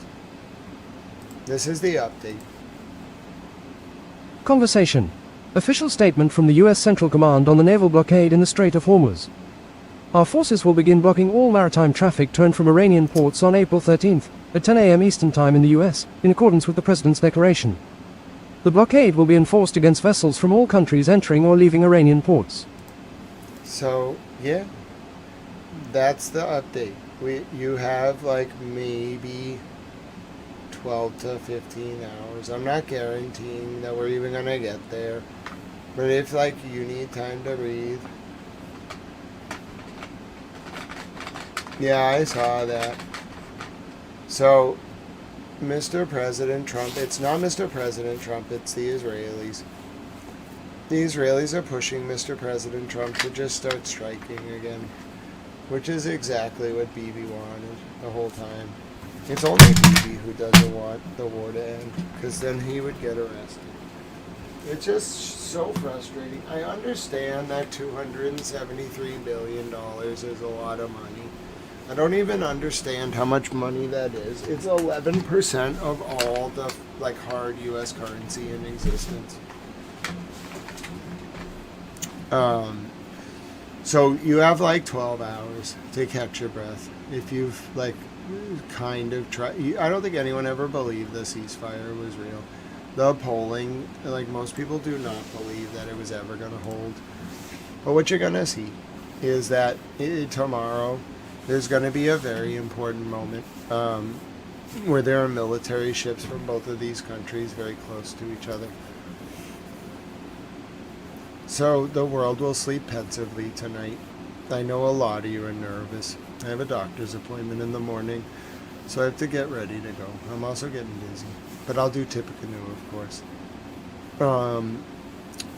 Which widget? So Petty LaBelle, we actually had a fun teaching moment there. When you go to law school and you take contracts law, they don't use products. It doesn't make sense to say specific products. So if you're getting an example in contracts law, it's always going to be widgets. 500 widgets, 70 widgets, 40 widgets. It's always widgets. Addie pupils, I think what people want and what they say publicly are different. I don't know what Mr. President wants. He says publicly he does not want Netanyahu arrested, but I have no idea what the president wants. He does kayfabe a lot, and I kind of know what the Iranians want. Certainly know what Turkey wants, that's for sure. All your words and has nothing next day consistently. Yeah, I agree, Francie. Did Bibi really even go to Lebanon, or was he somewhere in the north? So translator tell he was in the north, but he said he had just left the south. I think there's a picture of him in the south. I'm not even sure I want to listen to the end of President Trump's statements, because it's really sad. And we're going back to a bad place. You can't just, like, blockading the blockade is not a solution. It's just an act of aggression. And both of them are. The mining of the strait is, and the blockading of the blockade.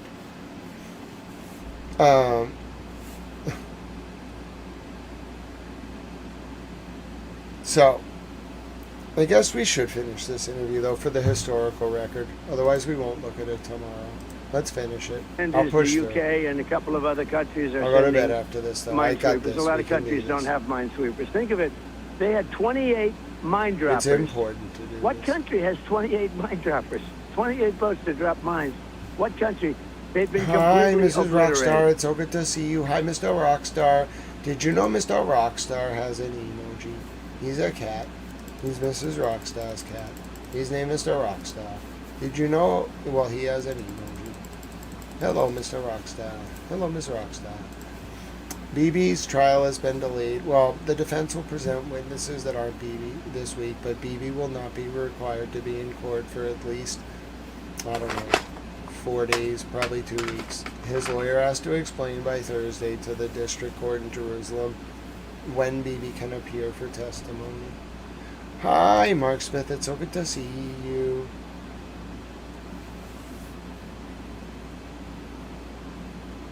Who said no, no, no? I'm so confused.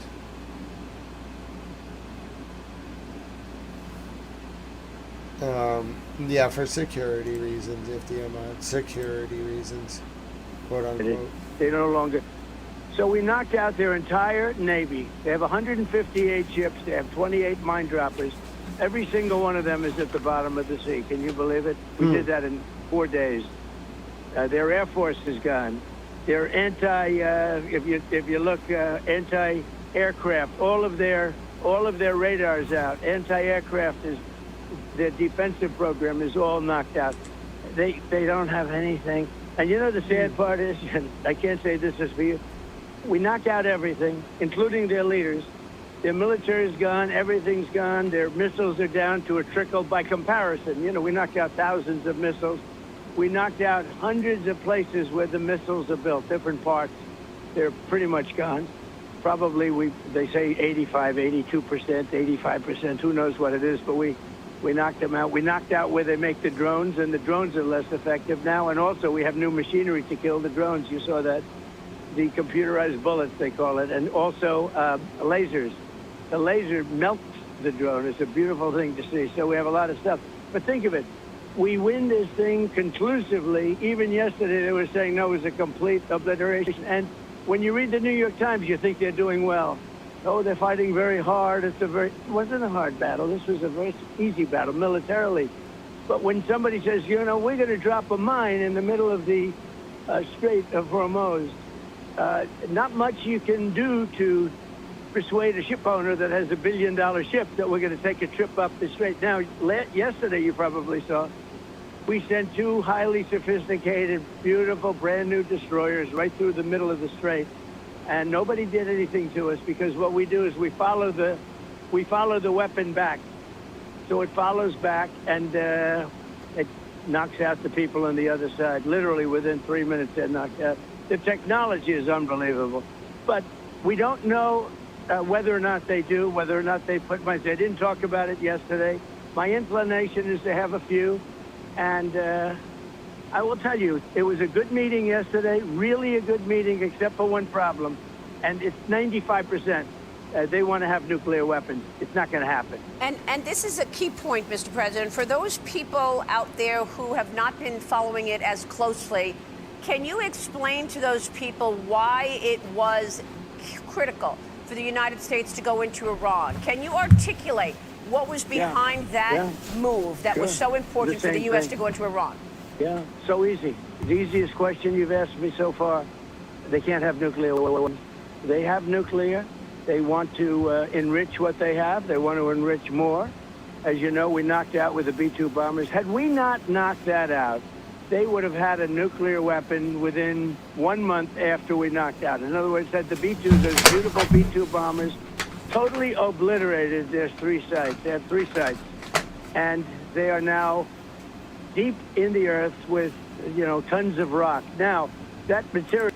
Thank you, all the world's a stage. I might have some time before my doctor tomorrow. It depends how long. I have like a prep thing. But thank you, all the world's a stage. Even if I don't see the Discord links all the time, sending them to me in DM is really good because it will make a note for me to see them. So God bless you, my friend. You're wonderful. Material should be gotten, but we have cameras on it. We have satellites with Space Force. That was one of my beauties, Space Force. So important. But we're watching those. We're watching every single aspect of that area. They can't move without us knowing exactly what's going on. But it's deep down, and it takes a long time to get it out. It's an amazing attack. Had we not done that, they would have had, within 1 month from that date, they would have had a nuclear weapon. Right. If they had a nuclear weapon, they would have used it on Israel and the Middle East. Look, they went after 5 countries that were sort of neutral, I guess. I don't know how friendly they were, but they weren't in the line of attack. They dropped on UAE probably 1,800 missiles. They dropped on Saudi Arabia a lot, and they dropped on Qatar a lot. They dropped on Bahrain. They went crazy. And everyone was surprised. Actually, it was good for us because they all joined us immediately, at some point. I mean, they're either going to be petrified or they're going to join. They all joined, and they've been very helpful. All of these countries have been great, and Kuwait. And this is the key point that I was getting to, and the reason that you feel they cannot have a nuclear weapon, because they will use it. And that's what I wanted you to explain to the audience. Oh, yeah. God bless you, Tyler. Tyler. Use it. And they'd start with Israel, and one weapon would, do damage like nobody's ever seen. Wipe it out. Conceivably, big one. Now, not wipe it out. They don't need more than one. And then they go after the Middle East, and then they'd eventually come here, okay? And we're not letting them come here, and we're not going to let them. We have great allies over there. I'll tell you, thank you, those 5 countries. Rockstar. Look at the Israeli relationship. Look at the incredible partnership we have on this. And as Bibi Netanyahu said, we're the big brother, and they're the small brother. And it's been a very effective team. What we've done literally in a matter of days, within 3-4 days, Iran essentially was wiped out. And it's so sad, though, when the press says they're fighting bravely. They're not fighting bravely. They have no anti-aircraft. We fly over there at will, can take out anything we want. As you know, last week I said we're going to strongly consider knocking out their power plants and the rest of their bridges. We took down their big bridge, but we just did that because we were having good discussions, and they go to the press. They're very good with public relations, much better with public relations than they are fighting. They go to the press, and they say, President Trump said it's okay for us to have a nuclear weapon, when I never even spoke. And that would be the only thing I would never say to them. They know that. Right. And then the New York Times, which is a fake paper. It's just a fake. I am sitting here. Oh, this is so great. Sad when you look at CNN, the New York Times, ABC fake news. We're going to stay live. NBC I'm going to watch this. News. I When actually you look at really stuff, want to watch what it's so sad to see it. I mean, they report things that they know are false. It's almost treasonous, actually, if you want to really know the truth. It's almost treasonous. But if you're reading the New York Times exclusively, and their circulation, by the way, is way down. Yeah. It's way down. I'm proud to report that. But if you're reading the New York Times exclusively, you would say that they are doing great in the war. All right, so hold on. I want to interrupt you. I have this video from a guy who was in the Islamabad talks. He has a YouTube channel. He's an Iranian professor.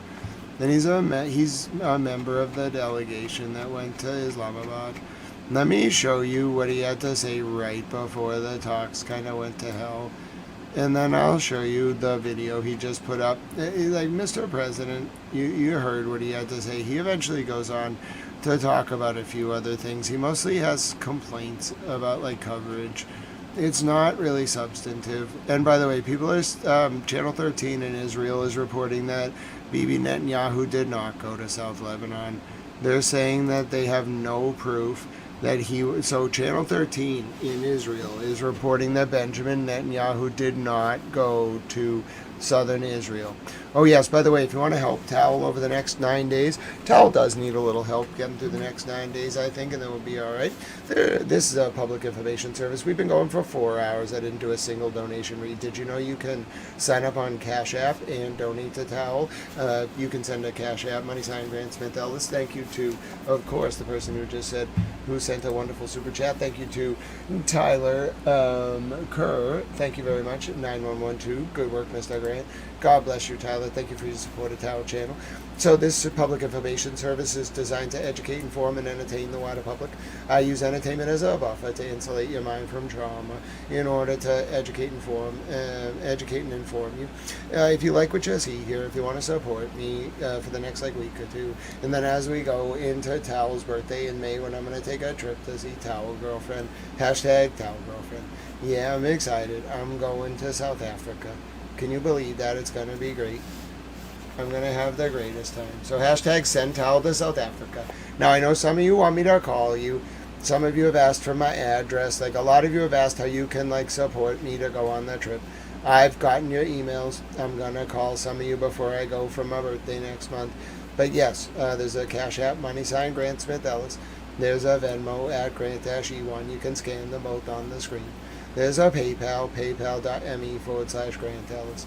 If you'd like to help, God bless you. There's also a new app that I have that's really good for foreign countries if you're not from America. It's called Wise. So if you'd like to join Wise, you can actually technically help out. Just follow the link in the chat.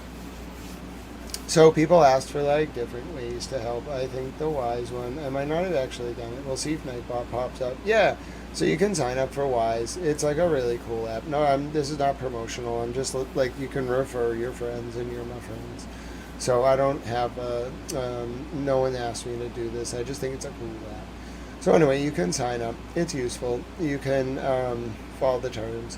Wise is good as well. My username there is, I forget what it is. It's Grant Edward E3.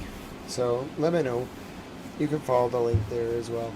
Thank you for your support. You're all wonderful. And yeah, #send Tal to South Africa. It's going to be great. I'll put the other donation options in the chat as well. And then, of course, during my time, I'll be doing the news, while we're getting ready for this. Then while I'm in South Africa, I'll be continuing to cover news through YouTube. And then I'll also we're going to start travel blogging. I think a lot of you figured out who Towel Girlfriend is. She's very excited I think we're both very excited. It's very nice. She really makes my heart sing. She's wonderful. And we're going to do travel blogs. So I wanted to introduce you. Well, a lot of you already knew her from chat. But yeah, we're going to do travel vlogs. It's great. And then we're going to travel around the U.S. But we're going to start in South Africa. I gotta get out of here. I feel trapped. I haven't left the country since 2017. I haven't been on a vacation since 2017. I've just been really sad. Now I'm really happy. So yeah, and I think a lot of you are going to get to come to a very nice celebration eventually. I have plans. It'll be fun. So, yeah. #support Tal. But yeah, it'll be good. God bless all of you. And I'm going to show you this interview with the Iranian professor before we get going for the day. But yeah, I think I'm grateful to all of you, and this public information service is going to continue to grow. We're going to do some travel vlogging. I can't wait for you to meet Towel Girlfriend. She's so wonderful and sweet. She's the greatest person ever. She's so smart. You're going to love her. She's great. And you're going to meet her on the channel. We're going to travel places. We're going to see the world. And she's just so adorable. And she's so smart. Yeah, I've never met anyone so smart in my entire life. It's so great. I thought I knew smart. No. Oh, I'm so excited. So, yeah, we're gonna go travel around the world. And I'm gonna vlog. And you're gonna get to meet Tao, girlfriend. I'm excited. She's wonderful. So yeah, thank you all for supporting me and allowing me to do my donation read. Not everyone was here earlier when, you know, people had the big discussion about Tao, girlfriend. But I can't just, you know, introduce everyone at once. We gotta do it in waves. There's a lot of Tao friends around the world, so I hope everyone is excited. I know. Oh, Miss Clutch, that would be wonderful. Travel to Michigan. Inmanston, you got it. Inmanston, I know you have my email. You're wonderful. If you could just follow up, I'd like to visit you in the fall. And I'll tell Nikki that she's very good at keeping track of things. Inmanston in Michigan, visit in fall. I have his email. Like, telling me is good. Telling Nikki's good. But I'll tell Nikki about you in Munstone. I'll make sure it gets on the radar. She's so smart. And you're going to get to meet us. It's going to be great. Did you do one for Ellie? Oh, so Francine, I don't have a picture of Ellie yet. I'll talk to Mimi and we'll see if we can do an emoji for Ellie. I have to get a picture. So to make the emoji, I have to make a special, I have to get a picture, which I'm sure Mimi, I don't want to be presumptuous. We can talk to Mimi. I'll email her. And like, it might be possible that we get a picture of Ellie. And then if we get a picture, I can make Ellie. Ellie is Mimi's baby goat. Then I can make Ellie into an emoji. Oh, God bless you, Sam. So yeah, I think it'll work out really well. I can't wait to meet you all. Hello, Tawny Brown. Hello, Mark Smith. So yeah, the news is I'm gonna start doing some traveling, and I want to meet some of you. Maybe like starting in the summer. It depends when Nikki and I get back to the U.S. I don't know. It's gonna be an adventure. But yeah, our plan. I think I can say our plan. I don't want to. Well, I think we talked about this, so I don't know if I can speak for her, but at least the general plan is I'll be in South Africa for a while. I don't know how long. I gotta talk to my doctors. Depends on like what the doctor thinks about the doctors there, I think I can do it. We gotta talk. As long as I get medically cleared, I can do it. I think I'm gonna be fine. We'll see. I'm just gonna pray. I'm not a doctor. Anyway, my plan is to go there for as long as the doctor will let me go. And then to come back with her. And then we're going to travel around and we're going to meet you all and vlog about it. It's going to be great. You don't have to be in the vlog, but if you want to be in the vlog, that would be cool. And then I'm going to continue doing the news and we're just going to drive around. I don't know how we're going to do it. Frankly, I think we'll both just figure it out. We're pretty smart.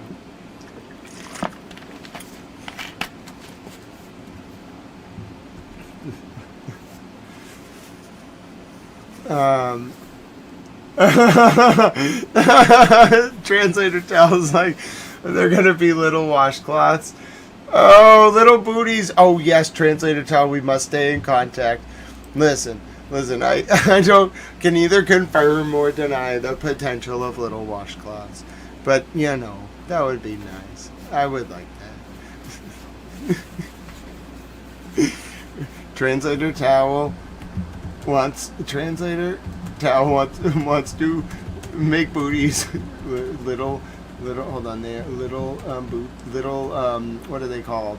Little feet socks for the washcloths. Okay. I would like to tell Nikki that. She'll like that. Okay. Oh, this is gonna be great. Listen, you don't understand. This is gonna be fun. We're gonna come meet some of you. It's gonna be great. I don't even know. It's gonna be amazing. We're gonna see so many places. I've always wanted to just see America. It's the greatest thing that's ever happened to me. You don't understand. I never thought it would happen. It's changed my whole life. Well, a lot of things have changed my life, but this one really makes my heart sing. I'm just so excited for you all to meet her. She's just wonderful. By the way, it's only because eventually you will see her on the channel. So I have to start introducing her, and people come in here in waves over the day. So, and I will fawn about her, so, I'll try not to fawn too much because it's an international news channel. I just have a lot of friends. They're in different time zones, so I just wanted to tell them about Towel Girlfriend at the end of the stream. Otherwise, they would get very confused. I mean, I think a lot of people will get confused, but, someone did not know that I was into women, which, that's cool. I'm chill, I definitely am, but, to each their own, I guess, Ms. Clutch knows who it is. Yeah, a lot of people know who it is. George got it right. George is a boss. So here's the man I wanted to show you. He was in Islamabad. He was part of the Iranian delegation.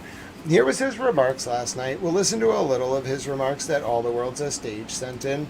I've listened to enough of that interview with Mr. President. It just gets ridiculous after that. Here is one of they call this man the professor. He was part of the Iranian delegation in Islamabad. Listen to him right before the talks broke down. He's smart. We have no optimism when it comes to the United States and especially the Trump regime. For 47 years, they've been trying to undermine us. Before the revolution, they tried to preserve the Shah. They actually brought him to power. So we would be utterly naive to trust anything that comes from the United States. The Trump regime in particular is exceptionally dishonest and deceitful. We saw that with the 12-day war. We were indirectly negotiating with them before the war, and it turned out that they were conspiring to attack us during the negotiations. Of course, we didn't trust them then either. It wasn't as if we were deceived, but that's what they were doing. And before this war, too, we were negotiating through Oman, and the Omani foreign minister said there was progress, but then they attacked us again in a blitzkrieg attack. We do these negotiations in order for the international community, the global South, the global majority, and ordinary people in the West, so that they would recognize that it is the United States that is dishonest. If we don't negotiate, then they'll say that there was a solution, but we did not pursue it. We're showing everyone that we're always there to find solutions, but that it is the other side that is dishonest. We had preconditions for these negotiations, and they've been stonewalling. So, and unless they stop the stonewalling, there won't be progress. And we're fully prepared to go back to war. We're not afraid of the United States. The world has seen the capabilities of the Islamic Republic of Iran and the axis of resistance. The world has seen that we are far more powerful than people expected. And that is because of the resilience of the Iranian people, the resilience of the people of Lebanon and Iraq and Yemen. And the Americans will ultimately fail. Their only way forward is to carry out their commitments. If they want to save the global economy, they have to carry out their commitments.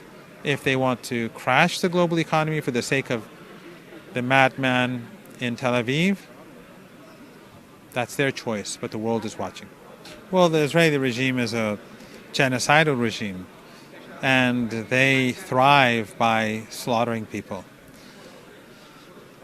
The question is whether Trump is subservient to Netanyahu and whether he's an Israeli firster, or if he really does care about the United States. If he does care about the United States, he will abide by his commitments.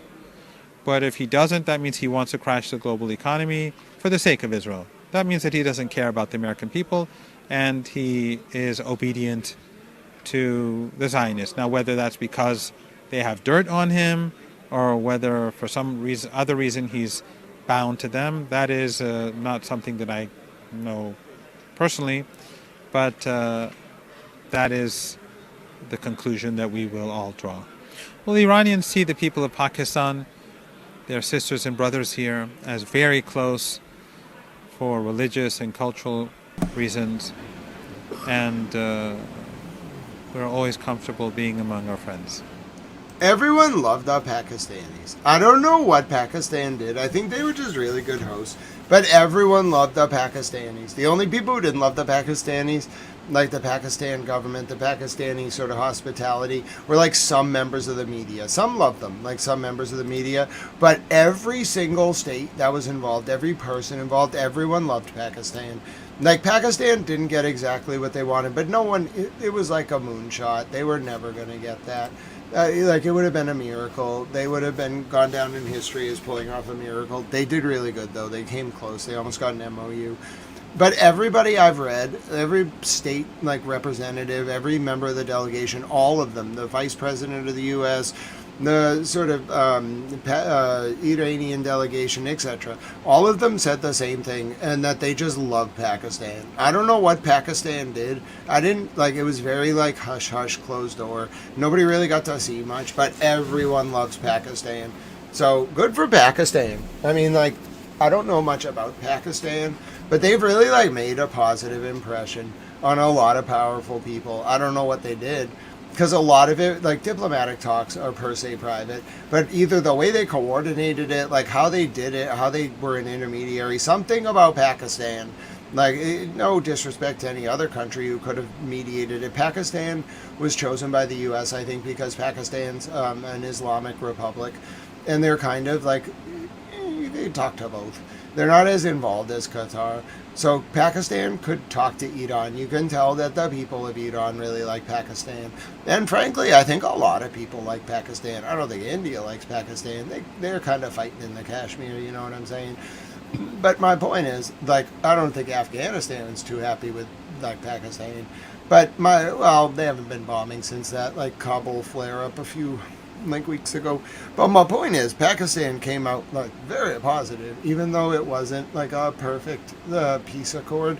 Everyone seems to think Pakistan is wonderful, so good for Pakistan. There's nothing wrong with people thinking positively of countries, and I feel like Pakistan was really a sleeper. You know, they kind of came out of nowhere, and they were just like, well, we can middleman this attempted peace, so good for Pakistan. They'll be in the history books as having made a very valiant effort, and frankly, they deserve it. Here's that professor we were just talking about. He's going to speak to us for a little bit now. It's like 20 minutes. He gave an update today. He was actually in the delegation. So let's listen to him. Let's compare him to how Mr. President Trump did the interview with Maria Bartiromo. The satellite image that has been circulating among American military analysts for the past 72 hours, and I need you to look at it with me because what it shows is not a fleet of aircraft carriers. It is not a missile battery. It is not a hypersonic weapon system or a drone swarm. What it shows is 16 small shapes on the floor of the Persian Gulf.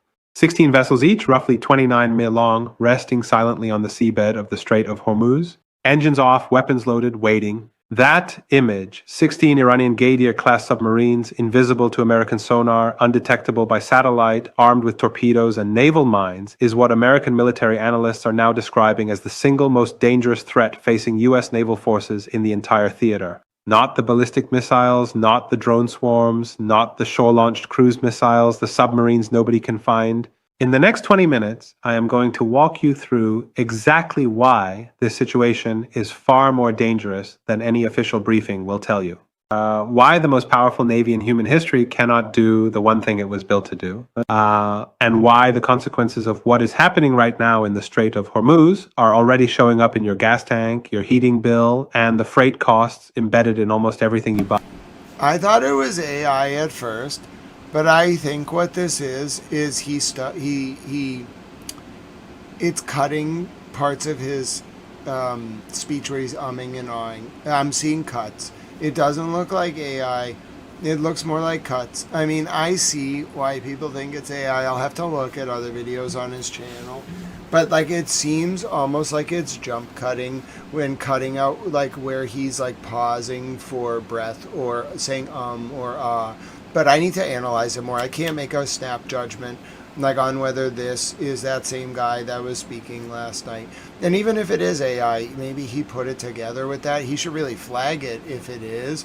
But like he's presenting it as himself. It's his channel. So I need to analyze it before I pass judgment.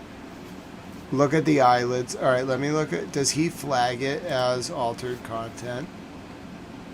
Let me check. No, he doesn't.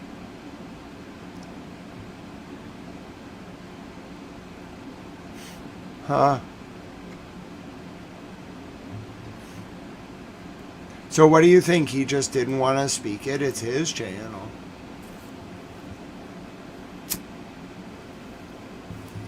Yeah, let me analyze this before I pass judgment. I need to see more, and I need to see his other videos. I can't just make a snap judgment. Bye. This is Daily Brief. Subscribe now if you have not already, because what we are about to cover is being actively analyzed by American military experts and confirmed by Western intelligence sources. This is not speculation. Hit that subscribe. Yeah, I think it's AI. Unless it drastically changes. There's something about the mouth. And I just watched his other video, bro. This is what he looked like last night.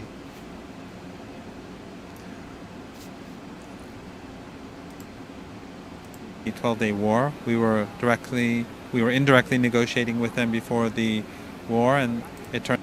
Actually, you know what? Watch, I can do this. Are we sure this is the same guy? Are we sure about that? Those are two very different guys.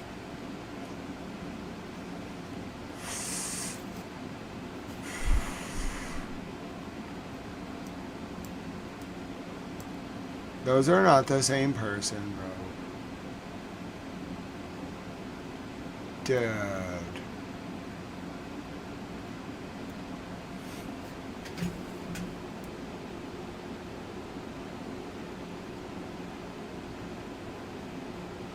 I knew they used AI. It's for efficiency, but come on. Dude, that's exactly how they make that spokesman AI too. It's a good model. It's a state. They put a lot of money into that. It's their I know what program it is too. They have a custom version of it. There's somebody who like worked on that program. It's not they took it clearly and enhanced it. It's a state like AI program. Oh my word, that's not the same guy.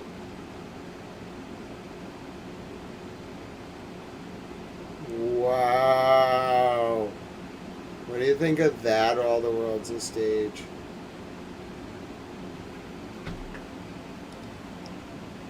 Now, why is he doing this when he can speak live so fluently? You think it's a matter of time?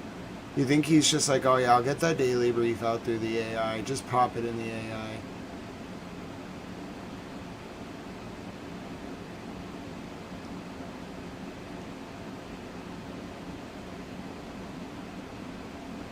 Dude, I feel like I'm living in an alternate reality.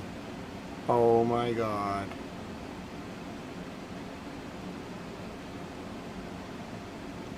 Addy pupils, that is not the same man. Look at his teeth.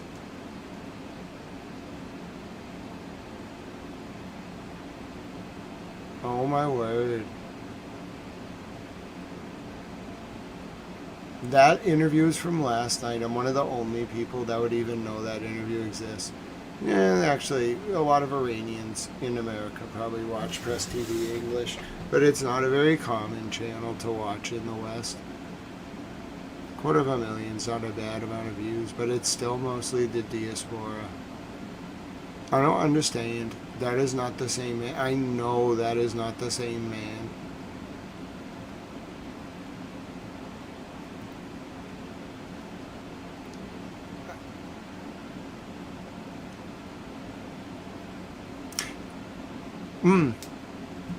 You think someone... Yeah, but it's unlabeled. All the world's a stage. If that's not him or his video, it's an unlabeled... I need to do more research. I really need to do more research. But I can't just watch this all the world's a stage, especially if he doesn't know about this. It's serious propaganda. No. No, Addy Pupils, you're misinterpreting it. This guy is real. This channel that is purporting to be him it's unlabeled AI content. This is actually serious. YouTube's not gonna like this. You have to label it. Oh, they're gonna get in serious trouble.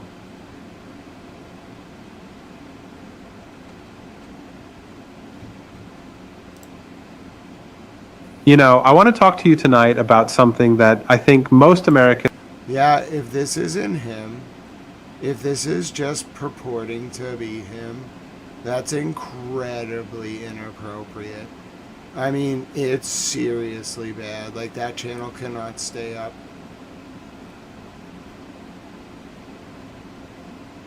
It's like it needs to either be flagged, like in here. So what it should be is down here. They have to by rule. I would know. They have to in the upload flow flag it, and it will say it right here. It needs to say it. This is not going to last. This is a serious violation of the YouTube terms of service, this channel. And it's really bad that they're doing this. If that's not him, it's bad if it's him. It's worse if it's not him. You're representing that video is purporting to represent a member of the Iranian negotiation team. That cannot happen.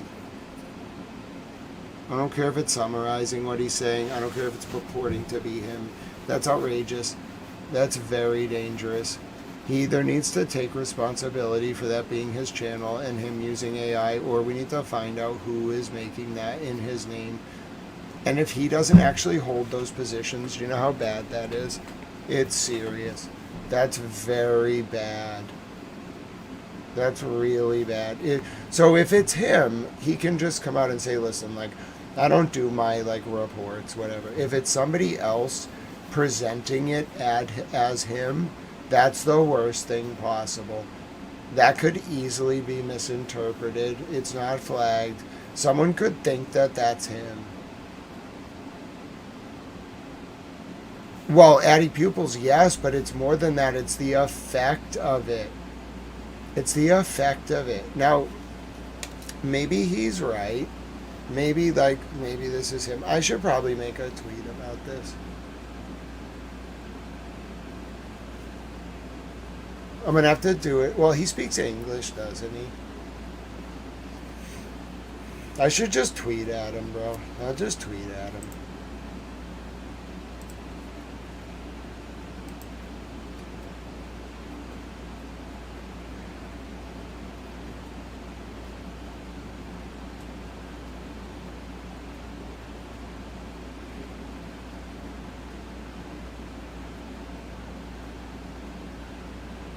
There's something really disturbing about this. I don't know what this is. I don't know where it's going to lead back to, but I don't like anything about it.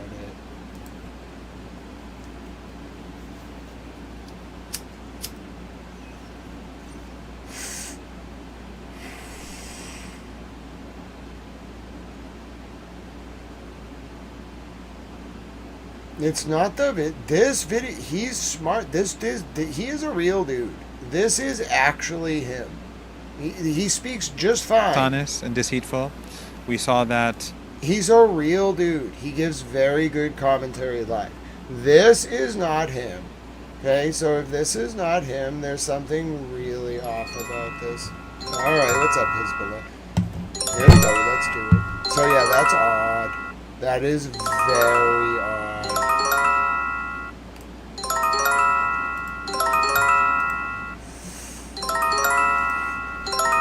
I think I should probably tag this dude on YouTube. I'll do it. S_M_Mirandi. Hello, Professor S_M_Mirandi. Is that his username? Oh, I spelled it wrong. Oh, sorry about that. Hold on. Randy. Hello. It appears that someone is using your likeness to create videos on YouTube. Are these your views being expressed, or is someone impersonating you via AI without permission? I imagine Team YouTube will want to know about this. I mean, he's a member of the Iranian delegation, to who's quite literally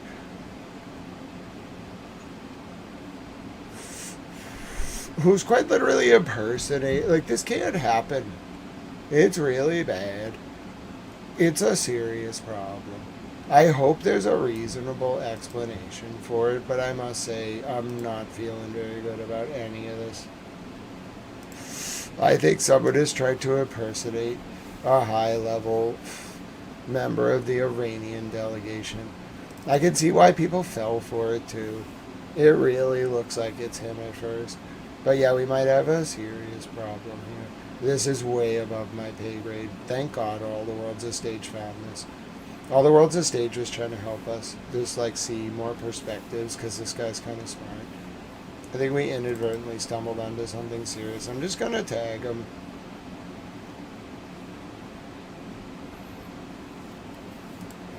Channel, if you have not authorized these videos, the link to the channel in question is below. Whoever noticed something was wrong with that is a genius. You may have just actually impacted world affairs. Good job. Excellent work. I mean, seriously, excellent work. I'm very proud of all of you. That was incredible. I don't think it's him. And those are unlabeled. Someone could seriously think that was him. That's incredibly not okay. The alerts that just came in were for Hezbollah rocket fire in one town, Dovev, in the north. Hezbollah has been firing at the north of Israel all day. I expect something to happen circa 10 a.m. Eastern tomorrow. It takes a little time to get assets in theater.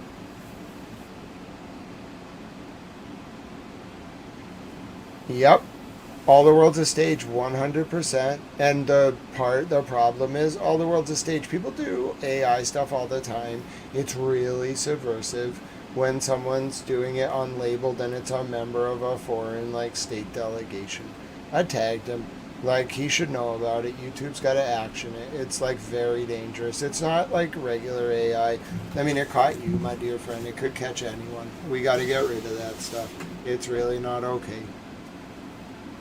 I'll show you him actually talking. I can't believe this even. I mean, I see how it could trick someone. This is not an easy guy to know. You might have known him from the last nuclear negotiations, but you might have seen him. I think he was on George Galloway's podcast. Someone said, but you have to be a subject matter expert in the Iranian delegation to know who this man is. And the only reason I knew what he looked like yesterday and was even able to analyze that correctly is because I happened to catch this clip late last night before the vice president spoke. So we'll listen to this professor speaking, but I'm not watching that AI thing. Thank God we caught that. What a way to end. God bless all of you. Oh, Standing Stones, I'm sorry to hear that. You're not a grudge, though. You're a super towel. You're wonderful, Standing Stones. You keep being you. Mercury Star said, I got tricked by some chicks wearing little raincoats. Hey, I understand. All we know All we know, Marandi. Yeah, I don't know, Silent Dogs. Like, all I'm saying is this is the only video I can play that I know is him. I think he's done another interview, but I don't have that one offhand. We have no optimism when it comes to the United States, and especially the Trump regime. For 47 years, they've been trying to undermine us. Before the revolution, they tried to preserve the Shah. They actually brought him to power. So we would be utterly naive to trust anything that comes from the United States. The Trump regime in particular is exceptionally dishonest and deceitful. We saw that with the 12-day war. We were indirectly negotiating with them before the war, and it turned out that they were conspiring to attack us during the negotiations. Of course, we didn't trust them then either. It wasn't as if we were deceived, but that's what they were doing. And before this war too, we were negotiating through Oman, and the Omani foreign minister said there was progress, but then they attacked us again in a blitzkrieg attack. We do these negotiations in order for the international community, the global South, the global majority, and ordinary people in the West, so that they would recognize that it is the United States that is dishonest. If we don't negotiate, then they'll say that. Whoever asked, no, I don't watch Judge Napolitano. No, I don't. I only watch press conferences like this, maybe occasional TV interviews, but I don't make a habit of watching any host. No, I don't have time. But yeah, if he's been on Judge Napolitano's show, my apologies. I have not seen any of those interviews. I have only seen him give this interview yesterday. I heard he did an interview on George Galloway's program, and I know that he was a member of the delegation with Iran during the nuclear talks in 2025. There was a solution, but we did not pursue it. We're showing everyone that we're always there to find solutions, but that it is the other side that is dishonest. We had preconditions for these negotiations, and they've been stonewalling. So, and unless they stop the stonewalling, there won't be progress. And we're fully prepared to go back to war. We're not afraid of the United States. The world has seen the capabilities of the Islamic Republic of Iran and the axis of resistance. The world has seen that we are far more powerful than people expected. And that is because of the resilience of the Iranian people, the resilience of the people of Lebanon and Iraq and Yemen. And the Americans will ultimately fail. Their only way forward is to carry out their commitments. If they want to save the global economy, they have to carry out their commitments. If they want to crash the global economy for the sake of the madman in Tel Aviv, that's their choice, but the world is watching. Well, the Israeli regime is a genocidal regime, and they thrive by slaughtering people. The question is whether Trump is subservient to Netanyahu and whether he's an Israeli firster, or if he really does care about the United States. If he does care about the United States, he will abide by his commitments. But if he doesn't, that means he wants to crash the global economy for the sake of Israel. That means that he doesn't care about the American people, and he is obedient to the Zionists. Now, whether that's because they have dirt on him, or whether for some reason, other reason he's bound to them, that is not something that I know personally, but that is the conclusion that we will all draw. Well, the Iranians see the people of Pakistan, their sisters and brothers here, as very close for religious and cultural reasons, and we're always comfortable being among our friends. So my name is Grant Smith Ellis. I'll give you a little bit more. I'm going to head to bed pretty soon. I have a doctor's appointment in the morning, and I'm also hurt. Hurt my towel leg.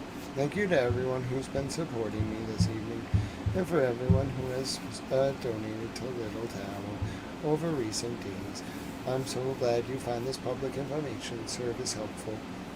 And I'm so honored that we have been able to spend time together, even though our prayers for peace have only brought about slightly less bombing. Hopefully that continues. Let's do Tippecanoe and Tyler too. Alright? We're going to do Tippecanoe and Tyler too. Alright? So I like to do the presidents in order. And I know I have to rest my strength because if I can just sense it's going to get rough. So if we're going back into like 12 hours, I gotta get some rest. So, not just that, my back hurts. And I have a doctor's appointment. So. Alright, here's the presidents. We love Tippecanoe and Tyler too. George, you are a gentleman and a scholar. You are a refined and erudite gentleman, and we can go on horseback rides and talk about, refined, genteel things. We can watch Barry Lyndon, George. I would like that. George, maybe when Nikki comes to America, we're all going to hang out. We'd like to visit. Would that be okay? We'd like to come see some of you. George, if, I'm not going to, force myself on you, in the sense of, oh, I'm here. But, if you want to hang out, George, you let me know. I'm sure Nikki and I would love to meet you. That goes for all of you. If you'd like to meet Nikki and I'm sure we'd like to meet you. It would be great. I know we'd have so much. Oh, that's right, George. You're coming here. I forgot. Yeah, no, just do that. But maybe we can come see you to see the Cubbies play too. That would be fun. George is a wonderful man. Everybody loves George. You are very loved, George. I hope you know how appreciated you are by so many. Stand and Stones too. You're all just wonderful and appreciated. So Stand and Stones Nikki and I will definitely come visit you. All right. And then George, we're gonna yes, Tiffany Bob, we will visit you. George Galloway's good. Our George is good too, though. Oh, George, that's wonderful. I can't wait till we get to come visit you. I don't know if I forget how we're due. I think we're going to plan a trip. Nikki's going to be the navigator. She's really smart. So, I'm going to drive. And she's going to tell us where to go. Well, I'm going to kind of figure out where to go. But, you just tell her. And, she'll figure it out. And she'll tell me where to go. And then I'll go there. And then we'll meet you. It'll be great. I want to meet... Oh, Mimi, we're definitely coming to meet you and the baby goat. That's, on my list. And Balsar as well. I want to meet him. He's wonderful. I want to meet all of you. It's going to be great. Triple and Bob, you must be so excited. Triple and Bob, we can hang out with you too. It would be great. Yes, Tiffany Bob. Oh, and then, so we're going to do a towel meetup in Boston. So I have to make sure I'm in Boston. It's September, I think the end of September. I'll let you know more about it. We're going to go to a Red Sox game. The Cubbies are going to play against the Red Sox. Red Sox are pretty terrible right now. They're 4-8 or 5-8. They're kind of they won a few games against the Brewers. Unless they can get to the way baseball works is everybody's going to win 54 games. Everyone's going to lose 54 games. And it's what you do in the other 54 games that matters. So they got to they gotta make sure that they don't have one of those seasons where they lose more than 54 games. Don't before the first half ends. It's really bad. Don't do that. And they're kind of fighting back. But if you can get somewhat level or maybe 5 to 10 games ahead of 500 heading into the All-Star break, you can make yourself competitive. But bro, you can't be starting 3-8. The Herald's going to eviscerate you. The fans are going to get bored. You got to recover by June 1st, bro. There's no mid-season rally. You got to be playing good baseball by June 1st, or they're going to give up on the team. And the only fans you're going to have are people there to get drunk. So, come on, Red Sox, get it together. I don't know what's going on. Anyway, so, yeah, it's going to be really fun. We're going to all three. George, you got it. All right, I'm down. George, I'll tell Nikki. We're doing it. We're going to all 3 games. I will go to all 3 of the Cubs versus Red Sox games. You don't understand. I haven't actually been to a Red Sox game in forever. I worked it for a while. They were nice. I did alcohol stuff, compliance. They were fine. I'm sure they were that's Grant. And I'm sure John Henry was like, yeah, but it's Grant. And I'm sure, like, he was like, he's Grant. He's smart. So, you know, it was fine. I never talked to him. I'm sure he's a nice man. He seems nice. His family seems nice. His wife's really into, like, empowering women and also, like, planting gardens. She made a really nice garden. It's really nice. Like, if you've never been to Fenway and seen their, like, in-house garden, you should see it. It's kind of, like, near the Monster. You gotta go, like, down the stairs, take a left. You can only really see it, I guess, certain days. You gotta tell the guy you want to see the garden. Anyway, it's a really cool garden. Just very good use of the space. So anyway, I love Fenway. There's a lot of, like, hidden elements to it. I'm a good person to go to Fenway with. I know that park like the back of my hand, bro. I know so much about that stadium. They're all going to be so happy to see me. I was a very friendly and amiable towel. I have a lot of friends there. I love the Red Sox. I don't know. I've been to so many Red Sox games. First time I went to Fenway was probably in 1994. I remember watching, like, Brian Daubach and Troy O'Leary. It was a long time ago. It was really fun. Trot Nixon was on that team. Then we had Nomar. He was really good. And then we had Tim Wakefield for a while. He was a great knuckleballer. Then we got Pedro. So, like, the Red Sox in the late 90s were really, really good. Like, Pedro could, like, go... I went to the All-Star game. I either went to the Home Run Derby or the Fan Fest. I went to something in 1999 during the All-Star game at Fenway. That was pretty epic. And then I went to Fenway a little bit more often, I'd say, when my dad... It was probably, like... I'd say, like... 94 to 96. We went more often because my dad worked at some firm. I think it was Gilman, McLaughlin, and Hanahan or something. It's a bigger firm now. And they used to give my dad these tickets. And we were like 7 rows behind home plate. And there was this nice man that sat next to us. He went to all the games. I don't know if he was like a rich man or just like a man. Anyway, so he would just sit a couple seats over. Not a lot of people would sit in those seats back in the day. They were like all like bougie people in law firms. I didn't think about it. I was like 7. So anyway, I remember one time it was when, so I love Fenway, but I hate what they did with the screens, bro. Like, if you don't want to get hit with a baseball, for the love of God, please do not sit close to the baseball field where there's no screen. Why do we got to be putting these damn screens all the way up to the freaking, like, whatever the hell it is, the damn, like, pit where the guys who do the, like, tarp and, like, the maintenance crew, the field grounds crew, why do we got to put the damn fence all the way up there? It ruins the freaking game. That's not baseball. That's basically hockey. It's horrible. It ruins it. I am a purist. You've ruined Fenway. You damn people suing the Red Sox. You've ruined Fenway. You don't understand. It's fine if you're sitting up high, but they ruined Fenway. They ruined the seats behind the dugout. Not the Red Sox. The damn people who sued. What the hell? Why are you going to a baseball game? Read the damn ticket. I don't understand. They ruined my favorite ballpark. You go, now you can't even sit behind, like, I don't know, like the third base, like, coach. You can't sit, like, in right field. You have to go behind pesky pole before you can see the freaking field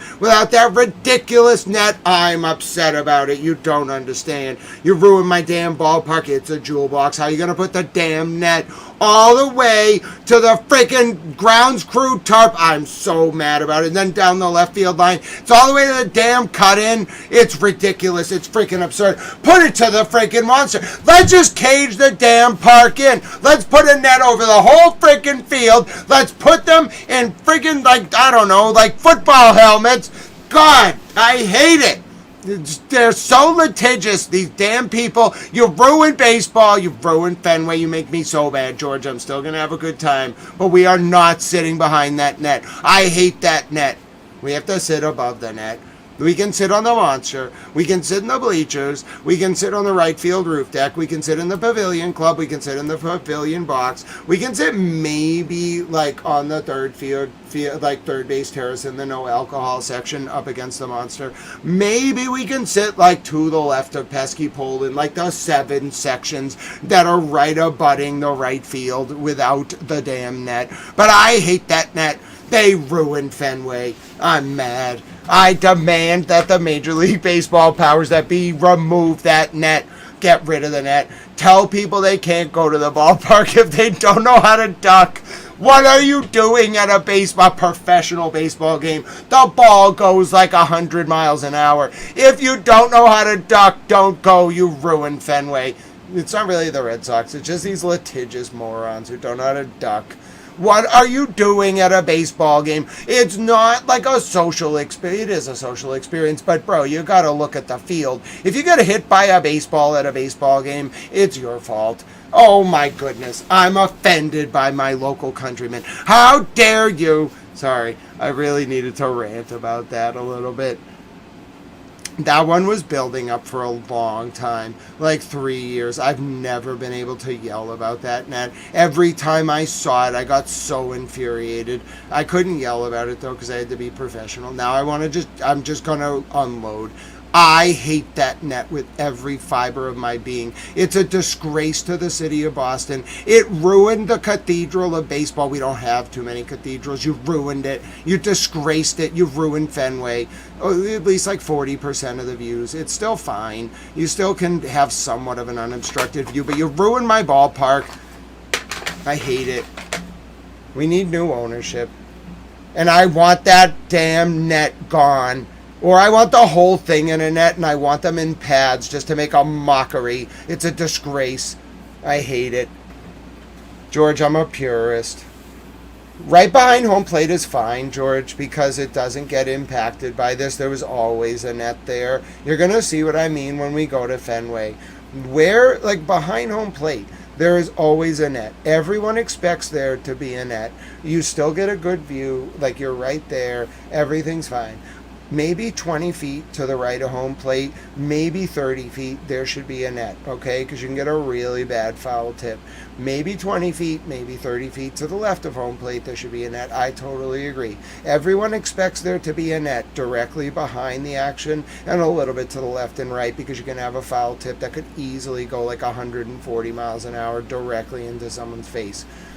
Why we need a net all the way from the dugout on top of it to like right field near to the pesky pole, I will never understand. I never will. I like the Sandlot. Dude, we got to toughen these kids up. This generation, these Americans, they are the most prissy. Like, I hate it. I hate it so much. I love the country I'm from, but some of my fellow countrymen are just absurd. They ruined my ballpark. I've been going to that ballpark since the last millennia, and some idiot ruined it and made them put up this fence. George, you don't understand. I'll show it to you in person. I get a little heated about this. I love Fenway. It's like a cathedral, and I don't like that the Red Sox are just bad. I don't know what to tell you. But anyway, my point is, like, where you are behind home plate is fine because you're like directly through the netting, so you can see the action. It's fine. Even a little bit to the right, like 10 to 20 feet, you're still looking at the action through the cutouts in the fence, the little netting. The second you're talking like behind the dugouts, the second you're talking right field, you're looking at a baseball game through a netting that looks like a fly trap. I hate it. It's designed to allow you to see, but I still hate it. I took my son fishing today. He beat me 4-2. Lane Matrix, thank you for breaking my stride there. As you can tell, I'm a big baseball fan. I don't watch as much baseball anymore, but I just love my Fenway Park. It's like my favorite thing in the entire world. I've spent a lot of time there, so like I'm like not over it, but I'll never lose that feeling of walking up the ramp to look at the field of Fenway, bro. It's the greatest feeling. If you ever get tired of that, you've lost your soul if you're a Red Sox fan. I don't care. It's so amazing. A lot of you are spoiled. A lot of the Red Sox fans, like the kids now, they don't know what it was like in 1994. Bro, it was miserable. Like, you had to like that team because you liked baseball. It's so different now. It's like a commercial experience. My point is, though, I just want to make a point. Lane Matrix, God bless you. I'm back. I just wanted to say, Lane Matrix, God bless you for taking your son fishing. That was really nice of you. I've been meaning to close for like an hour, but I'm so just pleased to be talking to you all. That's awesome, George. That's why I told that story, by the way. So when I was 7, this nice man who would sit next to me and my dad, like 7 rows behind home plate, he would, one time, there was a foul ball. I forget who hit it. It might have been Troy O'Leary. I don't remember. It kind of bounced up behind us. I'll always remember this. Like, I remember it's like we would sit like almost on the aisle, and he sat like across from us, and he got out of his seat and he walked back. It was like right behind home plate, maybe like in front of section, like I don't remember which way it goes, like not 118, like not field box 118, but probably like 124. It was like right in that little alleyway between the field box and like the home plate seats. And the ball bounced, and I remember looking up, and this man just jumped and got it. And I thought he was like going to come over and celebrate. He brought it over and gave it to me. I still have it somewhere. It was the greatest thing ever. I've always wanted a foul ball. I think that's why I get so mad about the net. The reason I used to like going to baseball games was to try to get the foul balls. So, JRP, I can't wait to watch more Lego videos tomorrow. Let's see what this one is. No, I don't think I want to end with a Lego video. I'm just in a really good mood. I don't want to, like, antagonize anyone. Let them get their 8 hours of sleep before everything just goes crazy tomorrow. We can end with a song, though. Let me do Tippecanoe and Tyler, too, for my dear friend Triple Bob. So I like to do the presidents in order before we get out of here.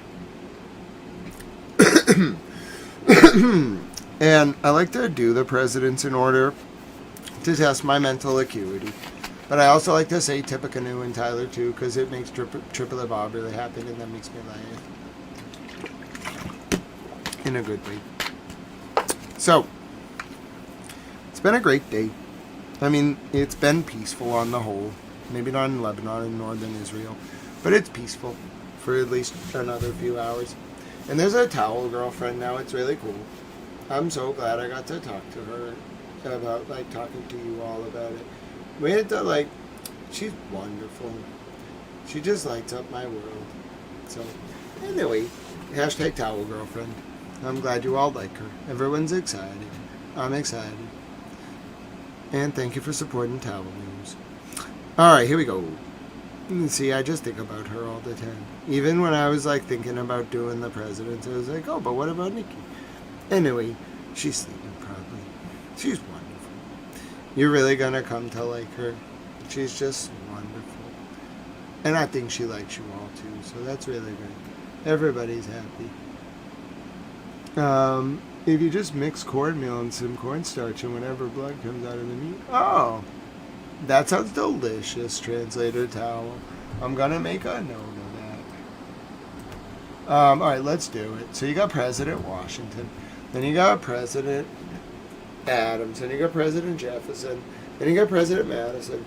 Then I skip a few. Then you got President Van Buren at 8. And then, 13, you got Jackson, Andrew Jackson. And then it goes, like, I skip a little bit, but then it goes, like, Polk, Taylor, Pierce Buchanan, Lincoln, Johnson, Grant, Rutherford B. Hayes, Garfield, Chester A. Arthur, Cleveland, Harrison, Cleveland, McKinley, Teddy Roosevelt, William Howard Taft, Woodrow Wilson, Harding, Coolidge, Hoover, FDR, Truman, Eisenhower, Kennedy, Johnson, Nixon, Ford, Carter, Reagan, Bush 1, Clinton, Bush 2, Obama, Trump, Biden, Trump. How about them apples? We gotta quiz the presidential candidates. They gotta know more presidents than me in order. They can't be on the stage. Forget about this, like, corporate donation crap and these, like, networks picking people. Nonsense. Nonsense. List of presidents for me in order. And then tell me about West Coast Hotel v. Parrish from 1937 and why it overturned Lochner. And tell me about the doctrine of corporate personhood. And tell me about Santa Clara County versus Southern Union Pacific from 1886. And then tell me about Buckley v. Vallejo. And then while you're at it, tell me about the dissent by Justice Hugo Black from Connecticut General Life Insurance v. Johnson from 1939. And then I also want to hear about Mabry v. Madison, and you better have read the Judiciary Act of 1789. And furthermore, let's talk about other things. You know what I'm saying? That's how we're going to do it. Throw me up on that debate stage. Let me just rail on them. I will have them spinning in circles. They won't know what to do. They're all just going to be like, listen, he can be president. Listen, we don't know what to do. Just let him be president. It'll be fine.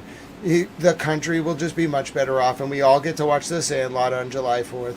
I'm going to make Congress watch The Sandlot on a big screen outside Congress on July 4th. I'm going to treat them like children and be like, listen, this is what we're going for, Congress. Like, all of you sit down. I'm going to get all 435 reps, even the more ornery ones. I'm going to make AOC watch The Sandlot. How about them apples? Bro, do you know how great it would be if I made AOC watch The Sandlot? That would be hilarious, and it's exactly what she deserves.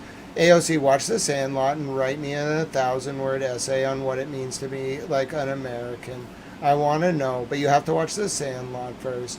Then we can watch Kubrick after, as an academic exercise as the Congress. I'm gonna treat the Congress like children, not the Senate. Some of them are smart. Some of them are kind of ridiculous. A lot of them are old. Anyway, they've probably seen a lot of these movies, and I would imagine that they've seen The Sandlot and a lot of the Howard Hawks films, and probably a lot of Kubrick. So anyway, I can't troll them as easily, but I am sitting the House of Representatives down. They have a lot to learn, bro. They're very immature and very feisty. Not all of them, but most of the Democrats. I'm going to make them watch The Sandlot. Every July 4th, I'm going to call the Congress into special session for the purpose of forcing them to watch The Sandlot. Is that legal? I'll speak to the parliamentarian. I'll make it happen. It's going to be the greatest thing you've ever seen. We're going to have movie nights with Towel in the Congress, and we're going to watch The Sandlot on July 4th every year for 8 years in a row. We're going to make it the national movie. Everyone around the world is going to get to know America through The Sandlot. They're all going to be like, wait a minute. Is it 1996? I'm going to be like, yes. Yes, it is. We're just going to hang out in 1996. It's going to be great. You don't understand how much fun we're going to have if you make me president of the United States. And I'm telling you, I think Nikki's going to make her great first lady. Don't tell. Well, she knows. We already talked about it. She's totally down. You all are going to love her. She's going to make her a great first lady. We're going to have a great time. Yeah. I bet a lot of people have stones. Someone was saying the Lebanese have stones. Oh, it's Scott. How are you, Scott? How are you, El Cid? The relaxation you've experienced for these, if it can be called that, for these past 3 days, we'll be wrapping up sometime before tomorrow at 10 a.m. Eastern, when the U.S. is going to blockade the Strait of Hormuz. Yes, Mimi can be vice president. I would love Mimi as vice president. Either Mimi or Immortal Technique. I feel like I would ask Tech, but he's kind of like, I got to find out where he's at politically now. I can't really endorse communism. I mean, he has a right to believe it, domestically, but I'm gonna make a policy platform. I may have decided to ban foreign property speculation and ban communists from coming to the United States. So, I don't know if that's gonna work, but I think Mimi would totally be down with banning the commies. So yeah, hashtag Mimi for vice president. I mean, I still want to be cabinet secretary of cupcakes. Yes, Tiffany Bob, you can be secretary of cupcakes. Now, I gotta sell this to the Congress, so we're probably gonna have to call it secretary of let's see, secretary of confetti-based agricultural derivative products. We're going to have to make you an undersecretary, probably. Like, to make you a cabinet level secretary, your job has to be a little more broad than just like the byproduct of confectionery baking processes. It would really have to be like, you know, the agricultural industry. But I like the way you think, Tiffany Bob. I really appreciate that you want to make cupcakes a national priority. I will provide all baked goods. Oh, I see. Oh, now we're moving in a good direction. All right. Tiffany Bob, you can be the secretary of yes, I understand. You can be the secretary of confectionery. I think that'll work. You could be the confectionery secretary. When Congress asks why, I'm just going to tell them some convoluted answer about baked goods. I'm just going to say it's like a supply chain thing. All right, so Tiffany Bob is officially the confectionery secretary. Good job, Tiffany Bob. I know you've always wanted to be in the cabinet. And then Clerk Margaret's going to be the Secretary of Commerce. I haven't asked her about this. I haven't really talked. I actually have never spoken to her outside of the clerk's office. So the first time I meet her, like, first of all, I think she knows who I am. She probably knows about this meme about her being the Secretary of Commerce because it's a very small office. I think some of the old ladies there probably are like, they're watching this. They don't chat though, but then they go in the morning and they're like, listen, Clerk Margaret, he's like going on this path. He is intent on making you the Secretary of Commerce. She's probably like, oh God, he might actually do it too. That's the best part. I bet they have a lunch meeting once a week where they're like, so, like, what do we think the odds are that Clerk Margaret's going to be forced to be the Secretary of Commerce? Oh, I can't imagine what it's like at Norfolk Superior Court during this time of the year. Oh, it must be great. Oh, I can't imagine. I want to be a fly on that wall as they all the different people go down before Adam Deutsch takes over.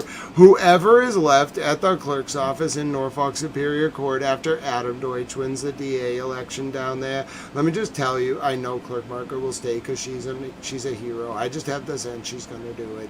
She's going to stay. Whoever stays is a hero. They were the good people. Anyone who retires, I got questions. But I'm telling you, this is great. This is a great plan. Listen. Just even if one time, like either the security, who are pretty like tech savvy, they watch the internet, even them, or like another clerk, if even one person, if I managed to get to one of them who went up to Clerk Margaret, it was like, so, Clerk Margaret, have you heard that, like, you're going to become the Secretary of Commerce? Oh, God, you don't understand. It's the greatest thing I can imagine. And then, like, just so you're wondering, if I become president, I vow to you, I don't know if she'll accept, but I'm going to bring the clerk of the Norfolk Superior Court to the White House. I'm going to summon her, and I'm going to say, Clerk Margaret, you've done an excellent job administering a difficult court. The United States of America, through its president, which is me, would like you to be the Secretary of Commerce. Oh, God. That would, like, it won't be as good as some of the things that have happened in my life, but it's just something I really want to happen. Like, I had this idea like 8 months ago, and I've just really been like intent on it. It's been kind of steamrolling, so, you know, anyway, hashtag VoteTowel 2028. This is just the end of the stream, by the way. I'm just kind of chatting with you all as the stream ends.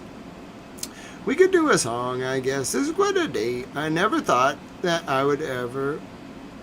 It's been 70. It's been so long. I don't even know if I actually knew this level of happiness.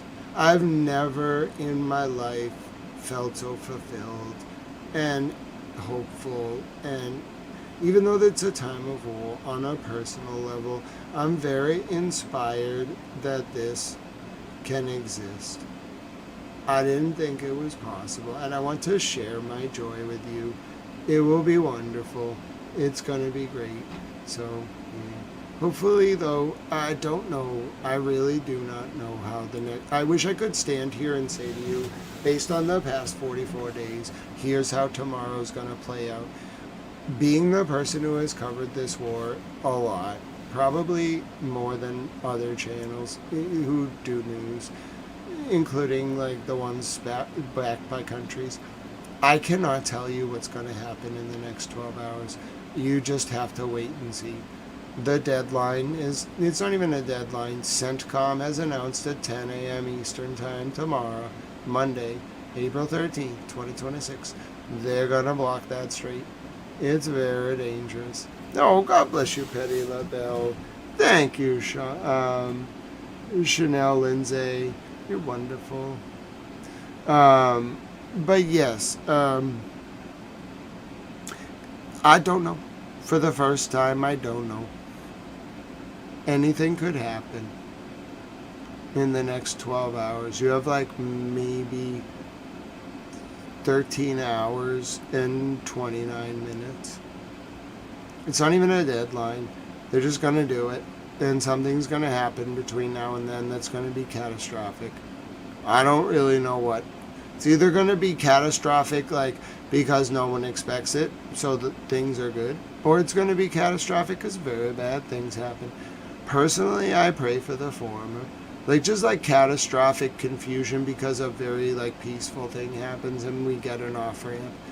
I kind of think it's possible because of the MOU. I peg it at, like, legitimately maybe 30%. Maybe 30%.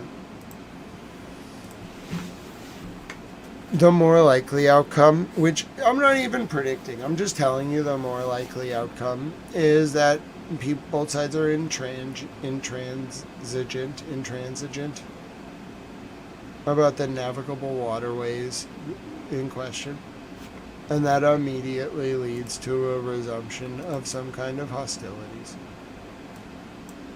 The other option is that we remain with the ceasefire with the blockades in place. I can't really see that happening. I really can't. It's too much of a... Look at the oil prices already. They're up like 10%. European Brent and West Texas crude are up like 10%. So I just can't see it playing out that way. I can't see the strait staying closed. Can you tell I'm tired? I got up, like my back made me wake up early. I keep like having trouble sleeping because of my back. So I gotta talk to my doctor. I gotta figure out what's going on. I think it's fine. I think the problem is I'm losing a lot of weight, so I need to do physical therapy to keep like my hamstrings loose. I've been stretching. Triple Bob told me to stretch my hamstrings. That helped. I think I just need to stretch more. I need to like say what is happening because I'm sewn together, and then ask what I can do to stretch in certain ways to make my body healthier. And I'm gonna do that because I believe that keeping my physical body healthy is, especially if I want to be president one day, sooner rather than later, like an active national service. I must keep this vessel healthy enough to do the work I want to do. I don't need to be running around. That's not what presidents do. They like sit a lot, they get driven to places, and then they have meetings. And then they have to think a lot. Like, you gotta be reading and like doing what we do here all the time, which is all I do. All you're really seeing in this news channel is just what I would be doing during the day to consume information. Like, I need more channels of information. Like, I could benefit from access to the information the president has. I could do a lot. Like, I could help a lot of people.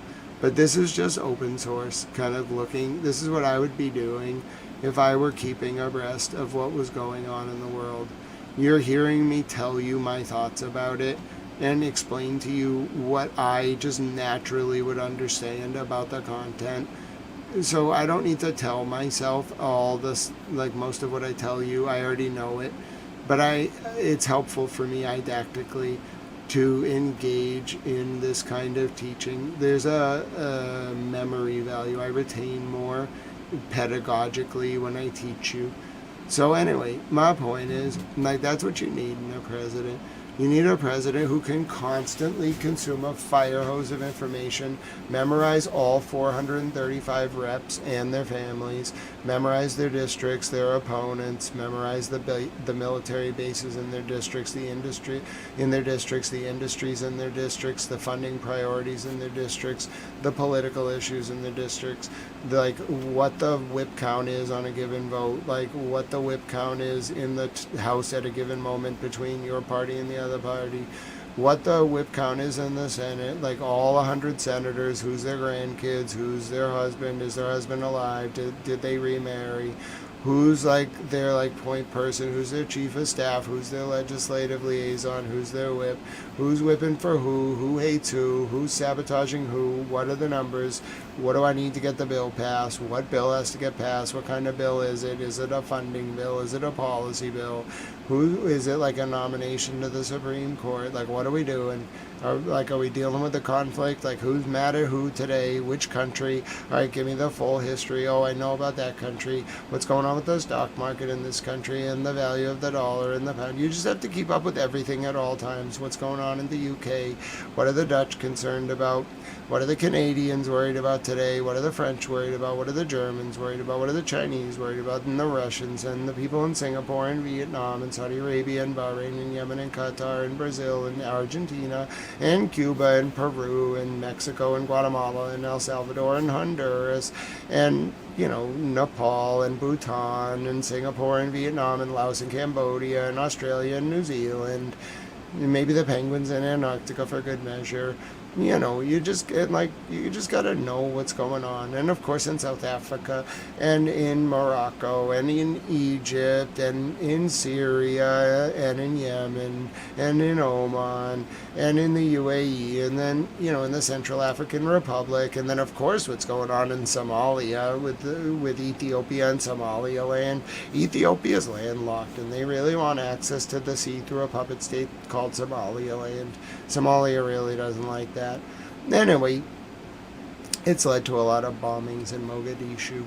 Anyway, so you just gotta know what's kind of going on in every country all the time, at every moment of the day. And I can do that, and I don't get bored. Just feed me information all the time, and let me use the bully pulpit to make this country better, and force the Congress to watch Sandlot every 4th of July. It's gonna be great. And I'm restoring the White House to exactly as it was in October of 1963. I'm bringing back Jackie Kennedy's Rose Garden, and I'm demolishing the White House press briefing room and turning it into a pool. And then I'm making it exactly the same as it looked when Jack Kennedy was president. I'm going to add the murals on the wall. And then I'm going to put a cubicle in the West Wing. They get 4 or maybe 6 cubicles in an office in the West Wing, 6 of them, rotating pool. The rest of the pool can go in the EO, not the pool, but the White House press pool. There's 2 pools we're talking about. The actual pool that I'm going to build in the White House press briefing room, it's stupid, it's small, it's too compact, it's ugly. I hate its use as a press briefing room. It's unbecoming. I want it to be a pool, and I want it to have the same friggin' murals on the wall that Jack Kennedy did, and that's what we're going to do.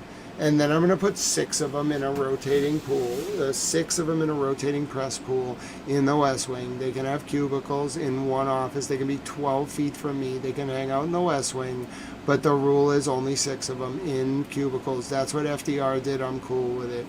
I read about Missy Lehand. She's a boss.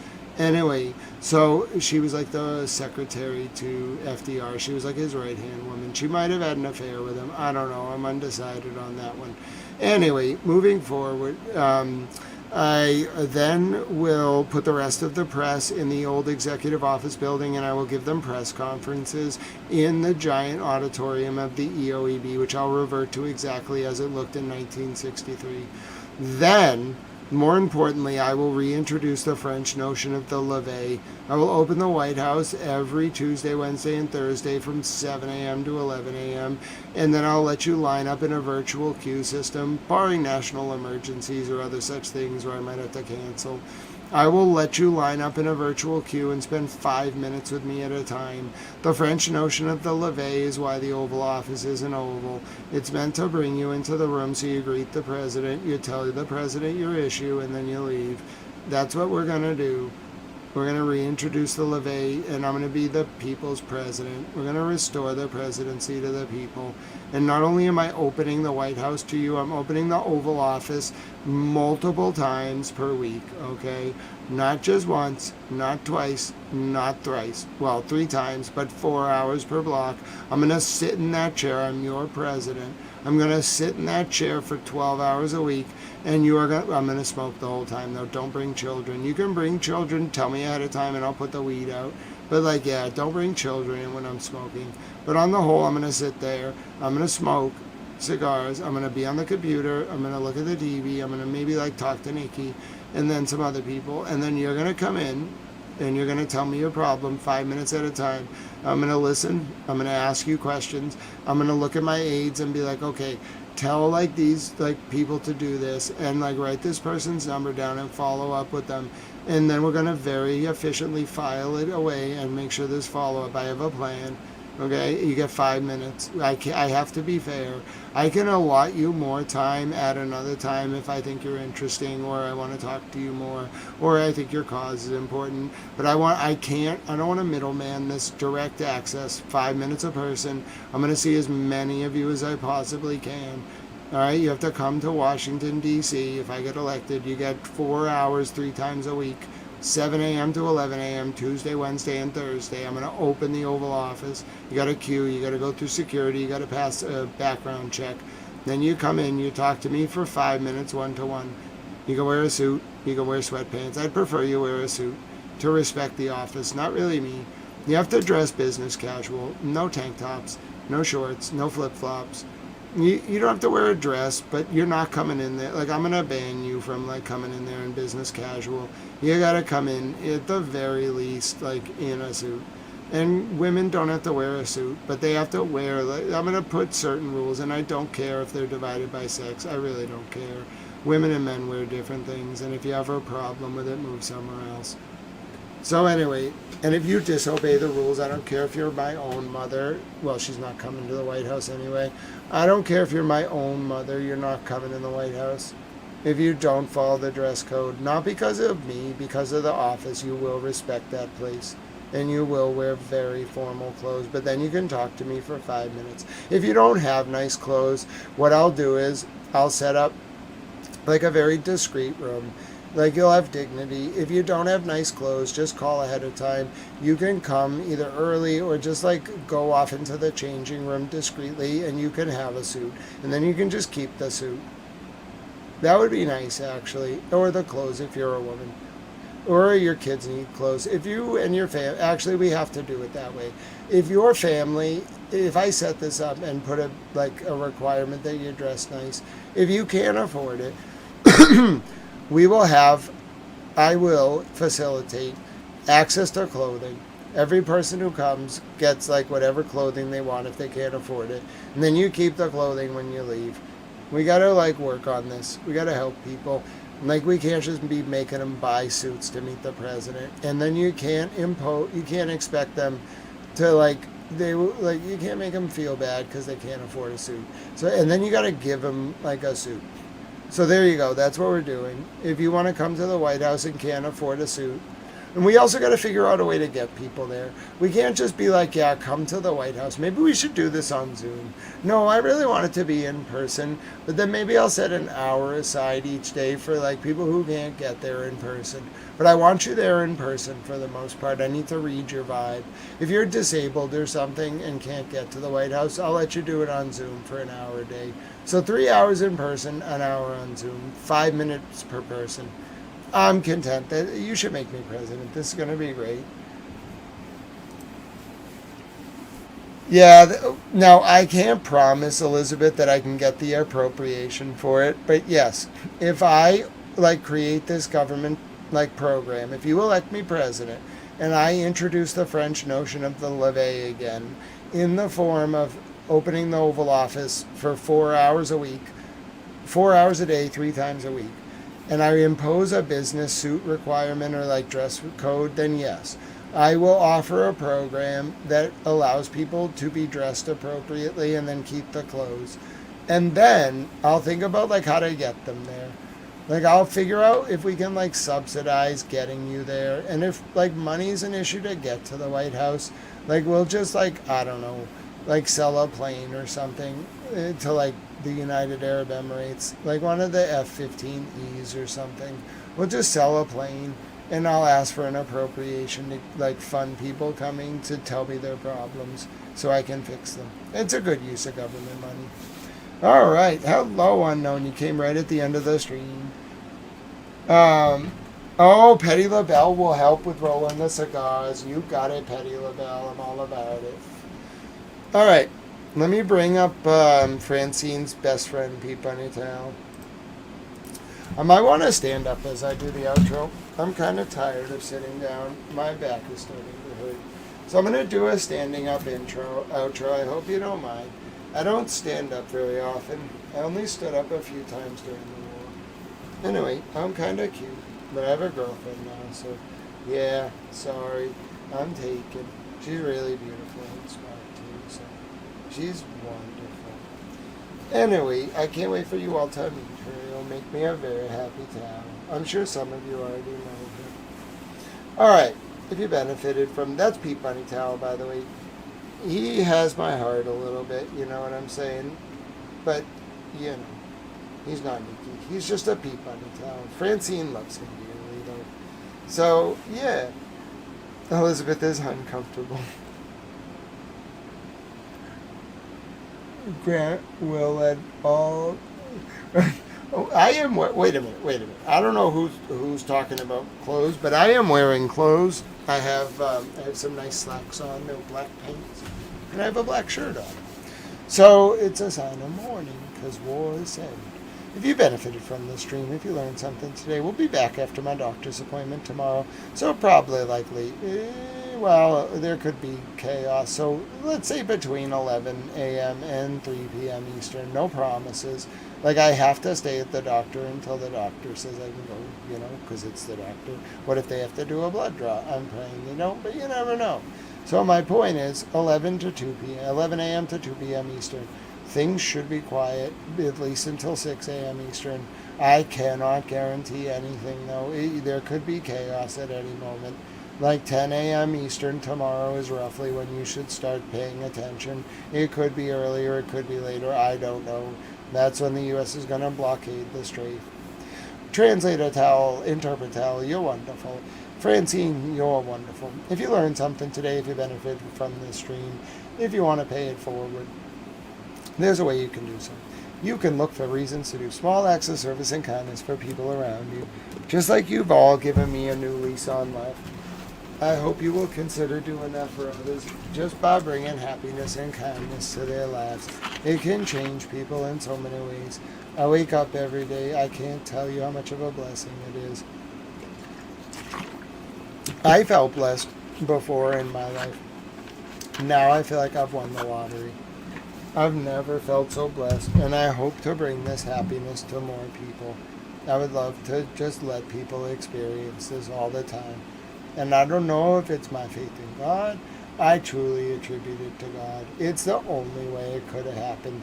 And so therefore I just believe that, like all your prayers and like I guess my faith, I just believe it all can have an impact and it can really change lives for the better. And it's made my life just incredibly better. I can't thank you enough. I felt so trapped and now I'm free. And I'm so happy. And I have a wonderful girlfriend. And some of you know her. You're going to get to meet her on the channel. You're going to get to vlog. She'll vlog as we travel. She's wonderful. I can't wait to introduce you, more of you to her. She's great. She just makes my heart sing. And I hope I can spread this joy to other people. It will be great. So, I'm so excited.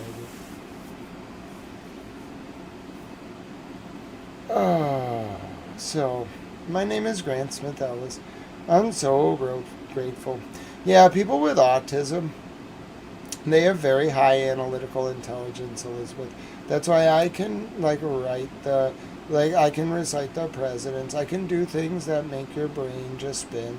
But yeah, of course, executive functioning is hard. Emotional intelligence is hard. But no, I'm not a child. I am so intelligent that it would be difficult for you to have a conversation with me in person. It's not for Nikki, though, because she's a genius. But yeah, by no means am I a child. I actually look at you as kind of a degraded, not a child. You just need a little mentoring, Elizabeth, to sort of socially interact with others. But God bless you, and continue being condescending towards me. I assure you, it's a great life decision.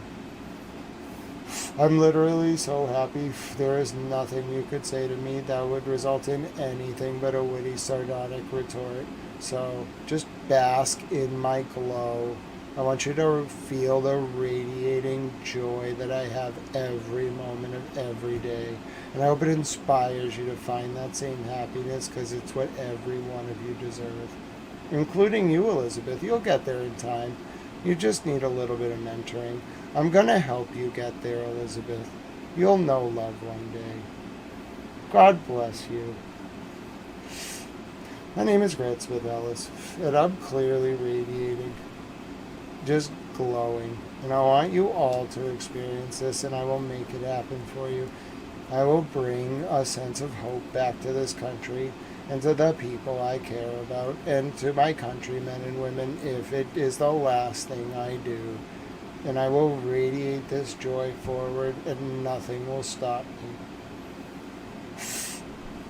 And also, I'm going to hang out with Mimi and the baby goat. Hashtag save the goats.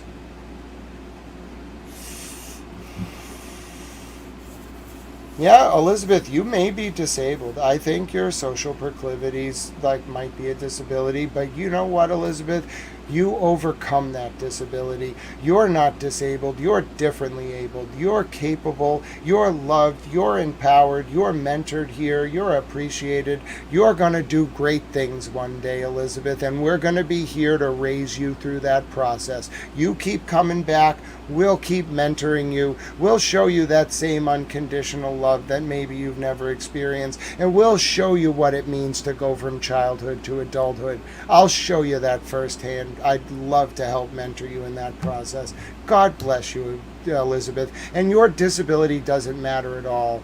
Nobody's going to tell you that you don't matter because you're disabled, Elizabeth. You're going to do great things when you grow up. I know you are. God bless you. Elizabeth, I am so proud of you for working. Listen, you are just a wonderful soul. You're such a brilliant inspiration for others. And I want you to feel my radiant happiness for you and for me every moment. I hope I can uplift you, help teach you how to sort of socially interact. I hope your friends here can kind of inspire you. In fact, I think I'm just going to try to actually hide you from the channel. Peace, brah. Peace, bro. Wait, Elizabeth. Dude, bro, I baited you so hard. Don't ever come back. I knew you were, jealous. I knew you were just waiting until I was happy to just let it go. Don't come back. Ever. Bye, Elizabeth. Don't ever come back. That was really fun. Can you tell how happy I am? It's authentic. I'm radiating joy, Elizabeth, and you have to just bask in it. God bless you. You're so wonderful. Bask in it. You took that bait so hard. I wanted you gone for the past week. I was waiting for you to say something stupid. Bask in it. It's glorious. She's beautiful. She's the greatest thing that's ever happened to me. I'm free, and I'm leaving. That's the best part. We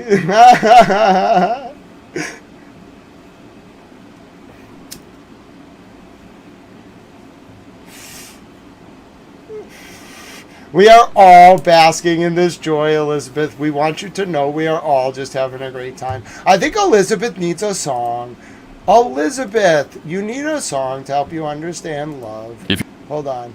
I don't think she needs a song about that. Elizabeth, you need a song to help you understand love. I've made a decision, Elizabeth. So this song goes out to Elizabeth, okay? Because I don't think Elizabeth understands, like, what love is. So let me just tell you. Now, Elizabeth, you might be saying, wow, Grant's being, like, really obnoxious. Really? Asshole.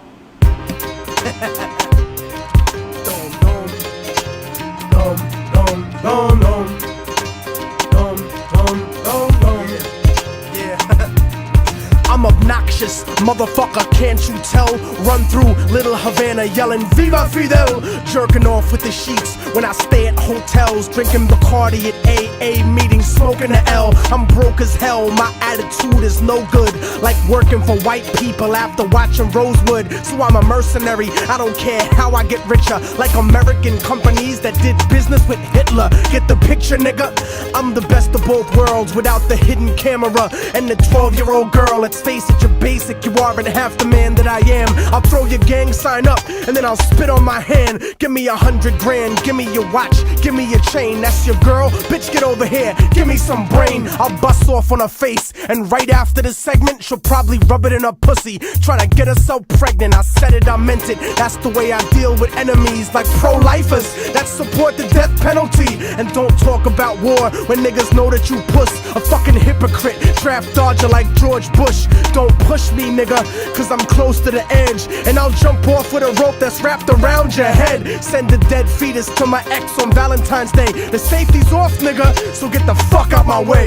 Obnoxious nigga, murderous lyrics, I know that you hear it. Now that I'm getting closer and closer, I know that you feel it. You eating off rap, and I hope you choke on your gimmick. Niggas said hip-hop was dead, but I'm in both. Liam, it's so good to see you. We're having a dance party. There's now a towel girlfriend. You know her from chat. She's wonderful. And we're trolling this person named Elizabeth who had been trolling the chat, Liam, for like weeks. She finally just dropped the mask and started running her mouth. So I banned her and started playing an Immortal Technique song called Obnoxious, and we're vibing. And also, Towel Girlfriend's lovely. I can't wait to introduce you to her, Liam. I hope you've been well. I've been thinking about you, my dear friend. You are wonderful. Now we're going to go back to the song. I don't endorse or condemn this. It's art. It's just a song called Obnoxious. You know, I thought I'd play it for Elizabeth. Let's do it. In the spirit, we taking it back in the day to the golden age when whack motherfuckers used to get thrown off stage. Immortal Technique, I made this to bump in your ride or burn it off the internet and bump it outside. Nigga, we keeping it live, we keeping it live, we keeping it live, we keeping it live. Burn it off the fucking internet and bump it outside. Look, motherfucker, my words damage and slaughter. A raging alcoholic like the president's daughter's disgusting flow like third world country tap water. But before I hit the border, someone give me a quarter, cause I'm a prank call, cop shot just for kicks. Payback for every time that they called me a spick. And Puerto Rican chicks tell me that I'll fuck like I'm loco. And Dominican women call me the rompetoto. They call me ocioso, I'd rather get fired than quit. I get unemployment, you work, and we making the same shit.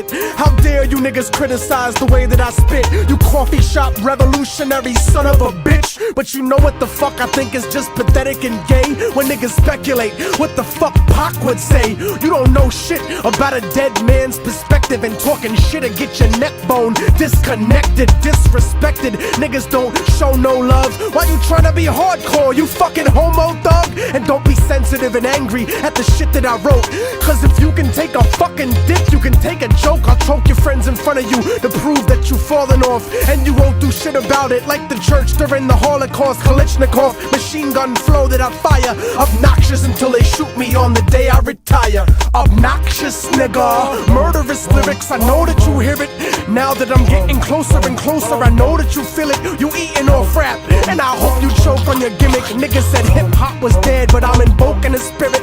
We taking it back in the day to the golden age when whack motherfuckers used to get thrown off stage. Immortal Technique, I made this to bump in your ride or burn it off the internet and bump it outside. Nigga, we keeping it live, we keeping it live, we keeping it live, we keeping it live. Burn it off the fucking internet and bump it outside. Damn, homie, in high school I beat the shit out of you and your man, homie. Your girl wanna blow me and don't even know me. She lonely and she think you a phony. I'll take a piss on a development deal from Sony, a Def Jam, cause you like all of the rest, man. This ain't a verse, this shit talk at the end of the song. And you can suck a dick if you think I ended it wrong. Fuck you and I'm gone. Peace to the stronghold, EO Dub, word of mouth. Forbidden chapters, Ayak niggas, wax pole, killing you slow. The plague, I'll murder a show, you don't even know, yeah.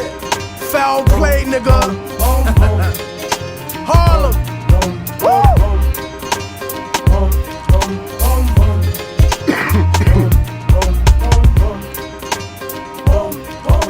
You heard Dalmon Bunny. What a way to end the show.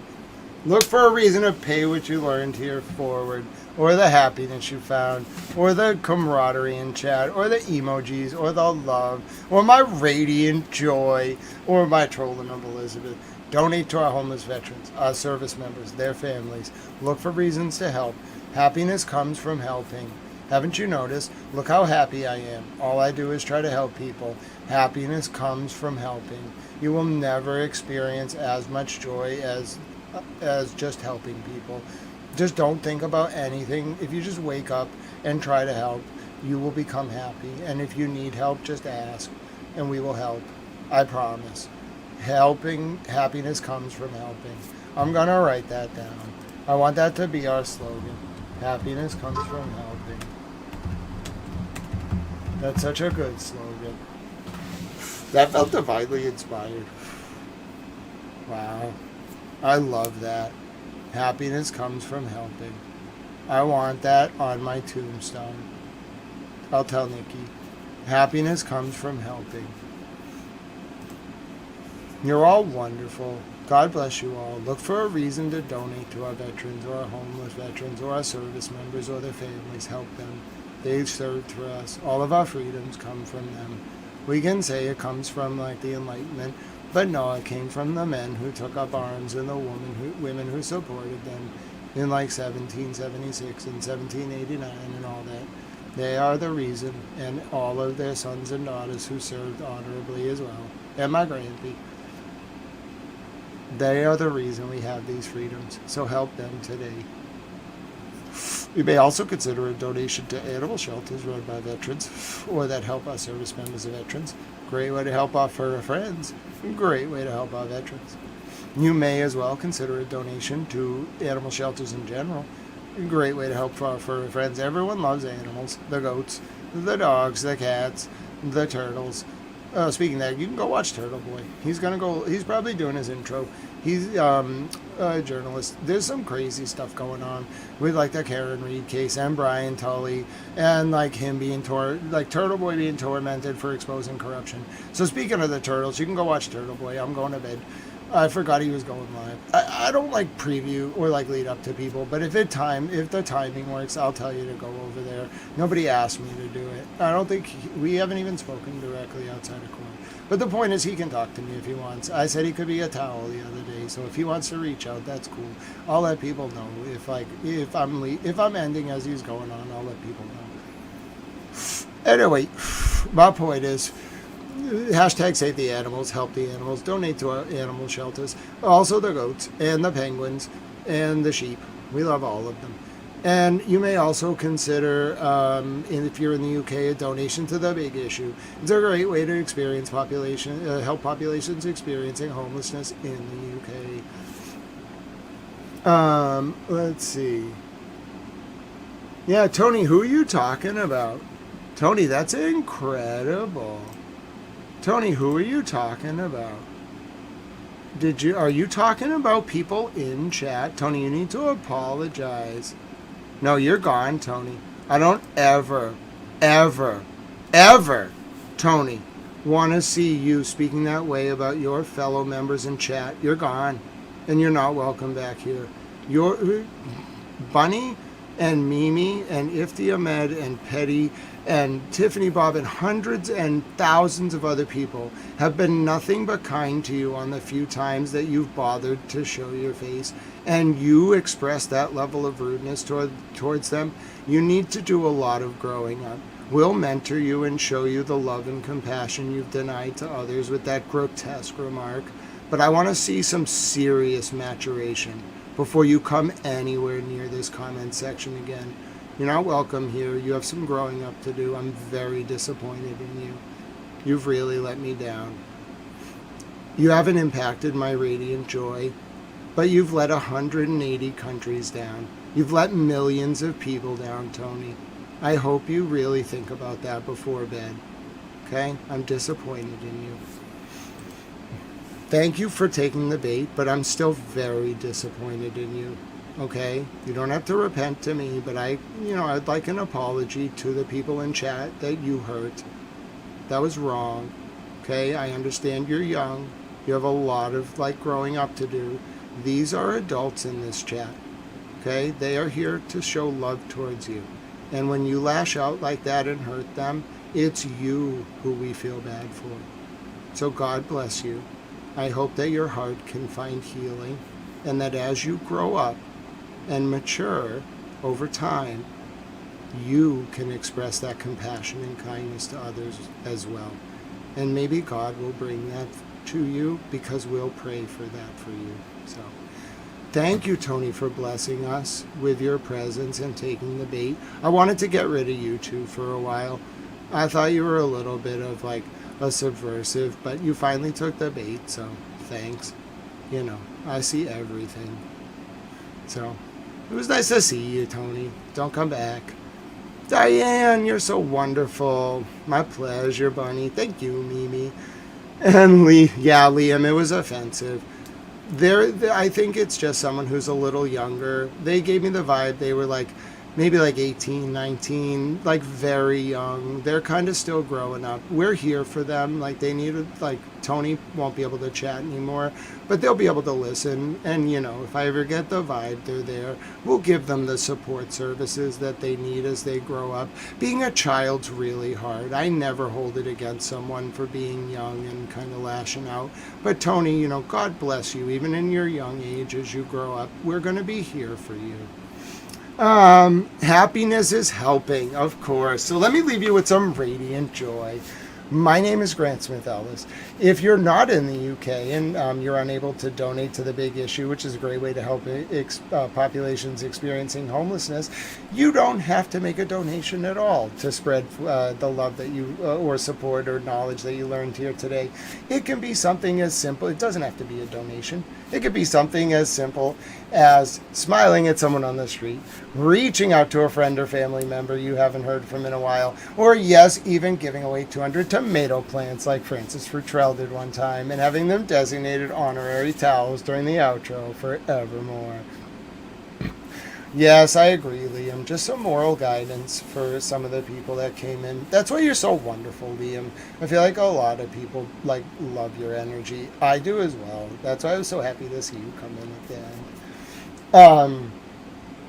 But yes, donating 200 tomato plants like Francis Futrell did one time and having them designated honorary towels during the outro forevermore.